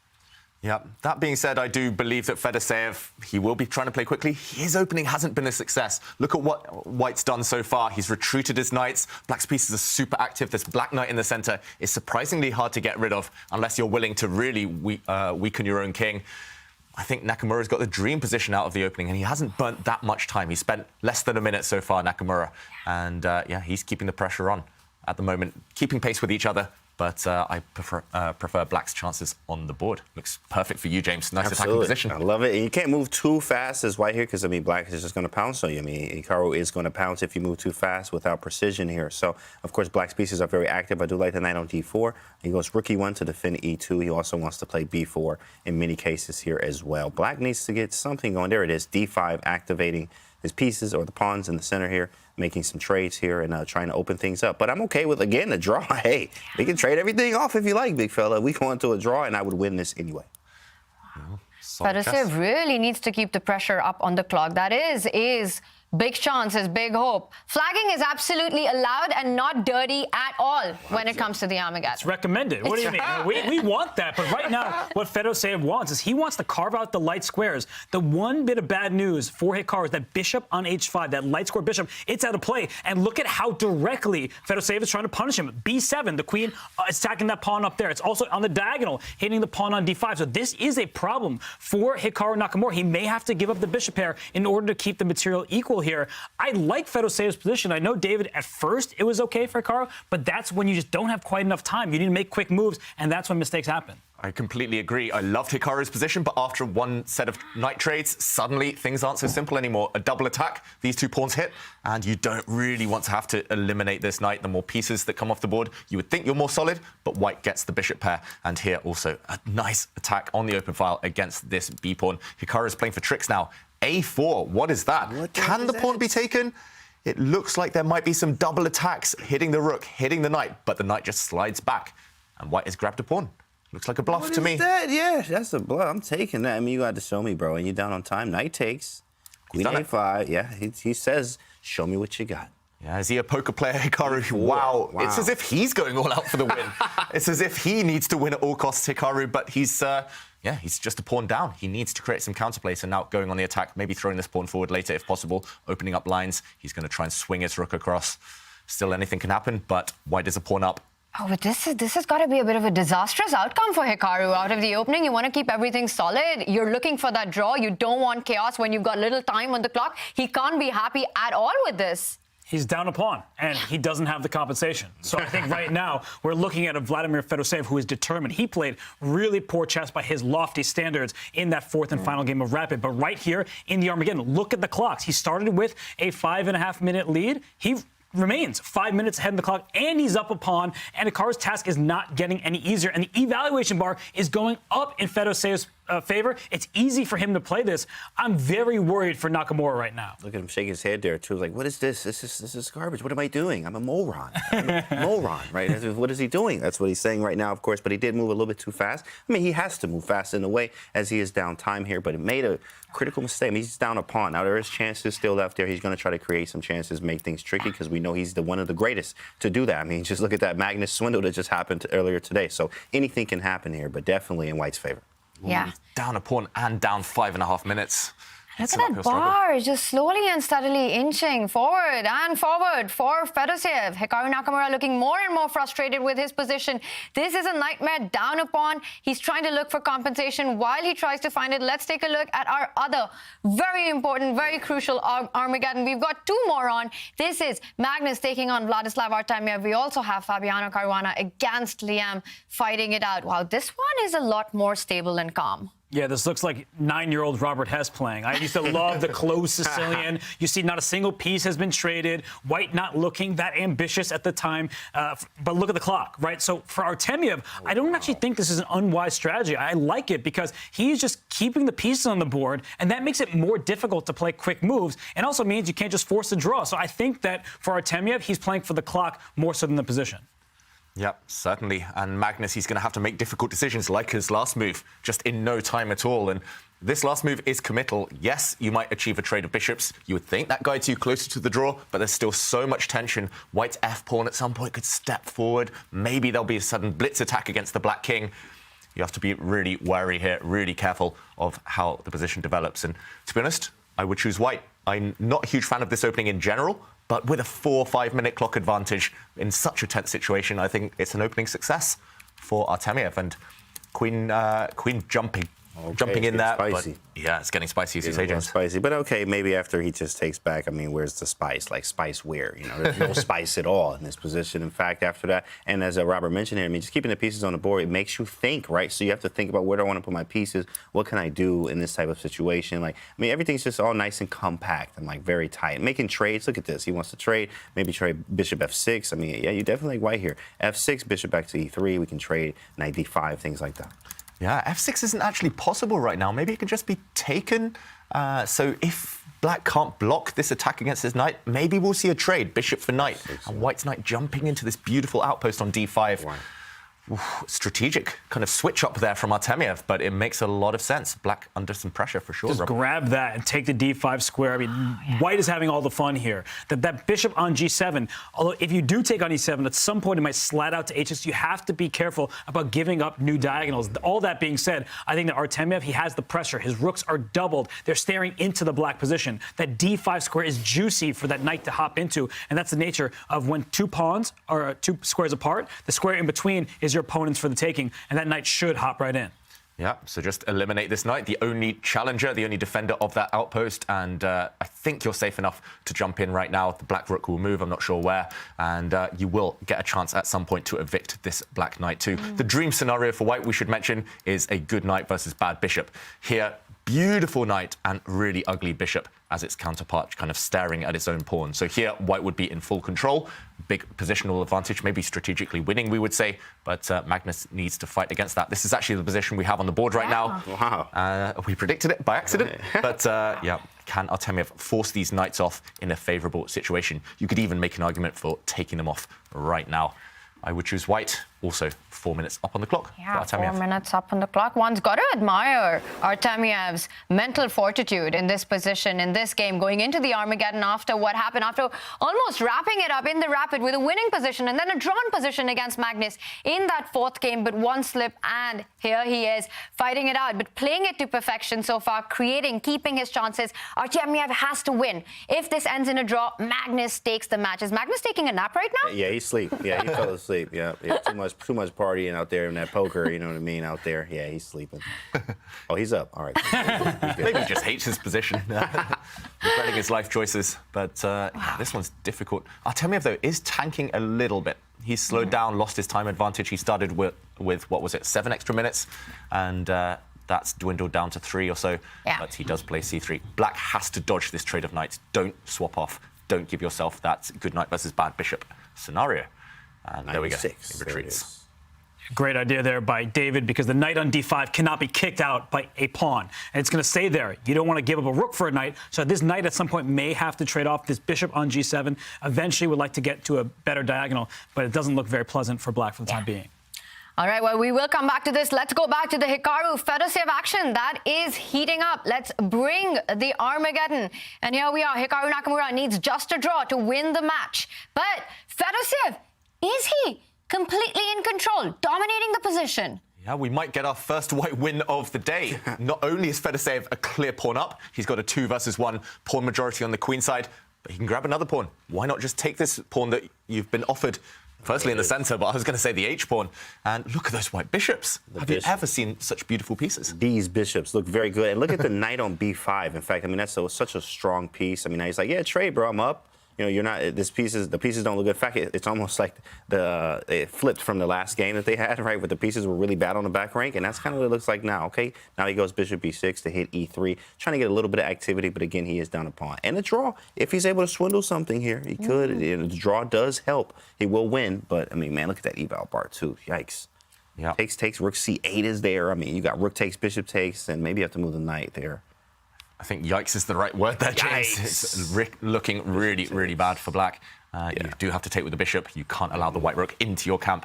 Now, the white knight will move, but plenty of good choices, plenty of good squares. I would probably pick the d4 square if I had to, just because it blocks the black dart squared bishop. It covers the whole board, and still looking good for white. 3 minutes up on the clock still as well. b7's hanging there, too. Yeah, I was about to say that, right? It's easy to forget. That pawn is hanging from the light square bishop for white, so everything is just problematic for black. You're also down a pawn. Your pieces are less active. You got nothing going for you, and you're down nearly 3 minutes on the clock. He's swindled worse positions than this, Hikaru, but he really needs a bit of luck on his side now. He's going for white's a-pawn, but that can simply be defended. Look at that, the white rook, and the black rook now on a really passive square. It must be the case that white can improve. Look at that. Look at those bishops, the centralization. Show this to your kids. This is beautiful for white. And the black king trying to slide over to the center, but not really achieving too much there. Looking good for Fedoseev. Definitely good. But you still can't push the pawns on the queen side, and white has to find a way to break in. What is the plan forward with the rook stuck defending the a3 pawn? Well, he's shown us. He brought his king towards the center. He's like, let's help those pawns. Maybe that king can go all the way over to protect that a3 pawn. It is loose, but he throws in bishop b8, and he goes back and forth, but he goes to a safer square, farther away from black's pieces. Don't be surprised if he throws in a check here or a threat there. So I feel like for Fedoseev, he's also leading on the clock, and he is one of the best blitz and bull players. And wait a sec. Another pawn? F7 hangs. Spink. Oh. Look at Hikaru's face. Spink. Oh, my goodness. Thanks for the generosity. Wow. That's a rep. He realized immediately, Nakamura, you spotted it too, and Fedoseev 2 pawns up now. And up on the clock as well. He's played this really well, taking advantage of all the misses by Hikaru and not spending too much time. Also, these little moves, right? It forces Hikaru to burn the clock more and more, and with no increment, that's further pressure. Speaking of little moves, the knight is great on d4, but he moved it up to b5. I thought he might even retreat it back to f3 and into the center, but still, he is just improving his position at every turn, make sure all his pieces are defended. And if he doesn't win the game over the board, he might just try to flag Hikaru at some point, because the choices for Hikaru are not getting any any easier as white can start pushing these pawns forward. Yeah, but you got to be a little careful because e4, there's this check on the d8 square. You can't really block it with the bishop because the e4 pawn is pinned. There are all these ideas that you need to watch out, which is why he keeps things under control. Hikaru trying to go from one side to another, create some play. That's what he's got to do. It is desperation for Hikaru Nakamura. Let's get an update on the Magnus Artemiev Armageddon. We've got that on, David. Take it away. Yeah, we've got this one on, and look at that white knight in the center of the board. It's been cemented. It's like a granite statue right now, that white knight on d5. However, black is solid apart from that. So is it enough for white to win this game? It's going to be a good knight versus bad bishop, but Magnus is just going to try and curl up into a ball and defend. He only needs to draw, and now the time difference is only 1 minute. So what do we think? Odds here. You know, because the time's getting closer, I'm actually leaning on Magnus here. I do like white's position, but I mean, you can't. It's not like you can really push for anything right now. I can't really make big threats right now. Everything's just really solid. It reminds you of the game with Liem, Lee, and Fabi, where he was down at pawn, but then or actually no, it was the game where it was just the double rooks on the file, kind of very similar to this actually. And I think that ended in a draw as well. But this one, a draw is not going to be good for Artemiev, obviously. So I'm going with Vladislav. I think this position is closed. Okay. Magnus doesn't have an easy way to liquidate trade pieces, and I feel like the time advantage is still huge. And Artemiev is that great at bullet. He's over 3,100. I mean, that guy does not fool around. That's gross. He knows how to work the clock. He knows how to flag his opponent, and he will have no shame. Wow. If it comes down to a blocked position where Artemiev has 2 minutes, Magnus has 1, you can play forever. Play 49 moves, push a pawn. Play 49 moves, push a pawn, and then flag your opponent. What about the pre-moves? But yeah, meanwhile, Magnus, he's gone to the edge of the board with his knight. That's not the final destination, clearly. He's going to reroute his knight back, probably via b8, c6, and then into the center. I do think Vladislav maybe missed a small trick there by allowing the black knight to dodge the trade. I think he should have swapped off instantly, because knights are so tricky in these types of positions, especially when the clock is ticking. And here we go. He's getting ready to play on that flank now, the queen side. He's getting ready to throw the white pawns forward. Look at the reroute. Yeah, nice, sophisticated. Really classy move there from Magnus. I mean, these players are playing like it's a classical game. These little moves here and there, all these positional strategic ideas, nice juicy squares for the pieces. I love it. Well, you got one more Armageddon on. Let's get an update on that one. Fabiano Caruana takes on Liem. There have been a lot of moves, and wow, black king under fire. Wow, and maybe you can go for checkmate immediately. Look at this, Fabiano switched focus. Now, look, the white queen, the white rook lined up behind each other, and how do you defend the black a6 pawn? Oh, you don't. Maybe you don't. Yeah, James has it right. Now, normally a pawn's best friend is another pawn. You push it forward, but the pawn in front of the king is pinned, which means that white queen is just to grab it all. James, this is your kind of game. Oh, absolutely. This is game over, of course. We take on a6 right now. The king move. Oh, queen b7. Tactics. I smell something. Well, no queen trade. Exactly right. No queen trade. Queen a4, of course. And look at the time edge, of course, that he has. I mean, Liam has been very, very bad with his black games today. I mean, maybe he should have taken white, maybe try his chances there. This one's just clean advantage for white. I mean, we can even try to switch sides, queen b4, and try to go the other way. Nice. Queen b4 hits the rook. You can go check on f8 and take. And there it is. Come on, Fabi. I know. Yep. Fabi, if you get some money, you can send that this way. Absolutely.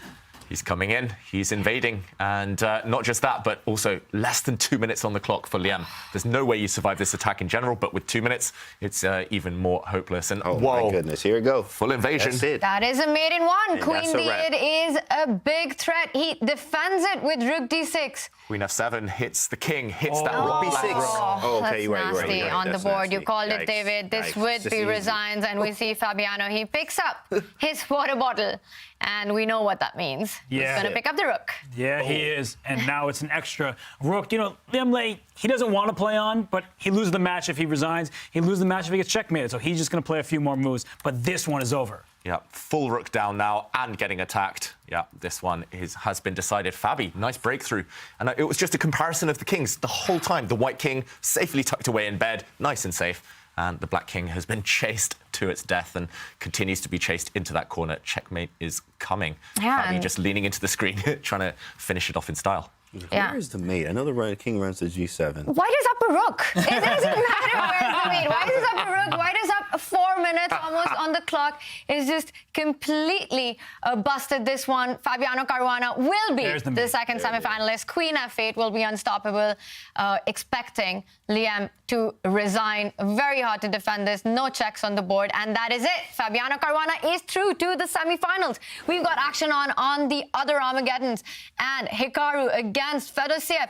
Fedosiev completely winning. He's got two extra pawns, 2 passes on the board. Yeah, normally opposite colour bishops do grant some drawing chances, even if you're 2 pawns down. But here it looks like you can't stop the white B pawn from reaching the 7th rank, 1 square away from promotion. That will paralyse at least one of black's 2 pieces, the black bishop or king, and the other pawn will do the work. Here, yeah, it does look like it's too many pawns. Unfortunately, as he calls it himself on the stream, the wide peepos here is, which is the pawns, in fact, the B pawn and the E pawn being wide peepos are it's very, very a big problem here, and we can actually grab the G pawn too as well. So white just has so much play, and we're up on the clock. Yeah, to me it looks like bowling. When you got that split, you can't get them all, and unfortunately for black, you can't control them all. These pawns are uncontainable. They're going to the other side, and it's very important actually that there's 2 of them on the B file because sometimes your king takes one, your bishop takes the other, but there's still one more pawn that will be remaining, and that's going to be a win for Fedosiev. And I mean, he looked out of it in the 4th game of the match, but somehow he was able to get his composure back.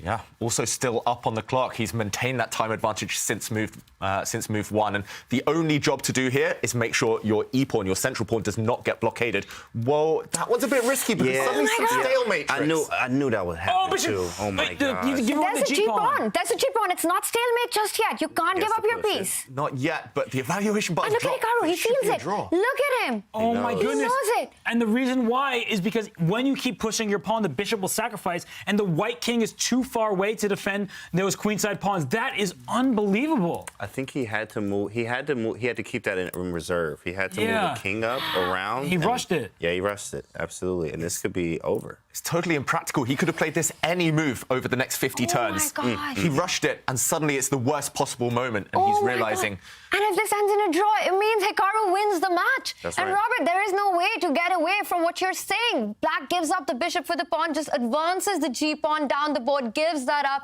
and it is a stalemate. There is no running away from it.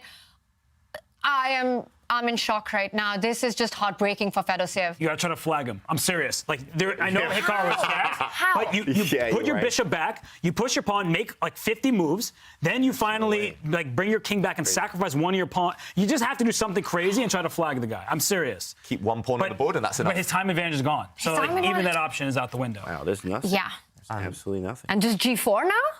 Yeah, just push that pawn. Push it. I mean, you push, I check and sacrifice take. the bishop. That's it. And yeah, if the white pawn had pushed forward, bishop to a3 would have been a check. And actually, we see that now. The white king moves, and black's bishop is ready. Anytime that white pawn steps forward to sacrifice itself, stalemate is inevitable. But you have a number of 50 move rules at your disposal. That's an important rule in chess. If 50 moves are played without a pawn push or a capture, the game is a draw. So what Fedosiev wants to do is to give up a pawn. And that way the 50 move count starts counting again. And you look at Hikaru's clock. He's down 30 seconds. Fedosiev is a beast at bullet. And now what he's going to do is he's going to play right now 49 quick moves. He needs to keep an eye on the move counter. And then he'll push his pawn, give it away. Then he'll move his bishop at some point. He's got to do things like that. Yeah, and Hikaru can't pre-move just in case white pushes the pawn to the e7 square.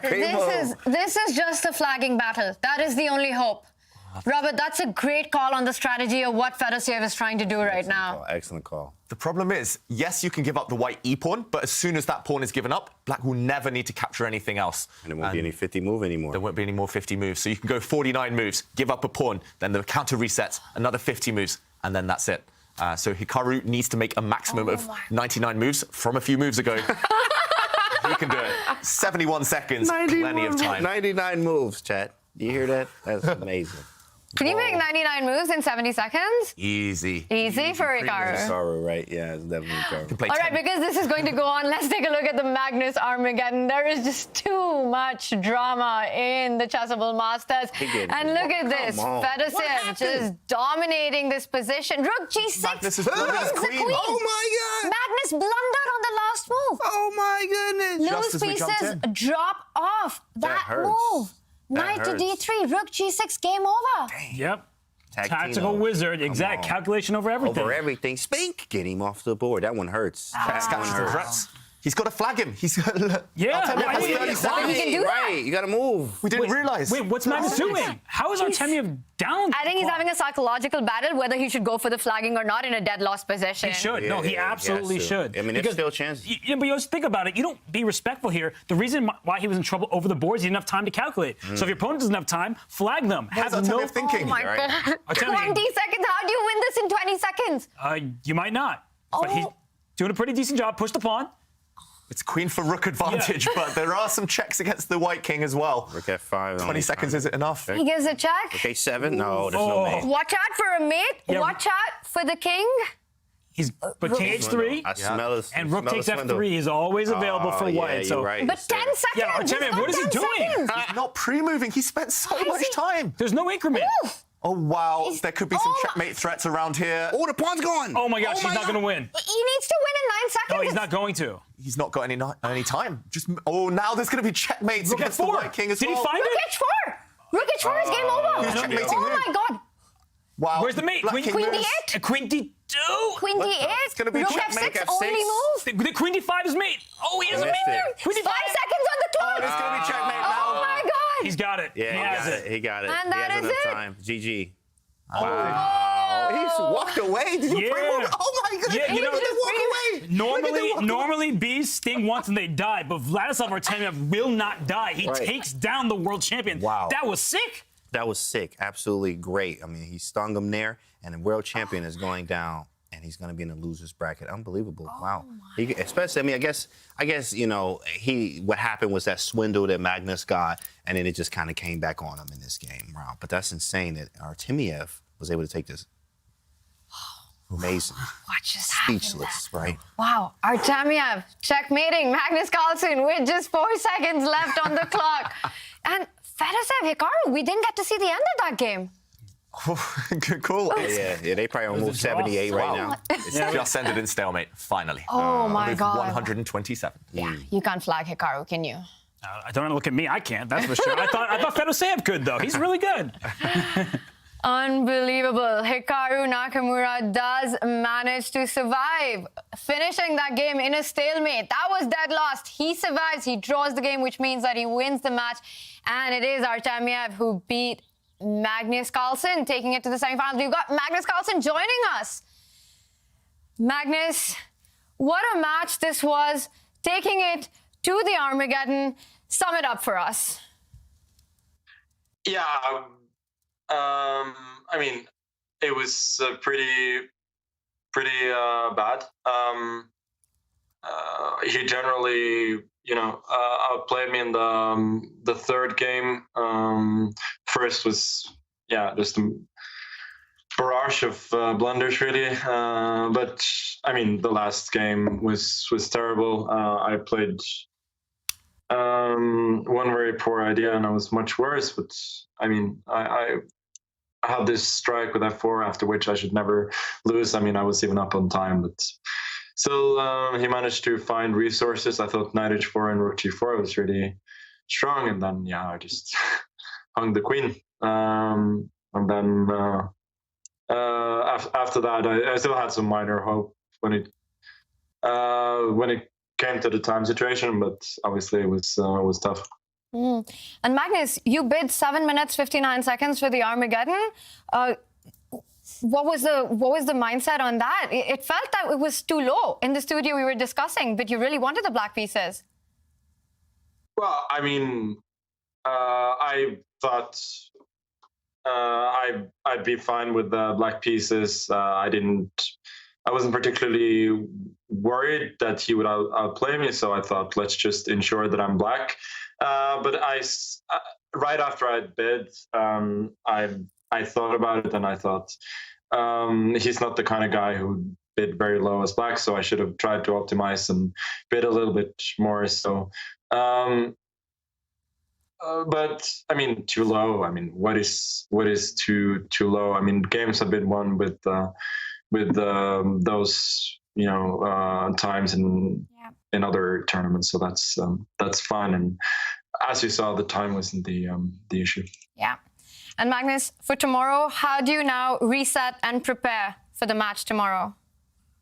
I don't know. This was a really, really awful day of chess. Like, I did everything to lose and then some. Obviously, it takes a strong opponent to exploit that, but that was really, really poor. So we'll see. I'll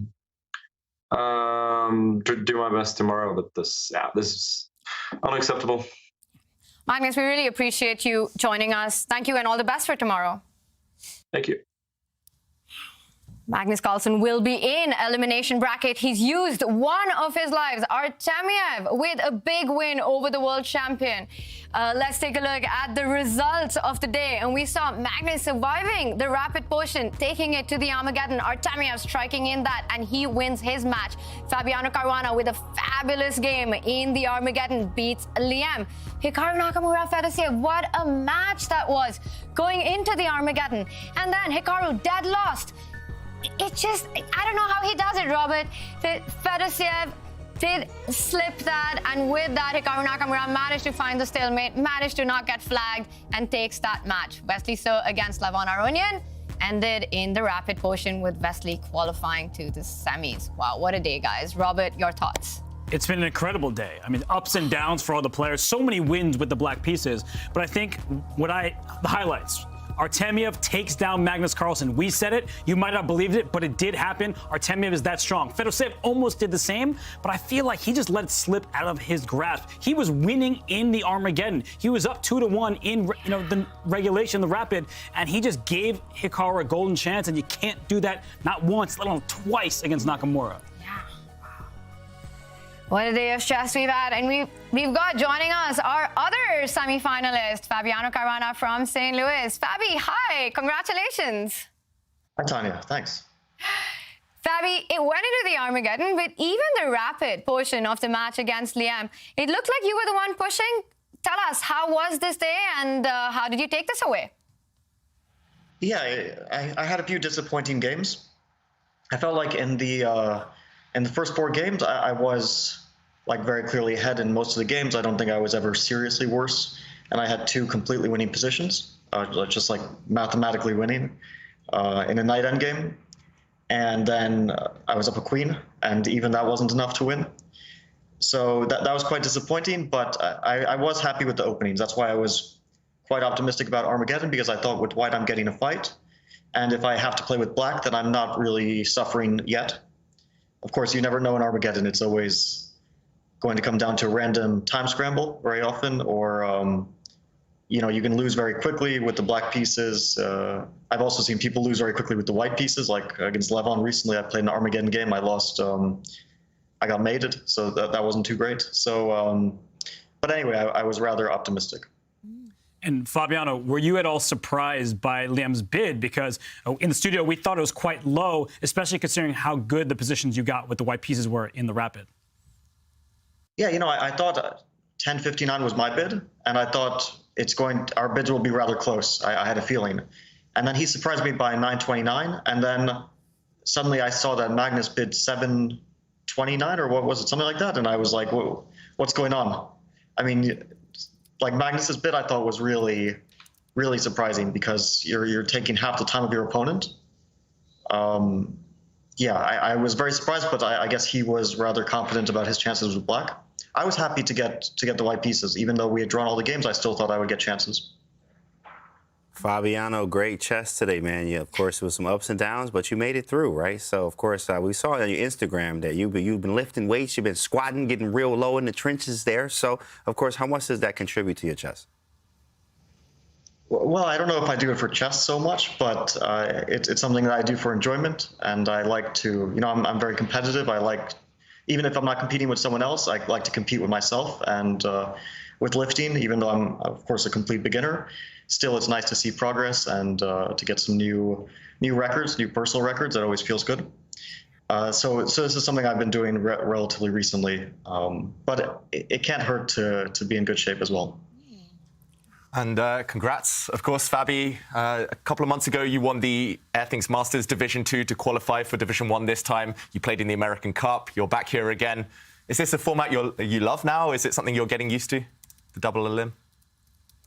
Yeah, well, it's very stressful. So I guess it's fun for the people watching, but I have to say for the players, it can be rather tiring. Like especially the American Cup. Okay, I got knocked out, but at the end of it, when Wesley and Hikaru were playing the final, I can't imagine how tired they were playing like multiple matches of, where one mistake cost you the match. So I mean, we'll see. It's still only the first match here. It could be a short journey or it could be a long one, as is usually the case. It's always rather unpredictable.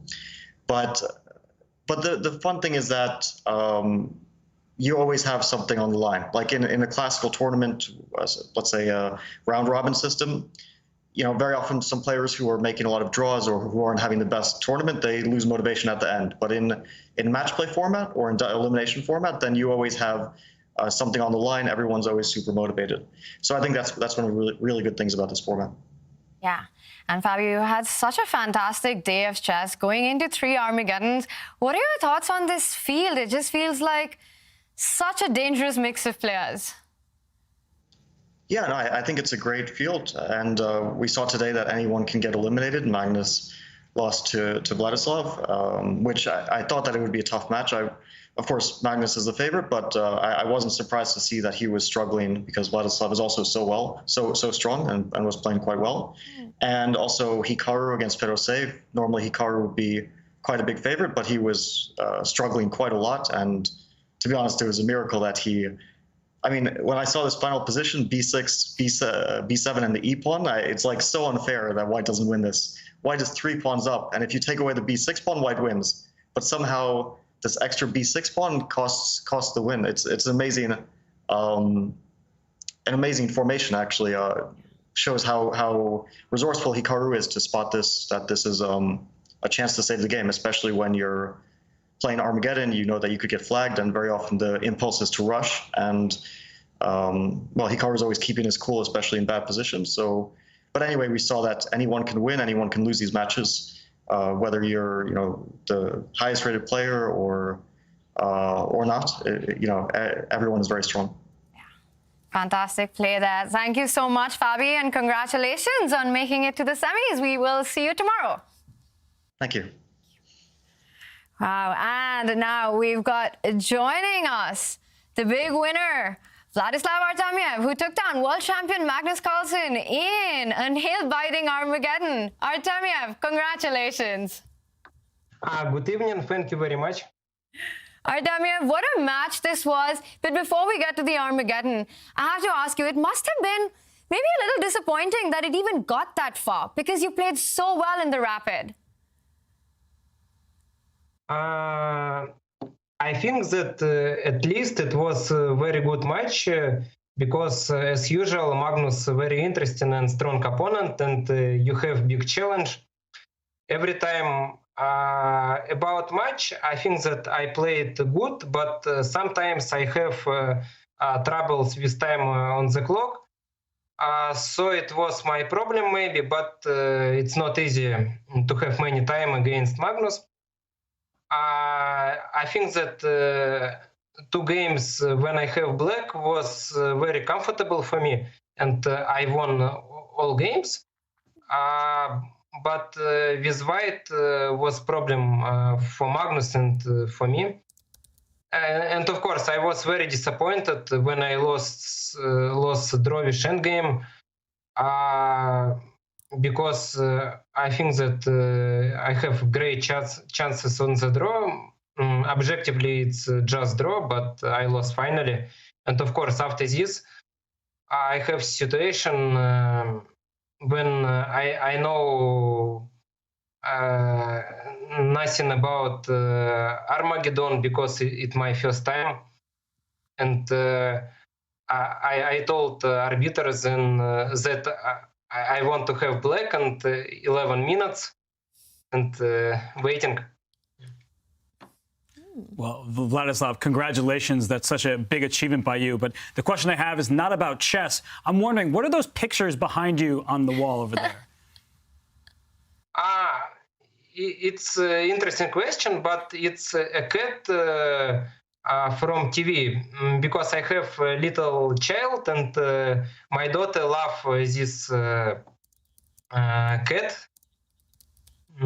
So we go to shop and take it. Yeah. Very cool. Vladislav, congratulations. I have a question here. My question is, how do you stay so calm when you, like, we see emotion from you now, you're smiling, but this is like the first time I've ever seen you smile. In fact, actually, when you're playing, you look like a cold-blooded killer, calm, playing anybody. Doesn't matter who you play, how do you stay so calm? But it's very easy. I just love chess, and every time when I playing against strong and famous opponent, it's a good day, and I'm really waiting this. About smile, I think that it's very individual, but I think that I'm positive usually, so it's my way, and I like this. And Vladislav, beating Magnus is, of course, fantastic, but what are your goals for the rest of this event? I was very glad when I go to the next stage after Swiss tournament. Here I wanted win one match at least, but now I will just continue playing chess, and we'll see. I think that next opponent will be Fabiana probably, and it will be another good match, and we'll prepare and have a good sleep, I hope. Wow, Artemiev, I'm still thinking about this match, and it was just such fantastic play by you. I have one more question about the Armageddon. When you got that winning position, when you won Magnus's queen, were you at any point a little scared that you might get flagged there? In this moment, I was fully understanding that I have a very bad position, and it's just like collapse.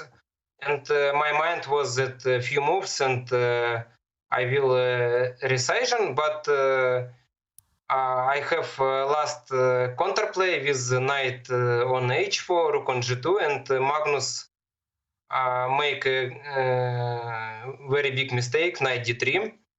And in this moment, I understood that I must win, but I must play quickly because usual problem with time. Yeah. And you did just that and managed to checkmate the world champion. Congratulations, Artemiev, and we wish you all the best for tomorrow's semi-final. Super performance today. Thanks a lot. See you next time. Thank you. Wow, Vladislav Artemiev doing what few can do. He defeated Magnus Carlsen in a mini match, taking it to the Armageddon. He was dominating the Rapid as well. What a performance, what a day of chess. Let's take a look at our bracket of day one. And here we have it. Robert, your thoughts? Well, I think it looks a bit familiar if you look at the winner's semifinal. Hikaru, Wesley, they got here through unfamiliar means. Hikaru barely escaped, but the top looks very different. We have Vladislav Artemiev taking on Fabiano Caruana. You love to see two new entrants making their mark in the event already. Artemiev said, I'm here just to play chess. I just want to win one match. He beat the world champion, who's now down in the loser's bracket. Yeah. We haven't seen that happen before, James. That's crazy. I mean, that's my biggest takeaway today is Artemiev. That was just a tense matchup. Of course, the Hikaru match with Fedoseev 2 was very crazy, but biggest takeaway here is Artemiev just taking down Magnus. That's insane. Taking down the world champion with confidence, with the face that he had, being calm and stoic like that, that's just next level. I can't wait to see what he does in the rest of this tour. Yeah, and all I can say is that the level's been so high. Just expect the unexpected because everyone could beat everyone. There were 3 Armageddons today. The margins were so small, a few seconds here or there, one move here or there. We could have seen Naka lose his match as well. But yeah, tomorrow it does get spicy. Ooh. Magnus in the elimination bracket. It's only 2 games. Imagine if he gets eliminated. More shocks ahead. What an action-packed Division 1 this was, but also there was a lot of action in Division 2. Take a look at the big match results we had with Nordebek Abdusattorov destroying Anish Giri, 2.5 to half. Yeah, the kids are all right. You see Abdusattorov, he takes down Giri in just 3 games. Arjun Erigaisi beat his fellow teenage compatriot, Ranak Sadwani. But Denis Lazovic, that has to be the biggest upset of the day for those who don't know. But for us, in the know, Denis Lazovic is a monster. Back in the Chess.com Global Championship, in the very first round, he actually almost beat Wesley So. Wesley won the whole thing, but he almost lost in the initial round. So Lazovic is super strong. And of course, down the bottom, Vladimir Kramnik, the former world champion. Yeah, the 14th world champion. And he's been so close to make it to Division 1. There's so much at stake in Division 2. $10,000 for the first prize. Tour points, also the golden ticket to the next Champions Chess Tour event. It would be amazing to see Vlad fight it out in Division 1. I think we'd all be happy about it. Still got it. Still got it.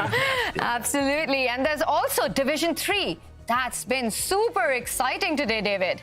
Yeah, super exciting is the right word there, Tanya. So many big names, more really top-class grandmasters. I want to shout out for Shakhriar Mamedyarov winning his match, and that legend himself, Gata Kamsky. All of these really experienced players showing their class. Also, Alexei Sarana, Division 1 last time, but starts with a win this time in Division 3. Yeah. This was just insane chess. I mean, what we witnessed today, the drama, the Armageddon, the brilliancies, we called it. Brilliancies, blunders, time scrambles at the start of the show, and we had it all. Right. James, this was your first show in Oslo. Oh my God.